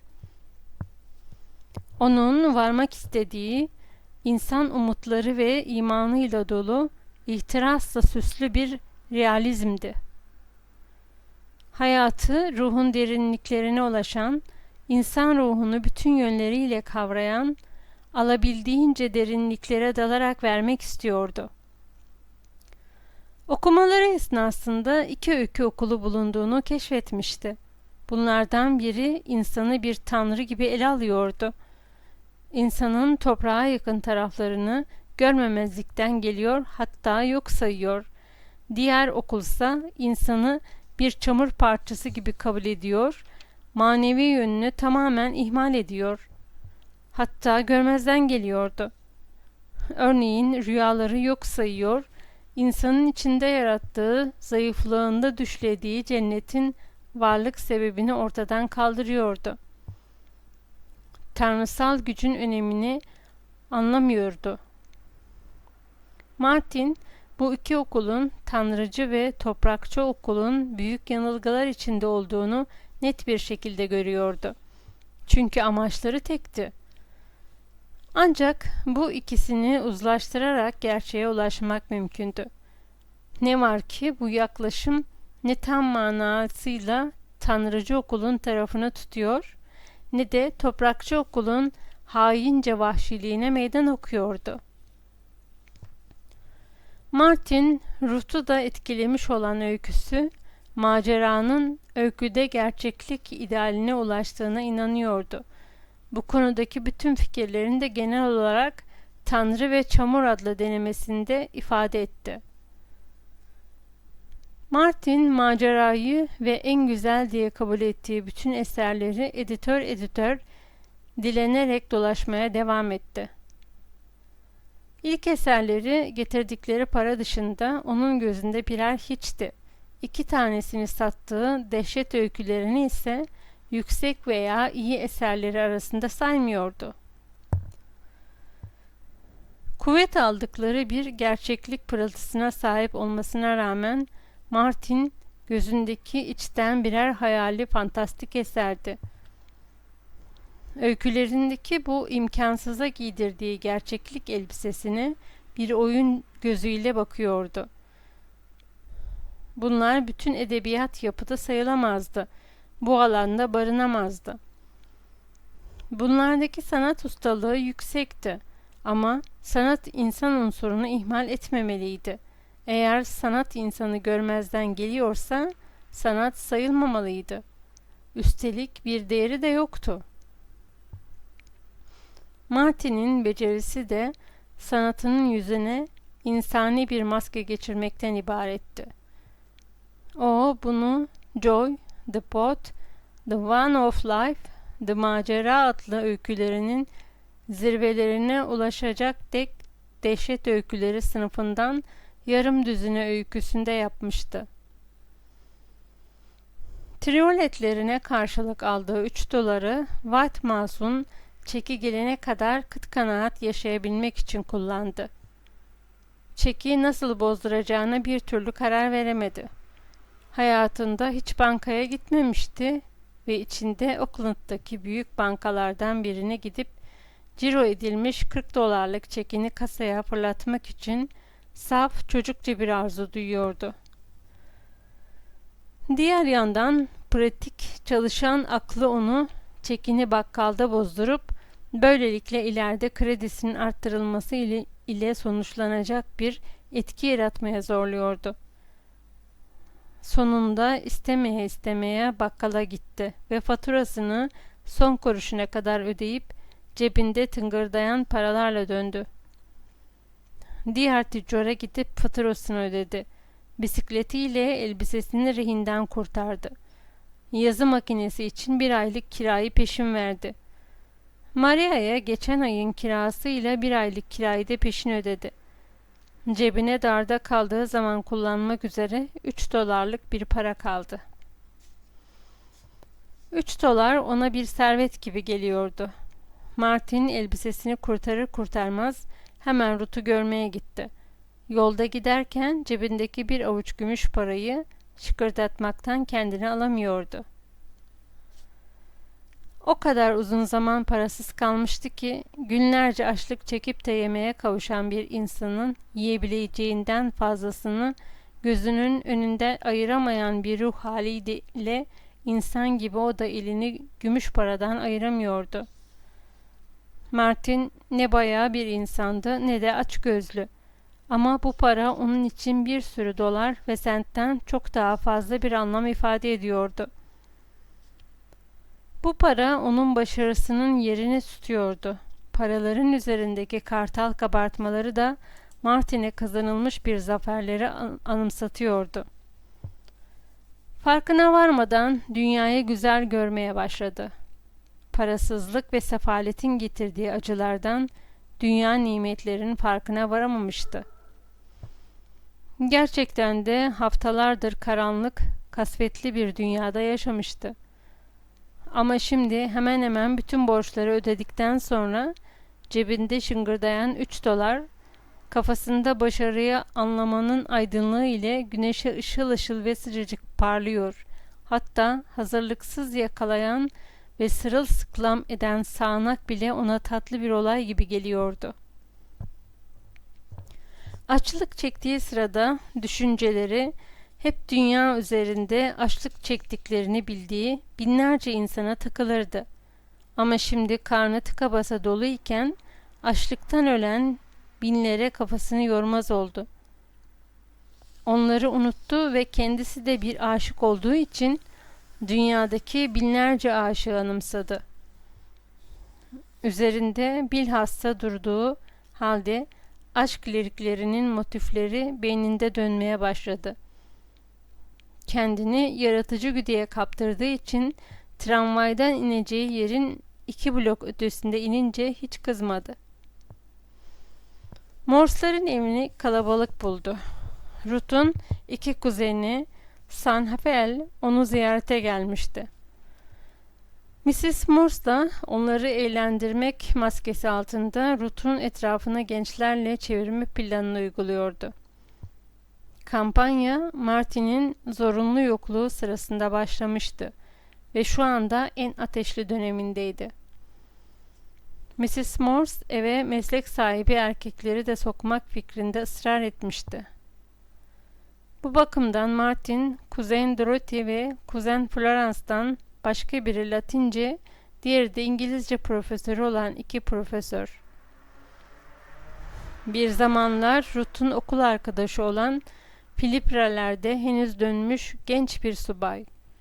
San Francisco Trust Kumpanyası'na başı Joseph Perkins'in özel sekreteri Melville adında bir genç, erkeklerden Stanford Üniversitesi mezunu, Nil Kulübü ile Omti Kulübü üyesi, aynı zamanda seçimler sırasında Cumhuriyet Partisi'nin sözcülüğünü yapan 35 yaşlarında Charles Hopgood adında gençten bir banka kasiyeri ile karşılaştı. Kadınlar arasında bir portre ressamı, bir profesyonel müzisyen, bir de sosyoloji doktoru unvanına sahip, aynı zamanda Francisco'nun kenar mahallelerinde İskan konusu üzerine yazdığı eserle meşhur birisi vardı. Kadınlar Mrs. Morse'un planına dahil değildi. Onlar sadece gerekli aksesuarlardan ibaretti. Eve ne yapıp edilip sokulması gerekenler meslek sahibi erkeklerdi. Tanıştırma merasimi başlamadan önce Ruth, Martin'e konuşurken sakın heyecanlanma diye uyarıda bulundu. Martin önce bilhassa yine eskiden olduğu gibi möbleleri, süsleri tehdit eden omuzlarındaki ötürü bir acemilik duygusunun etkisiyle azıcık kendini sıktı. Orada bulunanlar da onu biraz çekingen yapmıştı. Şimdiye değin bu kadar çok sayıda yüksek kişiyle bir arada bulunmamıştı. Banka kasiyeri Melville'e hayran oldu ve ilk fırsatta onu tartmaya tasarladı.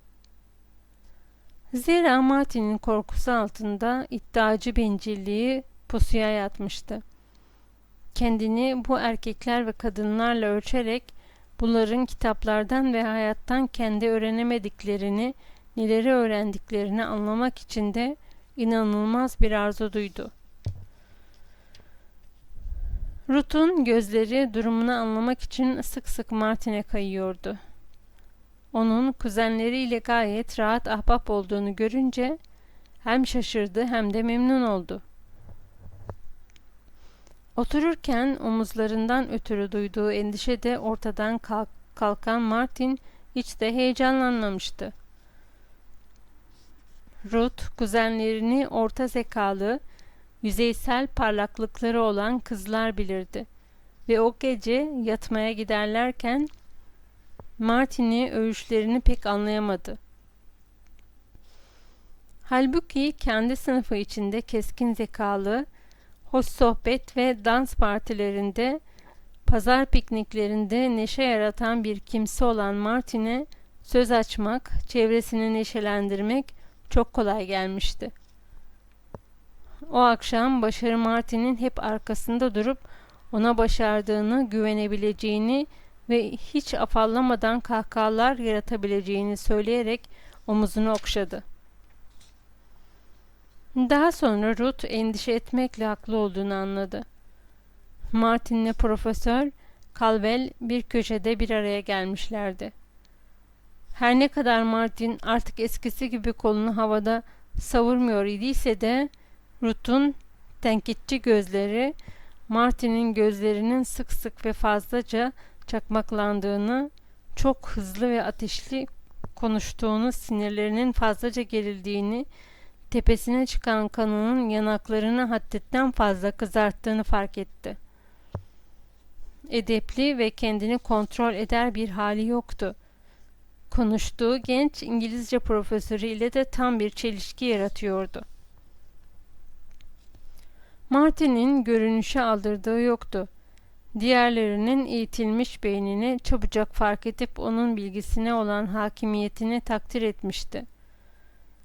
Üstelik Profesör Caldwell, Martin'in sıradan İngilizce profesörleri hakkındaki kanaatini de biliyordu. Martin, profesörün kendi işinden bahsetmesini istiyordu. Profesör önce buna yanaşmadıysa da sonunda Martin, onu kendi mesleği üzerinde konuşturmayı başardı.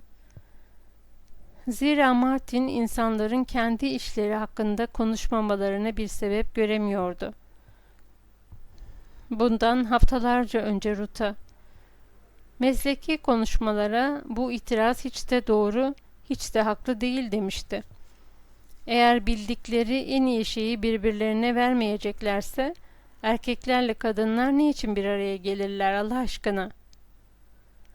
Onların en iyi bildikleri şey de ilgi duydukları, onlara hayatlarını kazandıran, üzerinde uzmanlık yaptıkları, sabah akşam meşgul oldukları, hatta üzerinde hayal kurdukları şeydi." Mr. Butler'ın sosyal etiket uğruna Paul Verlaine hakkında, Alman dramı ya da Daoizo romanlarıyla hakkında fikir beyan ettiğini düşün bir kere. Sıkıntıdan patlardık mutlaka. Örneğin ben, Mr. Butler'ı mutlaka dinleyeceksem onun hukuktan bahsetmesini tercih ederim.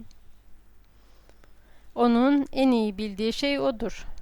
Hayat ise öyle kısa ki ben tanıştığım her erkeğin veya kadının en iyi bildiği şeyi duymak isterim.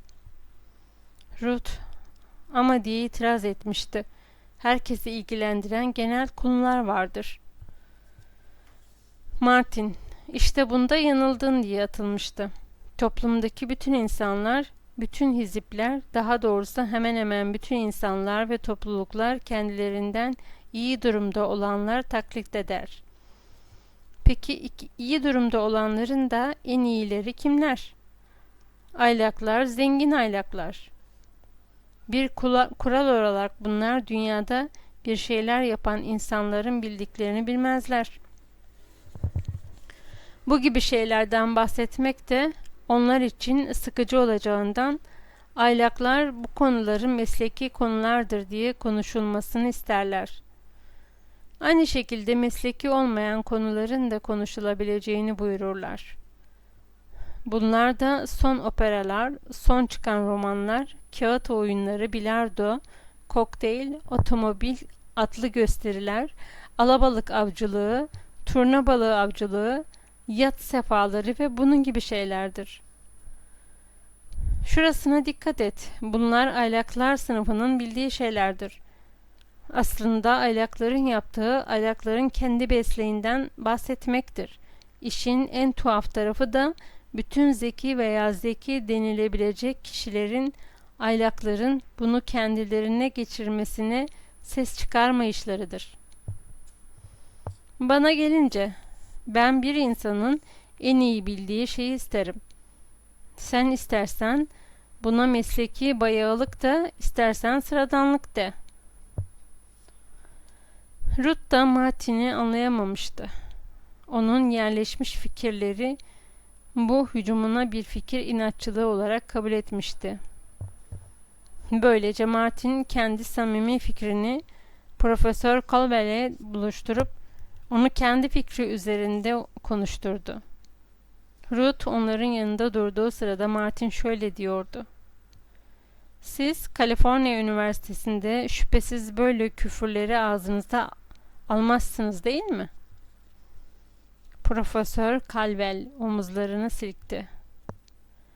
"Namuslu bir vergi mükellefi ve politikacıyız işte. Ödeneklerinizi Sacramento'dan alırız. Onun için de Sacramento'ya, Senato'ya, parti basınına ya da her iki partinin basınına tapınırız." "Evet, burası açık ama sizden ne haber?" diye zorladı Martin. "Sudan çıkmış balığa dönmüşsünüzdür herhalde." "Zannederim ki üniversite denizi içinde benim gibisine pek az rastlanır. Bazen gerçekten de kendimi sudan çıkmış bir balık gibi hissediyorum ve diyorum ki, Ben Paris'e, grup stresi, bir hermit yuvasına ya da kederli bir bohem kalabalığı arasında bordo şarabı içmeye, Cartier Latin'deki ucuz lokantalarda yemek yiyip bütün yaratılış üzerine gürültülü, radikal fikirler beyan etmeye layığım. Bazen kendimi radikal yaratılışta görüyorum. Ama bir sürü de emin olmadığım sorular var. İnsani zaaflarımla karşı karşıya kaldığım zamanlar kendi kendime mahcup oluyorum. Bu da herhangi bir sorunun, yani insani hayatın sorununun bütün faktörlerini kavrayabilmeme engel oluyor. O konuşurken Martin'in dudaklarının ucuna Mevsim Rüzgarları şarkısı geldi. Gün ortasında kuvvetim zirveye çıkar benim. Ama mehtap altında yelkenleri gererim. Az kaldı kelimeleri mırıldanıyordu. Bu şarkıyı aklına profesörün kuzeydoğu rüzgarlarını, sakin, serin ve kuvvetli mevsim rüzgarlarını hatırlatışı getirmişti. Profesör de mevsim rüzgarları gibi hiç değişmiyordu. Ona da güvenilebilirdi. Bununla beraber bu adamın insanı uğraştıran bir tarafı vardı. Martin'e bu adam hiçbir zaman tam fikrini söylemiyor gibi geldi. Tıpkı vaktiyle ona mevsim rüzgarları hiçbir zaman tam kuvvetiyle esmiyormuş da hiç kullanmadıkları kuvveti biriktiriyormuş geldiği gibi. Martin'in hayal evi her zamanki gibi hızlı çalışıyordu. Beyni içine her zaman girilebilir anılar, hayaller deposu gibiydi ve bu deponun içindekiler her zaman için düzenli bir şekilde Martin'in teftişine hazır dururdu. O an içinde ortaya ne çıkarsa çıksın, Martin'in zilini hemen birer hayal halinde ve tabii bir şeymiş gibi ifade bulan zıtlıklar veya benzerlikler çağrışımı yapardı. Bu tamamıyla otomatik bir şekilde olur ve Martin'in hayal evi onun içinde yaladığı hale hiç durmaksızın eşlik ederdi. Nasıl Ruth'un yüzü bir kıskançlık anında mehtaplı bir gecede karşılaştığı unutulmuş bir Bora'yı onun gözlerinin önüne getirirdi ve nasıl Profesör Caldwell ona erguvan renkli denizin üstünde beyaz bulutları önüne katmış süren kuzeydoğu mevsim rüzgarlarını gösterdiyse, zaman zaman düzeni bozmayan, aksine tanıtan ve sınıflandıran yeni hatıra hayalleri gözlerin önünde belirdi. Göz kapaklarının altında uzandı ya da bilincinin perdesi üzerine aksetti. Bu hayaller geçmişin olaylarından, heyecanlarından, günün geçen haftanın yaşanılan olaylarından, okunan kitaplarından çıkar. Ve o ister çalışmakta olsun, ister uykuda, kalabalık bir kuş sürüsü halinde Martin'in kafasına üşüşürdü. İşte böyle. Profesör Caldwell'den akıcı konuşmasını, akıllı, kültürlü bir adamın konuşması, Martin'in geçmişinin derinliklerinde dolaşmaya devam etti. Kendini tam bir serseri olduğu zamanlardaki haliyle gördü. Başında sert kenarlı bir Stetson şapka, sırtında da dört köşe biçilmiş kroveze bir ceket olduğu halde, kafasında polisin izni oranında kabadayı olma ideali ile şöyle omuzlarını çakalı çakalı iki yana sallayarak yürüdüğü zamanlardaki halini gördü. Bundan ötürü kendinden iğrenmedi. Ne de bu hayali hafifletmeye çalıştı. O hayatında bir zamanlar basbayağı tam bir serseriydi. Polise rahat vermeyen, işçi sınıfından namuslu ev sahiplerini dehşete salan bir çetenin reisi. Ama idealleri değişmişti. Çevresindeki iyi yetiştirilmiş, düzgün kılıklı erkeklere, kadınlara göz gezdirip ciğerlerine bu temiz, bu kültürlü havayı doldurdu ve aynı anda başında sert kenarlı şapkası, dört köşe ceketi sırtında Omuzlarını kabadayıyı sallayan gençlik hayalinin odayı boydan boya geçtiğini gördü. Bu köşebaşı serserisi hayalinin kendi içine girdiğini, oturup hakiki bir üniversite profesörüyle konuştuğunu gördü. Zira Martin hiçbir zaman tam yerini bulamamıştı. İşte oyunda akranlarını geride bırakması gibi bir fazilete sahip oluşu, haklarını ve yetkilerini korumak için mücadeleye her an hazır oluşu yüzünden daima kendisine ön planda yer verilen her çevreye uymuştu. Ama hiçbir yerde kök salmamıştı. Arkadaşlarını memnun edecek kadar uymuş, fakat kendini memnun edecek kadar uyamamıştı. Daima huzursuz bir duygunun kendini rahatsız ettiğini hissetmiş ve bütün hayatınca ta kitapları, sanatı ve aşkı bulana kadar ötelerden bir şeyin çağrışını duymuştu. İşte kendileriyle birlikte serüvenlere katıldığı bütün arkadaşları içinden yalnız o, bütün aradıklarının ortasındaydı şimdi. Halbuki bu arkadaşlarının herhangi biri burada Morse'ların evinde olabilirdi.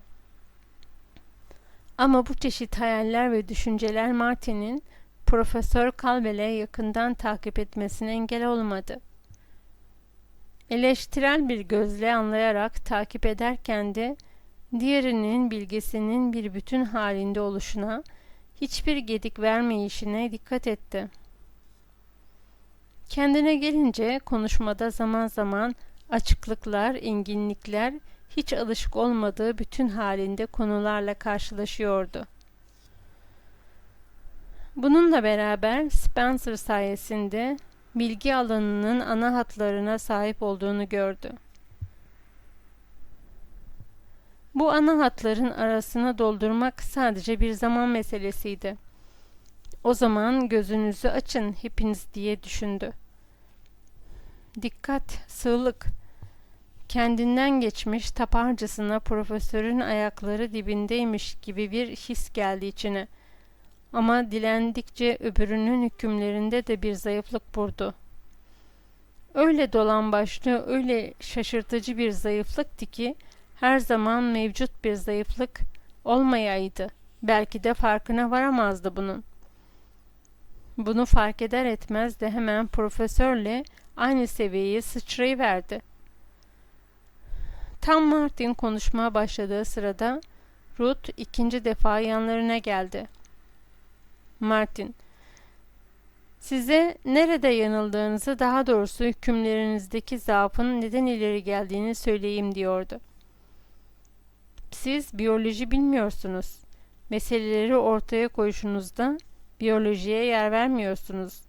Yani tamamıyla test tüplerinden, laboratuvarlardan geçip en geniş estetik ve sosyetik genellemelerin üzerinde yer alan hayatiyet kazanmış betimsel biyolojiden bahsediyorum ben. Ruth şaşırmıştı.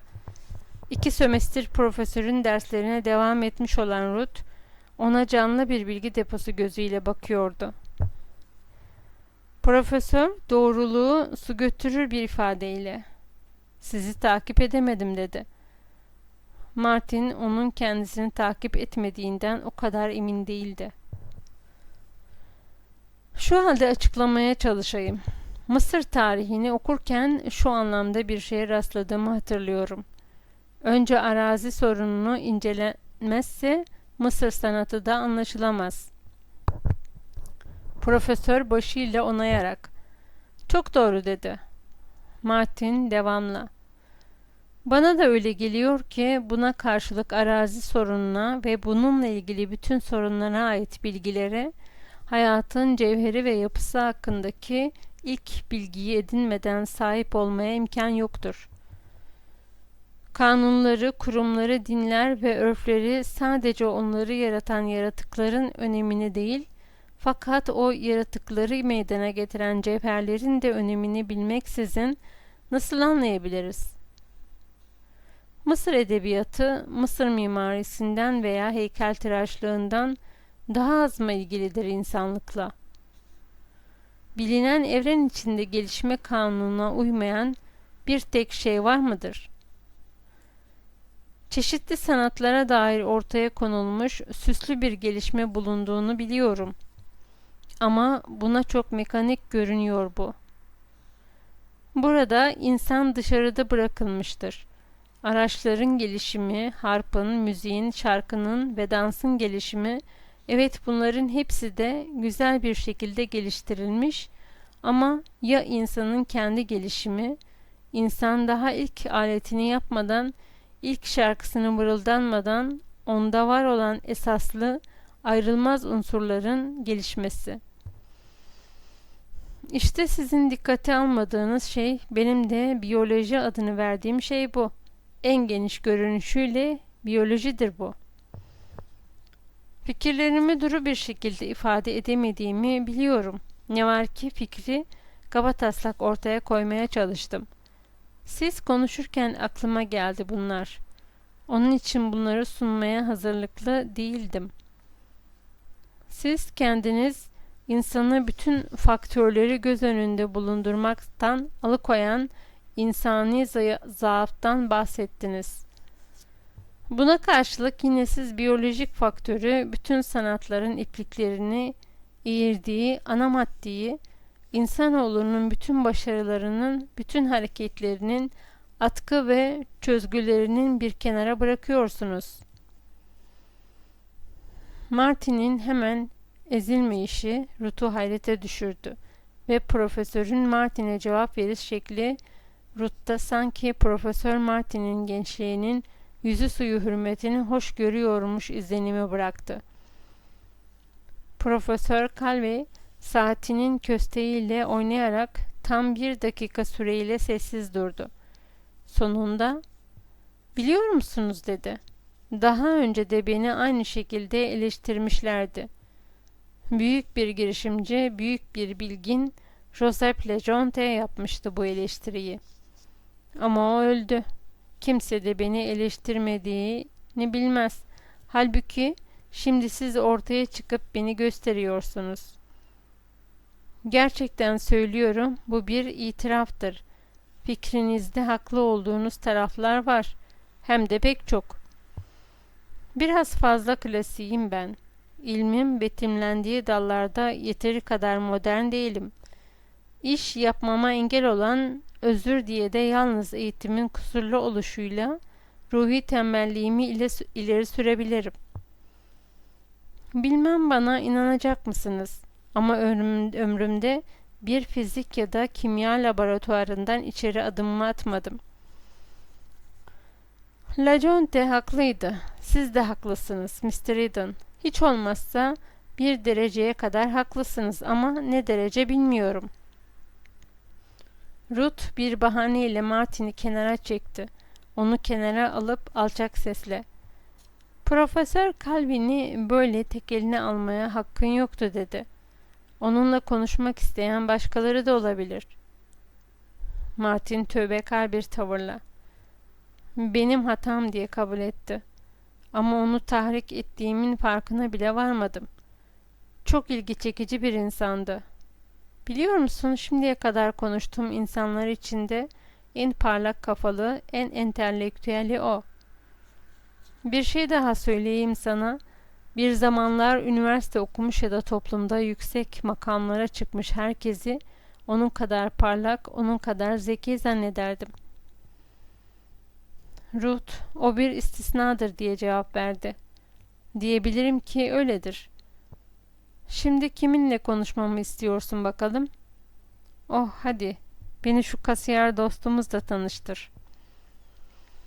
Martin 15 dakika kadar kasiyerle konuştu. Ruth da sevgilisinden daha iyi bir davranış bekleyemezdi doğrusu. Martin'in ne gözleri çakmaklandı ne de yanaklarına kan hücum etti. Tam aksine Ruth'u şaşırtacak kadar sakin konuştu. Ama bütün banka kasiyerleri Martin'in gözünde birkaç yüz defa düşüverdi. Gecenin geri kalan bütün kısmında da kafası banka kasiyerleri ile yavan laf edenlerin aynı kapının mandalı oldukları izlenimin etkisi altında çalıştı. Subayı, yumuşak, basit, sağlıklı eğitim ve doğumun hatta kendisine uygun gördüğü şimdiki yerinden memnun bir genç buldu. 2 yılda üniversiteye gittiğini öğrenince Martin, acaba bilgisini nereye doldurmuş bu adam diye düşündü durdu. Ama yine de bu adam tatsız banka kasiyerlerinden daha çok hoşuna gitti. Daha sonra Ruth'a, gerçekten de boş söz söylemlerine bir itirazım yok benim dedi. Beni sinirlendiren bu sözleri söylerken ki mağrur gizliden gizliye o kendini beğenmiş halleriyle bu lafları söylemek için seçtikleri zamanlar, bana Union İşçi Partisi'nin demokratlarla kaynaştığını söylediği zaman bütün reformasyon tarihini anlatabilirdim bu herife, biliyor musun? Tıpkı dağıtılan kağıtlarla kerize kaçan bir profesyonel poker oyuncusu gibi o da kelimeleriyle kerize kaçıyor. Bir gün ne demek istediğimi anlatırım sana. Ruth, ondan hoşlanmadığına üzüldüm diye cevap verdi. Mr. Butler'ın en gözde adamıdır. Mr. Butler onun emin, namuslu bir insan olduğunu söylüyor. Ona Kaya Peder adını takmış. Sırf bu adama sırtını dayayarak koskoca bir banka kurabilirmiş.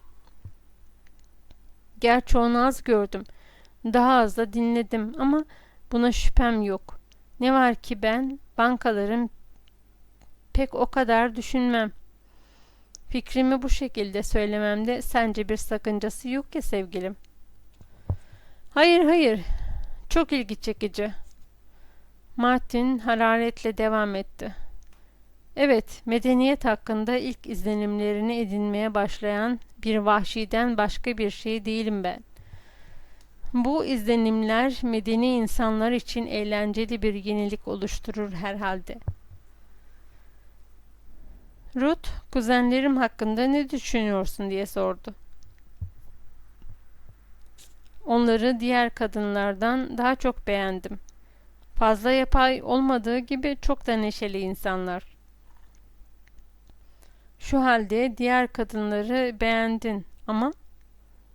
Martin başıyla hayır işareti yaptı. Şu sosyal durumda kadının sosyoloji öğrenmiş bir papağandan farkı yok. Kadını tutup da Tomlinson gibi yıldızların arasına atsan yemin ederim döndüğünde kafasında yine de bir tek orijinal fikir bulamazsın. Portre ressamı ise tam manasıyla sıkıcı bir kadın. Kasiyere iyi bir karı olurdu. Hele müzisyen hanım, parmakların ne kadar hassas, tekniğinin ne kadar mükemmel, ifadesinin ne harika oluşu bana vız gelir. Gerçek şu ki müzik hakkında hiçbir şey bilmiyorum. Ruth, çok güzel çalıyor diye itiraz etti. Evet, şüphe yok ki müziğin dış kabuğu üzerinde bol bol jimnastik yapmış ama müziğin ruhunu anlamaktan çok uzak. Ona müziğin kendisi için ne ifade ettiğini sordum. Bilirsin her zaman bunu öğrenmeye meraklıyımdır. Müziğin kendisi için ne ifade ettiğini bilmiyormuş meğer. Sadece müziğe taptığını, müziğin sanatların en büyüğü olduğunu, müziğin kendisi için hayattan bile önemli olduğunu söyledi bana. Onları da meslekleri hakkında konuşturmuşsun diye hücum etti Ruth. İtiraf ederim bunu.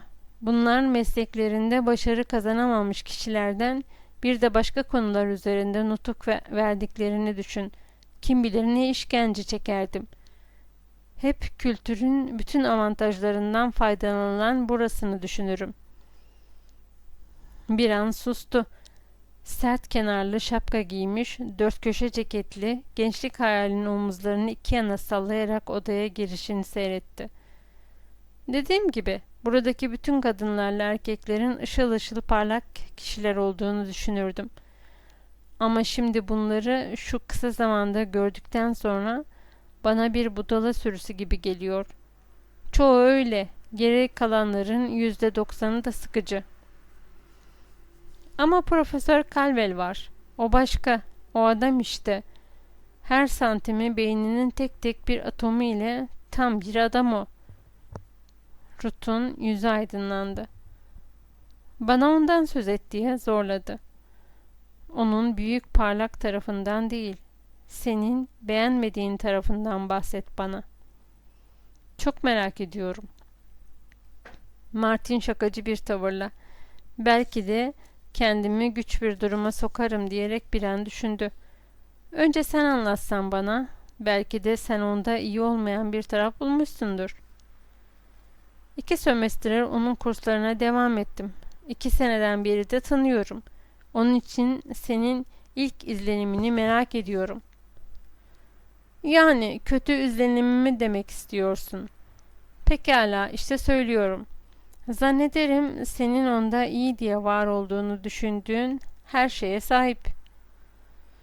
Hiç değilse şimdiye kadar tanıdığım erkekler içinde entelektüel tipin en mükemmel bir örneği ama gizli bir utarıcı olan bir adam. Martin bağırmakta acele ederek. Yok yok dedi. Aşağılayıcı bayağı bir şey değil. Benim söylemek istediğim, onun bence meselelerin köküne kadar inip de gördüklerinden korkuya kapıldığı için kendini hiçbir şey görmediğini inandırmaya çalışan bir adam izlenimi uyandırmasıdır. Belki de iyice açık bir şekilde ifade edemedim bu yoldan sana. Başka yoldan söyleyeyim. Gizli tapınağa giden yolu bulup da o yolla yürümeyen bir adam. Belki de hayal meyal tapınağı görüp sonradan kendi kendini gördüklerinin sadece bir serap, bir hayal olduğuna inandırmaya çalışan bir adam. Yine bir başka ifadeyle birçok şeyler yapabilecek olduğu halde yapmakta bir değer görmeyen ve içinden her an bunları yapamadığına bir pişmanlık duyan, gizli gizli bunu yapmaktan elde edeceği kazancı dudak bükmüş olan ama yine gizliden gizliye elde edecek olduğu kazancı bir şey yapmanın sevincini özleyen bir adam. Ruth, ben onu bu yönden incelemedim dedi. Bu yüzden de senin ne demek istediğini tam anlayamadım. Martin ona ayak uydurarak, benimkisi sadece gizli bir his dedi. Üzerinde muhakeme yürütmüş değilim. Sadece bir his ve büyük bir ihtimalle de yanlış bir his. Şüphesiz sen daha iyi tanırsın onu. Ruth'ların evindeki o geceden Martin beraberinde bir sürü zihin karışıklıkları ile zıt duygularla döndü. Yanlarına tırmanmaya çalıştığı insanlar onu hayal kırıklığına uğratmıştı. Öbür taraftan başarısı da ona cesaret vermişti. Tırmanış umduğundan daha kolay olmuştu.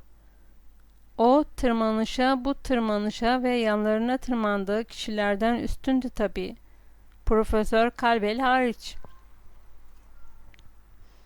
Hayat ve kitaplar hakkında onlardan da daha fazla bilgiye sahipti. Bunların eğitimlerini hangi deliğe, hangi köşeye fırlatıp attıklarına da akıl erdiremiyordu. Martin okuduklarını, düşündüklerini kaleme almış, beyninin kıvrımlarında dolaşan düşünceleri insanlara anlatmaya başlamıştı. Okuduklarını düşünmüş, yorumlamış, gereğinde farklı kimlikler sunmaya başarmıştı.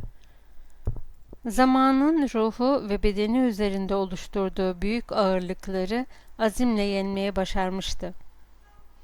Güneşin üzerine doğduğunu görmüş ama aynı güneşin kaybolduğunu da en sert şekilde görmüştü. İşte öyküleri yine para etmez olmuştu. Yine kapısı parasızlık zinciriyle donanmaya başlamıştı. İşte bu süre içerisinde başarı Martin'in adresini kaybetmiş, postacılar artık kapısını çalmaz olmuş, küçük de olsa çek ve başarı getirmez olmuşlardı. Pazarları ve tatil günleri de dahil olmak üzere tam 25 gün 30.000 kelimelik uzun bir deneme olan Güneşin Utancı üzerinde çalıştı. Bu, Maeterlinck okuluna yöneltilmiş bilinçli bir hücumdu. Maddi bilimin zirvelerinden hayalperestlere yapılan ama kesinleşmiş gerçeklerle uzlaşabilecek cinsten birçok güzellik ve harikalara da yer veren bir hücum. Bundan az bir zaman sonra bu hücumu hayalperestler, Ben'in Değer Ölçüsü adlı bir kısa denemesi takip etti. Martin, kısa, uzun denemeleri dergiden dergiye götürmek için masraflara girmeye başladı. Güneşin Utancı adlı denemesiyle uğraştığı 25 gün içinde ucuz yazılarından $6,5 sattı. Bir şakası ona yarım dolar getirdi. Önemlice bir haftalık mizah dergisine sattığı bir ikincisi $1 kazandırdı. Sonra 2 mizahi şiiri arka arkaya $2 ve $3 getirdi. Bunun bir sonucu olarak kredisi de tükendiğinden bisikletiyle takım elbisesi yeniden rehinciye boyladı. Daktilo'nun sahipleri kiranın peşin olarak ödeneceği hususunda anlaşmaya vardıklarına ısrarla vurgu yaparak para için feryat edip duruyordu. Yaptığı ufak tefek satışlardan cesaretlenen Martin tekrar ucuz eserlere döndü. Belki de hayatını bunlarla kazanabilirdi. Gazetelerin kısa öykü sendikaları tarafından reddedilmiş olan 20 kadar küçük öyküsü masanın altında istif edilmiş duruyordu. Gazete öykülerini nasıl yazmamak gerektiğini keşfetmek için bunları yeni baştan okudu ve böylelikle mükemmel bir formül düşünüp buldu. Gazete öykülerinin asla trajik olmaması, kötü bir şekilde bitmemesi ve asla dil güzelliğine, düşünce ustalığına ve gerçek bir duygu tatlılığına sahip olmaması gerektiğini anladı. Duygu bulunmalıydı, hem de bol bol, ama hani gençliğinde tiyatronun zencilere mahsus balkonundan seyrettiği alkış tufanı ile karşılanan "Tanrı vatanım ve çarım için ile fakir olabilirim ancak namusluyum" cinsinden oyunlarda olduğu gibi saf ve soylu duygu bulunmalıydı. Bu gibi yöntemleri öğrenen Martin, öykülerinin tonu için Düşeş adlı esere başvurdu ve formüle dayanan bir karışım ortaya çıkardı. Formülü şuydu: 1. Bir çift aşık birbirinden koparılıp ayrılmıştır. 2. Bir kimsenin veya bir olayın yardımıyla yeniden bir araya gelirler. 3. Düğün çanları. Üçüncü kısım hiçbir zaman değişmeyecekti. Ama birinci ve ikinci kısımlar istenildiği kadar çeşitlendirilebilirdi. Böylece aşık çift yanlış anlaşılmış sebepler, kaderin bir cilvesi, kıskanç rakipler, öfkeli ana baba, dolapçı akrabalar, şeytan gibi bir koruma ve buna benzer bir sürü şey tarafından ayrılabilirdi.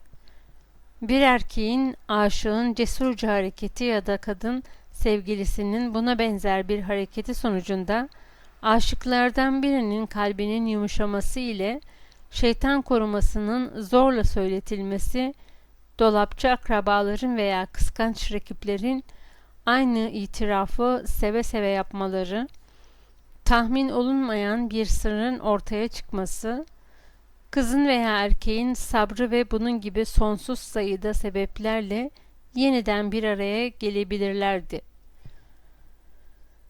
Kızı yeniden bir araya gelişleri sırasında evlenmeye razı göstermek çok çekici oluyordu. Ve Martin yavaş yavaş buna benzer diğer dokunaklı, çekici hileler keşfetti. Ama sondaki düğün çanlarındaki hürriyeti kısıtlanıyordu Martin'in. Yer yarılsa, gök çökse, düğün çanları yine de çalınacaktı. Formüle göre öykülere girecek kelimelerin dozu en az 200, en çok da 1500 olacaktı. Küçük öyküleri yazma işine iyice kendini vermeden bunları yazacağı zaman başvurmak üzere yarım düzine kadar tipik form hazırladı. Bu formlar matematikçiler tarafından kullanılan, tepesinden, altından, sağdan, soldan girilebilen ve sıra sıra çentiklerle sütunlardan meydana gelen, uçları bulunup da bu uçlardan hiç kafa yormadan veya düşünmeden hepsi de son derece kesin ve doğru binlerce sonuç çıkarılabilen marifetli cetvellere benziyordu. Bu şekilde formları sayesinde Martin yarım saat içinde bir düzine kadar öykünün çatısını kurabiliyor, bunları bir kenara bırakarak istediği zaman canlandırıyordu. Zorlu çalışmalarla yorulduğu günler yatmadan evvel bunlardan birini doldurabilecekti. Sonradan Ruth'a da itiraf ettiği gibi buna yarı uykulu bir halde bile yapabiliyordu. Asıl iş iskeleni kurmaktaydı ki bu da makinik bir yoldan oluyordu. Formülünün faydasını da gördü. İlk öykülerinden ikisini gönderdiği zaman kendi kendine ilk defa olarak editörlerin kafasını anladığını ve yolladığı öykülere karşılık mutlaka birer çek alacağını söyledi. Gerçekten de öyküler ona çekleri getirdi. Her biri $4'er iki çek. Öykülerini yolladıktan 12 gün sonra gelmişti. Bu arada dergilerle ilgili yeni ve heyecan verici keşiflerde bulunuyordu. Transcontinental, çanların sesini yayınladığı halde çekmek geldiği yoktu. Martin'in ise bu çeke ihtiyacı vardı. Tuttu, çeki istemek için bir mektup yazdı. Bütün eline geçen, kendisinden daha çok eser beklediklerini bildiren kaçamaklı bir cevap oldu. 2 gün cevabı bekleyene kadar açlıktan ölecek hale gelmişti. İşte bisikletini rehine yeniden o gün bıraktı. Düzenli olarak haftada 2 kere mektup yazıp Transcontinental'dan $5 istedi ama tek tük bir cevap alabildi yazdıklarına. Transcontinental'ın yıllardan beri sendelemekte, hiçbir dayanağı olmayan yarı zorbalık, yarı vatanseverlik hislerini okşayarak istikrarsız satış yapan ve ihsandan farksız ilanlarla yaşayan 10. sınıf bir dergi olduğunu nereden bilebilirdi ki? Transcontinental'ın editörüyle yönetim müdürünün biricik geçim kaynağının bu dergi olduğunu, bunların gelirlerini kiraya ödemekten kaçınmak olduğunu tanımadan bilemezdi ki. Kendi $5'ının ise çoktan yönetim müdürünün cebine indiğini, bu $5 yönetim müdürünün alelade evine yapılan boyada kullanıldığını, boyayı hafta sonlarında kendisi yapan yönetim müdürünün boyacıların ücretlerini veremeyecek durumda olduğunu ve kiraladığı ilk işçi altındaki sehpayı çektiği için boyun kemiği kırılarak hastaneyi boyladığını da hiç tahmin edemezdi. $10 Chicago gazetesine sattığı define avcılarının parasının da eline geçmedi. Kent okuma odasında bizzat gördüğü gibi makalesi yayınlandığı halde editörden ses seda çıkmıyordu. Mektuplarını dikkate almıyorlardı. Ele geçtiklerinden emin olmak için birçoğunu taahhütlü gönderdi. Bunun soygunculuktan başka bir şey olmadığı sonucuna vardı. Soğukkanlılıkla yapılan bir hırsızlıktı bu. O, burada açlık çekerken öbürleri onun karnını doyurmak için satmak zorunda olduğu mallarını çalıyorlardı. Youth and Egg haftalık bir dergiydi ve yeni bir 1000 kelimelik eserinin 1/3'ini yayınladığı sırada kapandı gitti. Onunla birlikte de Martin'in $16'na kavuşması hayal oldu. Hepsinden kötüsü en iyi yazılarından biri olarak baktığı çömlek onun için kaybolmuş sayılabilirdi. Ümitsizlik içinde dergiler arasında bir karar vermeye çalışırken bunu Francisco'da çıkan haftalık bir sosyete dergisine The Bellow'a göndermişti. Buraya göndermesindeki başlıca sebep, yazı sadece Oakland'ın Körfez'i geçerek yayın evine varacağı için neticeye daha çabuk ulaşabileceğini düşünmüş olmalıydı. 2 hafta sonra Bayi'de derginin son sayısında öyküsünün baştan sona resimlenmiş olarak hem de şeref sayfasında çıktığını görerek son derece sevinmişti. Yazdığı en güzel yazı için kendisine ne kadar para ödeyeceklerini merak ederek kalbi çarpa çarpa evine gitmişti.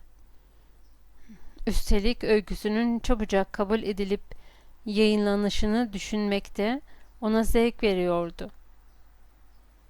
Editörün öyküsünü kabul ettiğini ona bildirmeyişi de sürprizi bir kat arttırmıştı.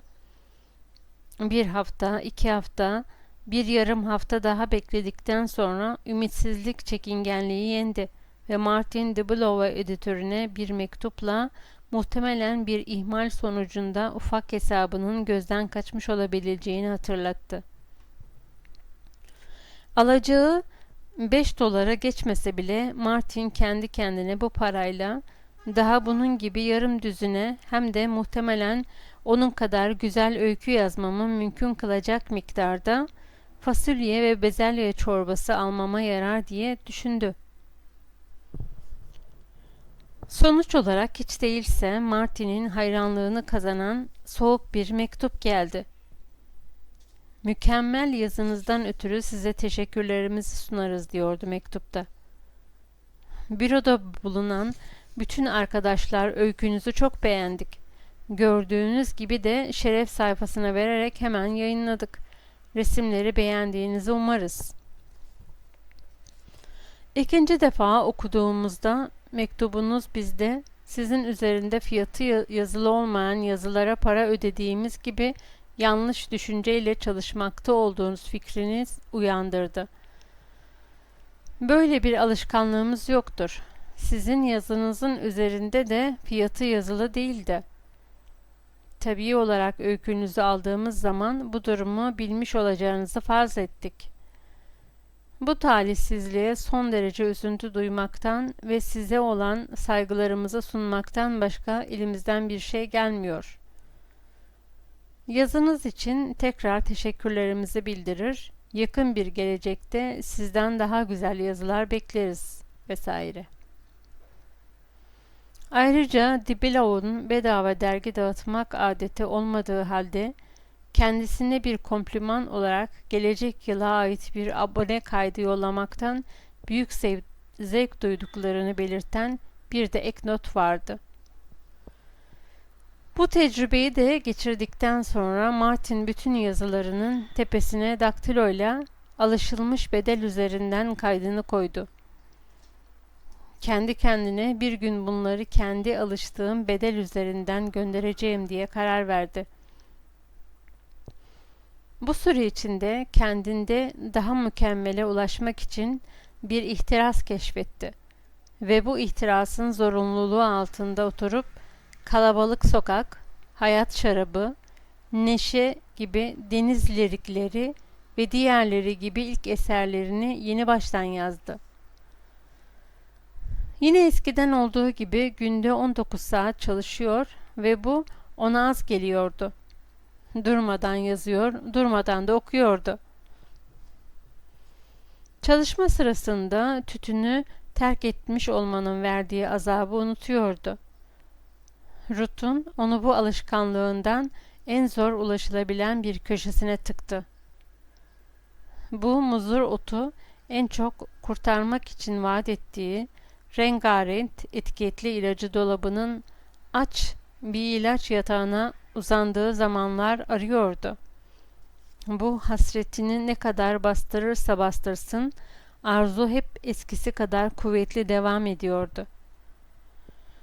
Bunu hayatının en büyük başarısı sayıyordu. Ruth'un fikrince Martin sadece doğru olan bir şeyi yapıyordu.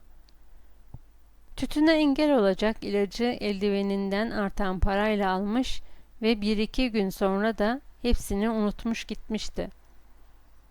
Martin'in makineden çıkma öykücükleri kendisi bunlardan nefret etmesine, bunları aşağılamasına rağmen başarı kazanıyordu.